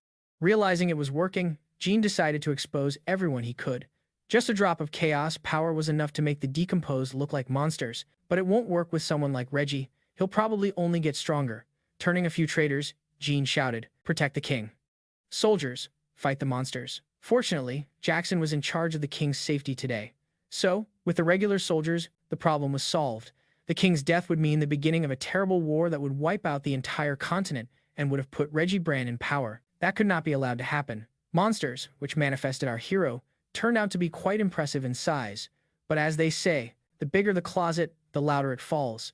In fact, these monsters are many times greater than any of the monsters currently running the streets. They spent years worshipping the goddess of the void and were able to gain terrible demonic power that they never learned to control. But Victoria too was not without God's help. Goddess of Vengeance gave the girl incredible power, thanks to which she, one stroke of the sword cut the decomposers in half, and Jean, meanwhile, was looking for traitors and tracking them down. There weren't many monsters among the city guards, but there were nonetheless. Ordinary guards pissed their pants in fear at the sight of the mutants' huge fangs, but you couldn't blame them for that. They were ordinary people who were just doing their compulsory military service. The reason our hero ceded the lead in this fight to Victoria wasn't just because it was easier. In addition to the employer-employee relationship, the girl was the most responsible and kind person he'd met in all his time in Aquilonia. So, he just didn't want to see her humiliated, such pathetic degradations after she'd done her duty. Better to let her show everyone her suppressed inner strength like now. Maybe Jean chose to do that because of all the injustice that overflows in this world. Anyway, thanks to the goddess of vengeance, Victoria single-handedly killed all the degenerates hiding in the palace. All but one. Is greater than. For whoever she came here for, is greater than. The whole time, the Duke just sat on his throne and watched his subordinate die by the knight's blade.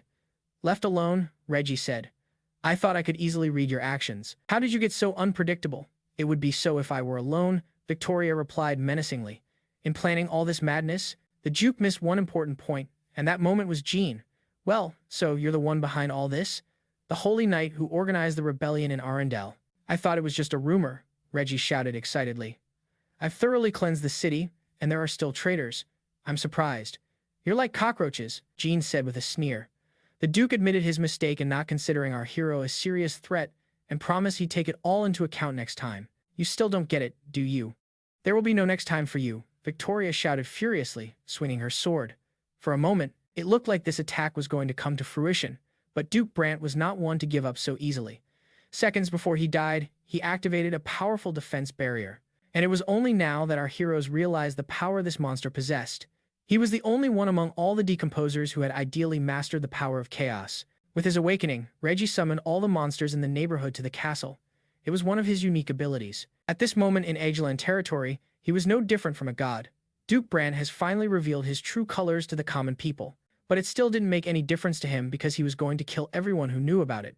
And to make sure no one else knew about it, he sealed all the entrances and exits to the royal palace. To our hero, Reggie Brant was just a regular piece of pult who once managed to fool him. Given his unique abilities and power level, the Duke was the perfect candidate for the first chapter's boss title. His arsenal of skills was greater than any decomposer they had ever met. And to kill him, you're going to have to give it your best shot, and that's no guarantee of victory. But to get to him, he had to deal with his hound dogs. Activating his sixth sense and enhanced concentration, Jean prepared for battle. By themselves, these monsters were quite weak and didn't have any abilities, but because of the Duke's reinforcement, their power had increased many times over. However, they were still no threat to Jean. The lightning-fast combination of holy sword attacks ending in rotating barricade left the monster no chance for me. Even though Reggie was the strongest of the bunch, he was still tied to the cannons of Aquilonia. It was a surprise to the Duke that the swordsman could use magic. It's not the first time our hero's unconventional approach to the game has confused his opponents, as suddenly Duke attacked Jeneng with a death ray just like the dark mage in the Grave Forest. However, the speed and destructive power was much higher. It was only through intense concentration that our hero was able to dodge. Even though Reggie's skills were the same as in the game, there was one major difference. In the game, he was a mortally wounded vigilante who spilled blood. He revealed his true form at the beginning of the battle, but now he is in human form. You have to be especially careful at this stage if you don't know the patterns. When suddenly, our hero screamed, "That's it. I expected something more from you." The Duke replied, "Don't be conceited. You're just a fly to me, which I'll swat." Having provoked the Duke into action, Jean went on the attack. The sooner he takes out his stupid puppets, the easier it will be to kill the Duke himself. Meanwhile, the soldiers were trying to do something about the decomposers, but they were too scared to even move. Luckily for them, Victoria was there to save them from death all the time. In that moment, they were incredibly ashamed of accusing her of betrayal, but it didn't matter to the girl. She didn't care at all about the opinion of others. At one point, the Duke removed the barrier from the passages to the castle, so Victoria ordered the soldiers to block them again. the royal palace created by reconstructing ancient ruins, so you can block the entrances with metal bars. Realizing that the soldiers were of no use, Victoria asked them to close all entrances and report to the king what was happening.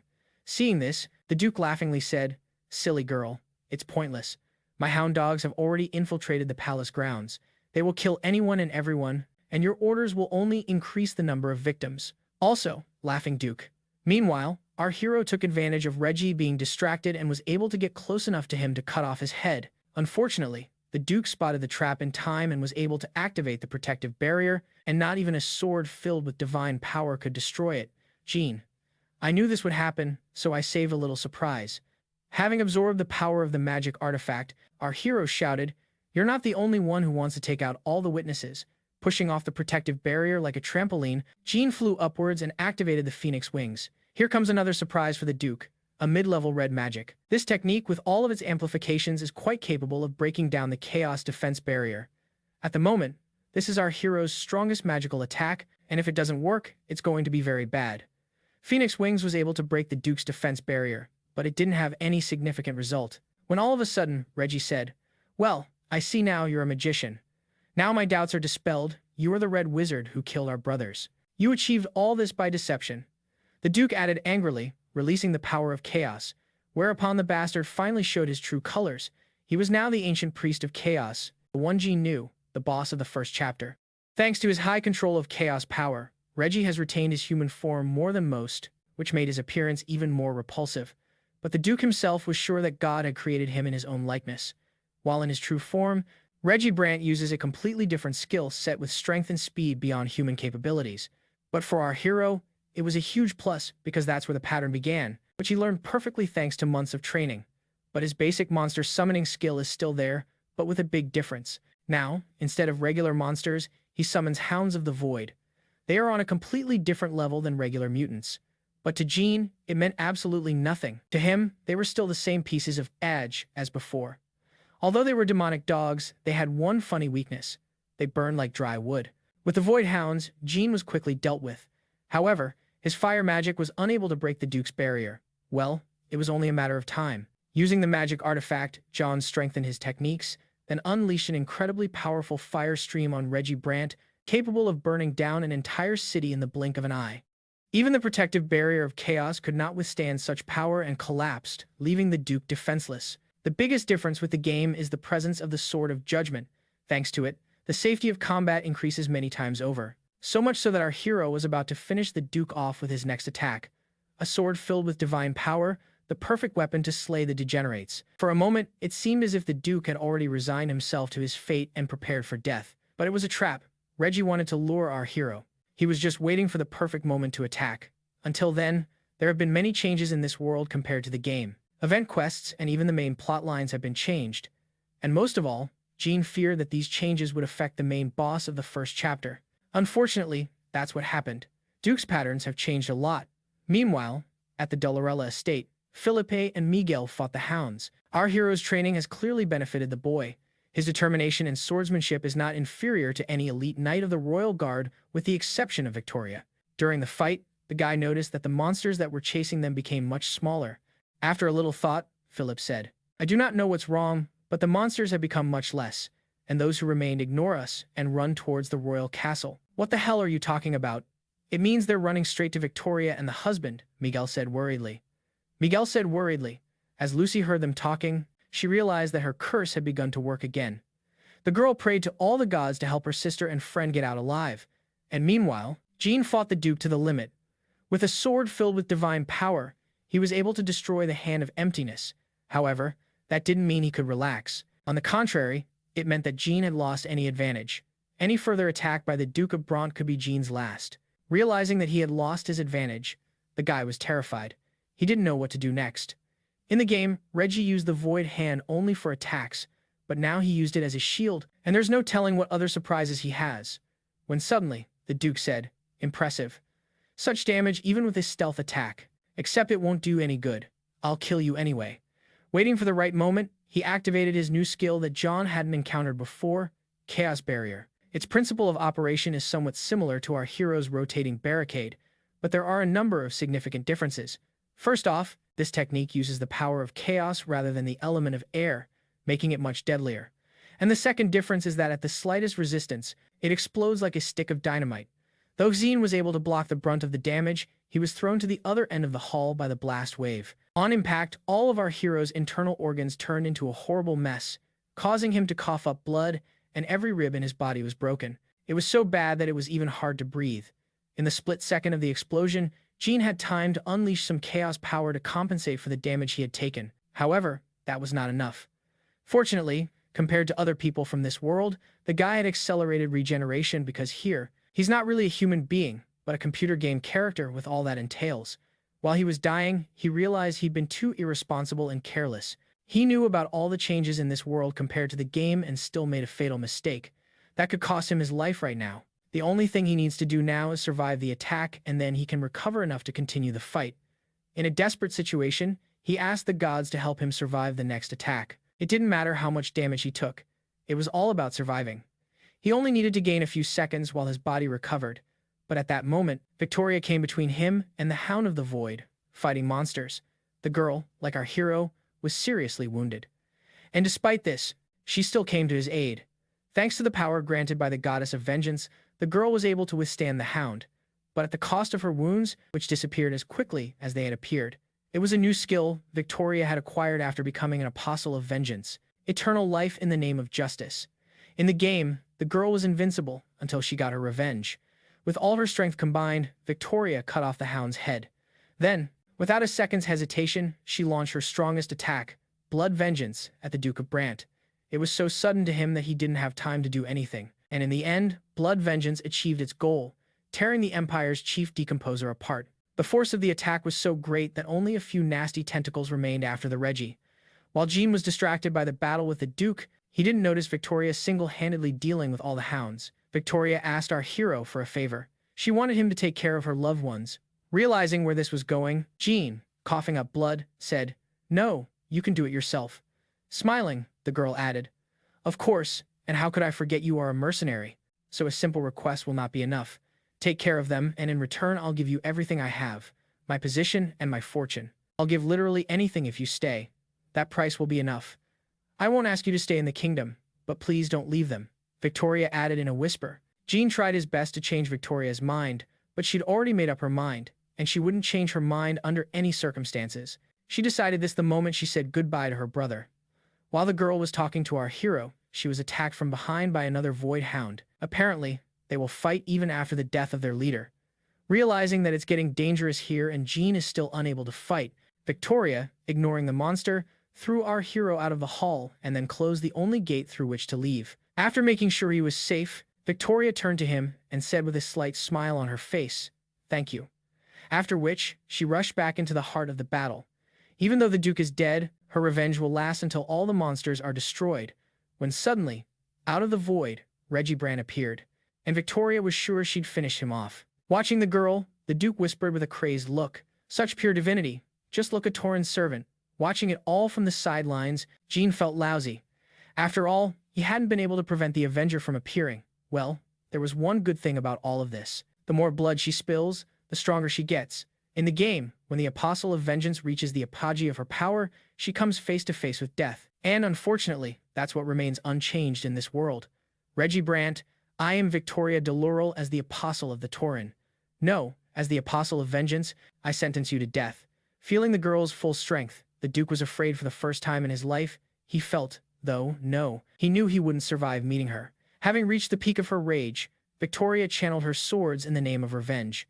They all realized that this was the end. Jean that it was the end of Victoria's life. Reggie that he was going to die, and Victoria that she was going to get her revenge. Even the brand's strongest defense barrier couldn't withstand the girl's attack and fell apart, but unfortunately, that wasn't enough to kill him. But that didn't mean Victoria was going to stop. She would kill Reggie even at the cost of her own life, because killing him and avenging her brother was her life's purpose. Seeing all of the Apostles' power together, Brand spent the rest of his strength to create a protective field of his last hope. The moment of impact, they both felt the full force of each other. Now it's more like a two-go-four. Whoever can overwhelm the opponent comes out the winner. Level of their strength was about equal. But at one point, Victoria outnumbered the Duke. And at the moment when everything should have been over, the Hound of the Void intervened and bit the girl through with its fangs. Seeing this, Reggie Brand, laughing, shouted. She let her guard down and fell. It's the end of you. But like I said, the girl didn't care about her life. The only thing she truly wanted was to take revenge. After slaughtering the hound and trying to bleed it, Victoria regained her strength and unleashed all her fury on the Duke of Brant. No defense barrier can withstand a blow of that magnitude. Unfortunately, the girl missed and was unable to cut off his head. On her last attack, Victoria used all the power she had. Since she missed and Brant's head was still on her shoulders, he was able to heal his wound in seconds. No human being in the world could survive something like that. But for Reggie, it was just an unpleasant situation and nothing more. Vile girl, this has gone on too long, and death won't be enough for you. May the true God condemn you personally for your crimes, the Duke shouted in a crazy voice, activating his strongest God's Eye skill.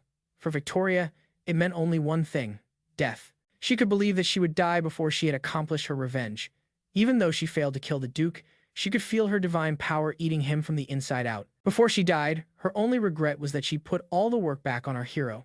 Even so, she was ready to accept her death with a clear conscience, as befitted a knight. Frankly, even if she were full of divine energy, it wouldn't make much difference. As suddenly from behind came the voice of our hero. As for the new contract, I haven't given any answer yet. So, don't you dare die here. When she saw Jang, the girl had only one question. How? How did he get here? Turning back, she saw the bars of the steel grating cut out. You said yourself that I'm a mercenary, so you can't give me any assignment without my consent, can you? Jean asked sarcastically. What's going on in this world is different from the game.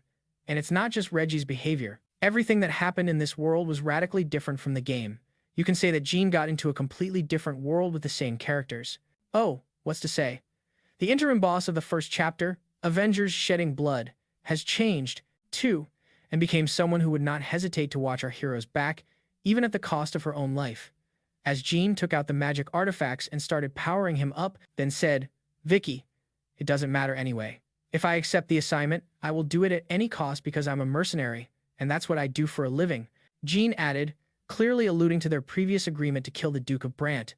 By activating the ice shield reinforced with a magic artifact, our hero was able to stop the Eye of God for a while. This barrier is far inferior in strength to the Chaos Barrier, but Jean chose it for a reason. No matter how strong the barrier was, the God's Eye would destroy it anyway. But this ice shield has one feature that we were introduced to at the very beginning of our story. It is a technique with a universal class of defense and attack. By changing Ice Shield into Ice Spikes, Jean was able to not only protect them, but also counterattack the Eye of God. As he led Victoria away, our hero whispered, I refuse your last errand. But not like this. Please protect your loved ones, and let me do the rest. Having shielded the girl on all sides with ice spikes for protection, Jean rushed into battle with the last trump card up his sleeve. Win with a single magic artifact after activating the Eye of God. There is little chance of winning, but they're still there. The guy knew full well that if he screwed up, they'd all be dead. In Aquilonia, the Duke could only use his strongest skill 3 times, and then for a short period of time. Knowing this, Jean decided to take a chance and use the full power of his magic artifact on the Phoenix Wing's fire attack. And luckily for him, it worked. Duke had been using the Eye of God for too long, so the skill had seriously weakened, and the guy was able to destroy it, and he didn't have the strength to activate it again. And for that, Victoria should be thanked. After all, it was thanks to her that he had spent most of his remaining strength healing. After absorbing the full power of the magic artifact, Jean completely incinerated the God's Eye, because of which he completely disappeared. Knowing the peculiarities of this world, there was nothing to be surprised about. But it was a mystery to Reggie Brant. Being completely exhausted, he thought that the god of emptiness had left him. Realizing he didn't understand, Jean decided to play along, and he said, Your apostle almost died. Even at a time like this, will you just stand there and watch? Is actually a common basic setting for all RPGs. The moment when the life bar is at a critically low value, there's a stupid cutscene where the villain loses all faith in his cause. Although all this game atmosphere, our hero is already bored. But to kill the Duke was a real pleasure. Jean was in no hurry to send him to the next world. He wanted to savor the moment by chopping off his arms and legs when suddenly our hero said, I have long wanted to say that in fact you worship not the ancient god but his puppet. What are you talking about? The god of the void is the one and only true god. The Duke replied desperately, and now that the enemy had been defeated, Jean wanted Victoria to personally finish him off. In spite of her extremely poor condition, the girl gladly agreed to do it. Finally, the Apostle of Vengeance can avenge all those killed by the degenerates, and most importantly, the saddened sister was finally able to avenge her little brother's death by chopping off the Duke of Bronze's head. When the power of the magic artifact stopped working, Jean fell to the floor and started coughing up blood. Even though he regenerated quickly, his wounds were too serious. Victoria, being completely exhausted, sat down next to our hero and leaned against him back to back. "I'm sorry, and I'll sit here next to you," she whispered. "Of course, you can sit here as long as you need to," Jean said with a smile on his face, and at that moment, a system window appeared in front of our hero, which informed about the successful completion of the quest, Night of Madness. After closing that window, Jean said, holding back a laugh, "To give away everything you have, quite a lovely will." But in response to this, the girl said nothing, only mumbled something inarticulately. Is she really dead? Those were the only thoughts that crossed our hero's mind. After a closer look, he realized she'd just fallen asleep. It was amazing how you could fall asleep in just a few seconds. At that moment, the picture became blurry and my head began to spin. System notification. You have received too many wounds. Due to blood loss, you are losing consciousness. Well, what the hell? It's all over now anyway. We can rest. A couple minutes later, Jackson ran into the royal hall with a detachment of regular troops, but the only thing they saw were mountains of severed monster limbs and rivers of blood. And in the midst of all this horror, Victoria and Jean sleeping. The next day, the kingdom came alive again, people shrugging off the effects of that terrible night. In total, the soldiers counted more than 3,000 dead people, and about 500,000 turned into monsters. All the remains were cremated to avoid the plague, and over every wall in the fortress were displayed the remains of the Raja Brant as a reminder of what happens to people who betray the kingdom and the gods, and that he can't rest even in death. Many people who lost loved ones that night came to the Duke's remains and threw stones. A conversation between two random passers-by. "I thought I knew everything, but I don't. So many monsters disappeared without a trace.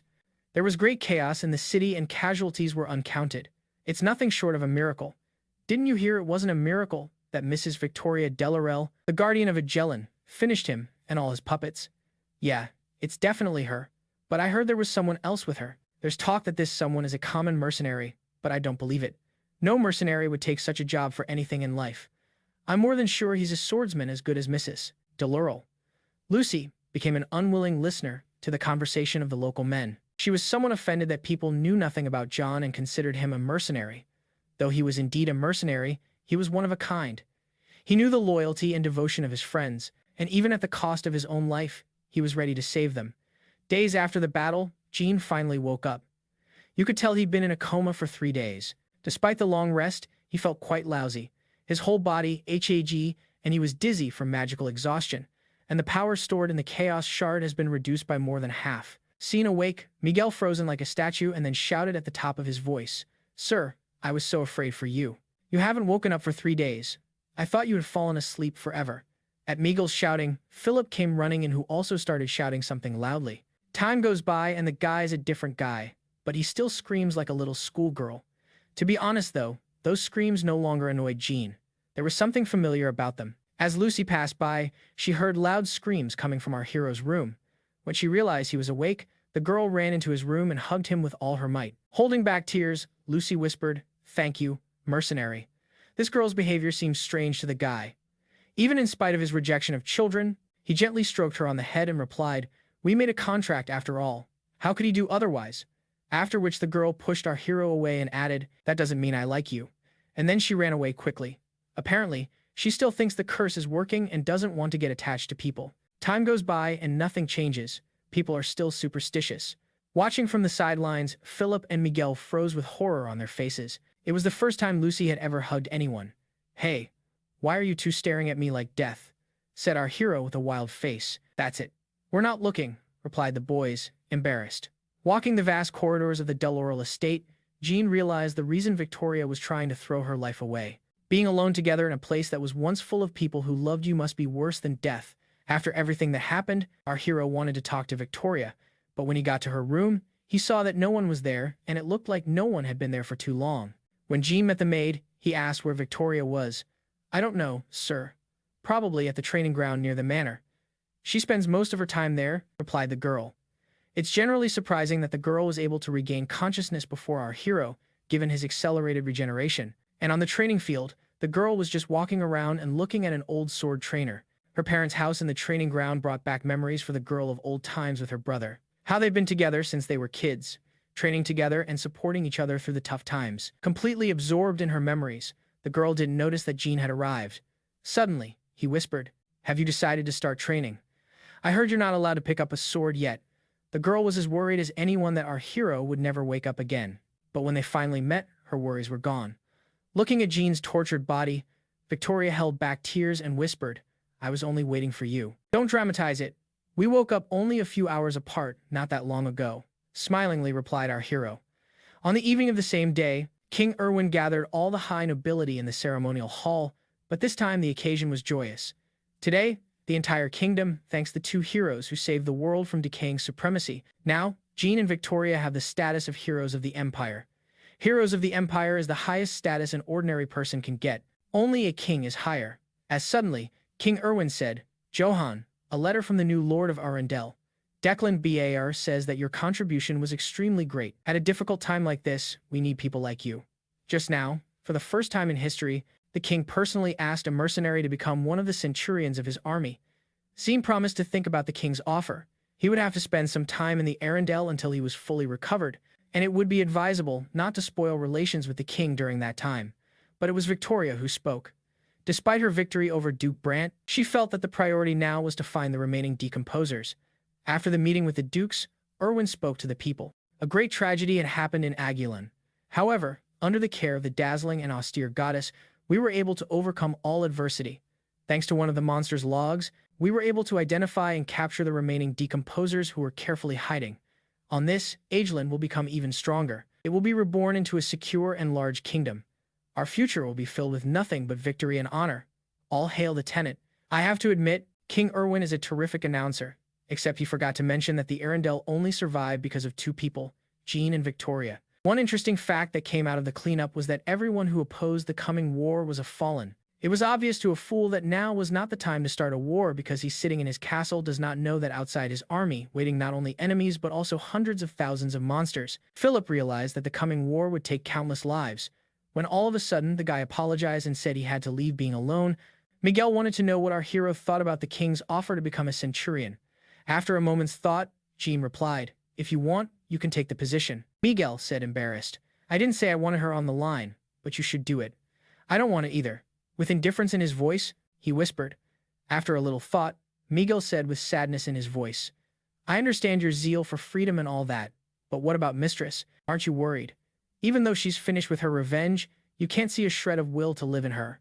"Miguel, it is just because she finished her revenge," sadly answered our hero. All this time, her driving force had been revenge, and now that even that was over, there was no need for revenge, and the girl had lost any sense of existence.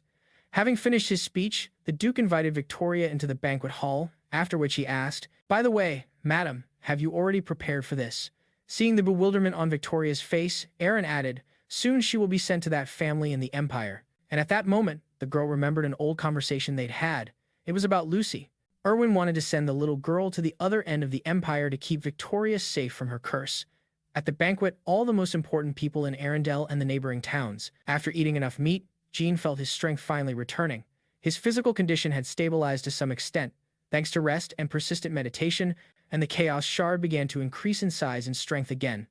In the Duke's house, our hero found a macabre relic called the Amulet of the Hound's Tail, which replenished the power of chaos. Actually, there were a lot of interesting things in Reggie Brand's house, where he met the Duke's pet, who turned out to be quite a cute creature, even in spite of his creepy appearance. But his purpose in going there was to get a unique quest that could get you that dark artifact. In this quest, you didn't have to fight anyone. You just had to survive the unleashing of the power of chaos. Going there in that condition was incredibly risky. However, thanks to this quest, Jean was able to recover, because before he had not felt any improvement at all. After a couple minutes of thought, our hero's loneliness was interrupted by Victoria. When Jean saw the girl, he asked, "Is something wrong? You don't look well for the main party hostess." "I'm sorry, but I have no one else to share it with, Lucy." "Her?" Victoria whispered, holding back tears. "What's wrong with her?" our hero asked excitedly.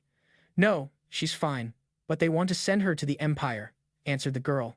At first glance, it may seem like Lucy is up for adoption, but she's actually acting as Danny in the hostage to our hero. It seemed very strange. After all, the Empire should not be interested in a small state on the outskirts. Even at the beginning of the Aquilonia game, the Empire only showed interest in the Black Wall, or rather, what lies beyond it. However, there are too many differences from the game in this world, so everything could change. Plus, the continent is on the brink of a world war. That's why King Erwin decided to pay tribute to the imperial family. So he wanted to secure the strongest ally on the continent. If you look at it that way, it makes sense. Except for one thing.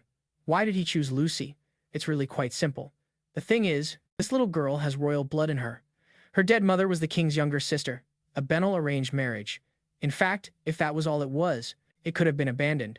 But it was Lucy that the imperial family wanted, which means it's not about her pedigree. It's about her. The thing is, at birth, Lucy was blessed by the god Ru-Enter. Those born with the ability to control magic began to mimic the powers of the gods. It was believed that those born with special abilities received divine blessings. Ru-Enter, god was bones and madness.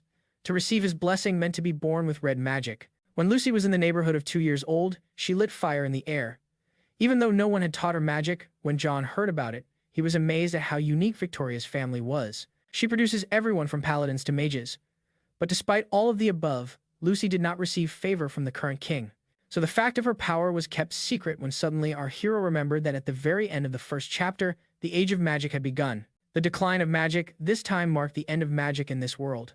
After the appearance of the Black Wall, magic began to fade away. The number of people born with magical abilities must be decreasing, but it's the mages who take the biggest hit. Now they are no longer allowed to abuse their powers as before. Naturally, their disposition has also decreased. Probably that is why there are especially many degenerates among mages in this world. Having told our hero the whole truth, Victoria had one request that only Jean can fulfill. When suddenly our hero shouted at the top of his voice, "Is that all the thanks he got?" There seems to have been some kind of quarrel between them, and a very serious one which everyone knew about. "I was ready to sacrifice my life to fulfill the terms of the agreement, and this is how you repay me." I was ready to sacrifice my life to fulfill the terms of the agreement, and then he demonstratively walked away with an angry face. At this point, those present began to speculate as to what had happened. Walking up to the Miguel, Jean stared at him with a crazed look, leaned over, and said, "I'm sorry, but I don't think I can fulfill your wish for a quiet life." Not realizing what was happening, the man froze in horror. Leaning even closer, our hero whispered, "Forget about a quiet life, because now we're going to kidnap Lucy." The next morning, at first light, a luxurious carriage was approaching the main gate of the Arendelle, which really surprised the watchman, but not as much as who was in that carriage. "Mrs. Victoria, we apologize. But where are you going at this hour? Due to recent incidents, entry and exit at unauthorized times is prohibited. You're violating a royal decree," said the watchman politely. "Hey, can't you see who that is? Exceptions are made for such people," Philip replied indignantly. "The mistress is not feeling very well today. So, shut your mouths. Open the gate," added the boy. "Don't get angry, Philip. They're just doing their job. On the contrary, unworthy of praise. Guys, I understand the king's order, but I'm not feeling well, so I want to get some fresh air," Victoria said with a slight smile. Melted by the girl's beauty, the boys made an exception and let her out of town. After driving a few kilometers from the Arendelle, Philippe stopped the carriage. "Sir, we're here. You can come out now." Cautiously, and in a half-whisper, the boy paramounted, at which point Jean and Miguel emerged from their coats, and the strategy of good night and bad chaperone. Our hero worked perfectly and the guard had no questions. But in addition to our heroes, Lucy also made it out of town before leaving Jane Pewty and changed her dirty clothes to make her look like a wandering boy. Unfortunately, it was a forced measure because with that appearance, she attracted unnecessary attention. Now that they're out of town, Jean and Lucy will get into another carriage to get away from Arendelle. Last night on the balcony, Victoria asked Jean to take her cousin to the Temple of Hearth, is the only temple in the entire empire that is far to the north where people worship the Ru-Enter. In the Temple of the Hearth reside faithful priests and mad blacksmiths. Our hero has been there before when he was looking for a suitable sword to fulfill a quest. Jean was initially reluctant to take the case, and there were many personal reasons for that, but he quickly changed his mind when he found out the family that wants Lucy is named. It's all about the fact that in Chapter 2 of Aquilonia, the Larmeth family is doomed to become demons called the Nightmare of the Mages. The Larmeth family gathered all the children who possessed magic and turned them into their puppets. It was for that reason that Jean changed his mind. He couldn't let Lucy become one of their victims. And the theatrical scene with the quarrel, our hero played on purpose so that Victor would not be blamed for the little girl's disappearance. From the outside, it looks like just a disgruntled mercenary stealing a little girl to get a decent paycheck for a job well done. That's it. That's the end of our wonderful story. Unfortunately, that was all the available chapters. Thank you for watching. Share your opinion about this story in the comments.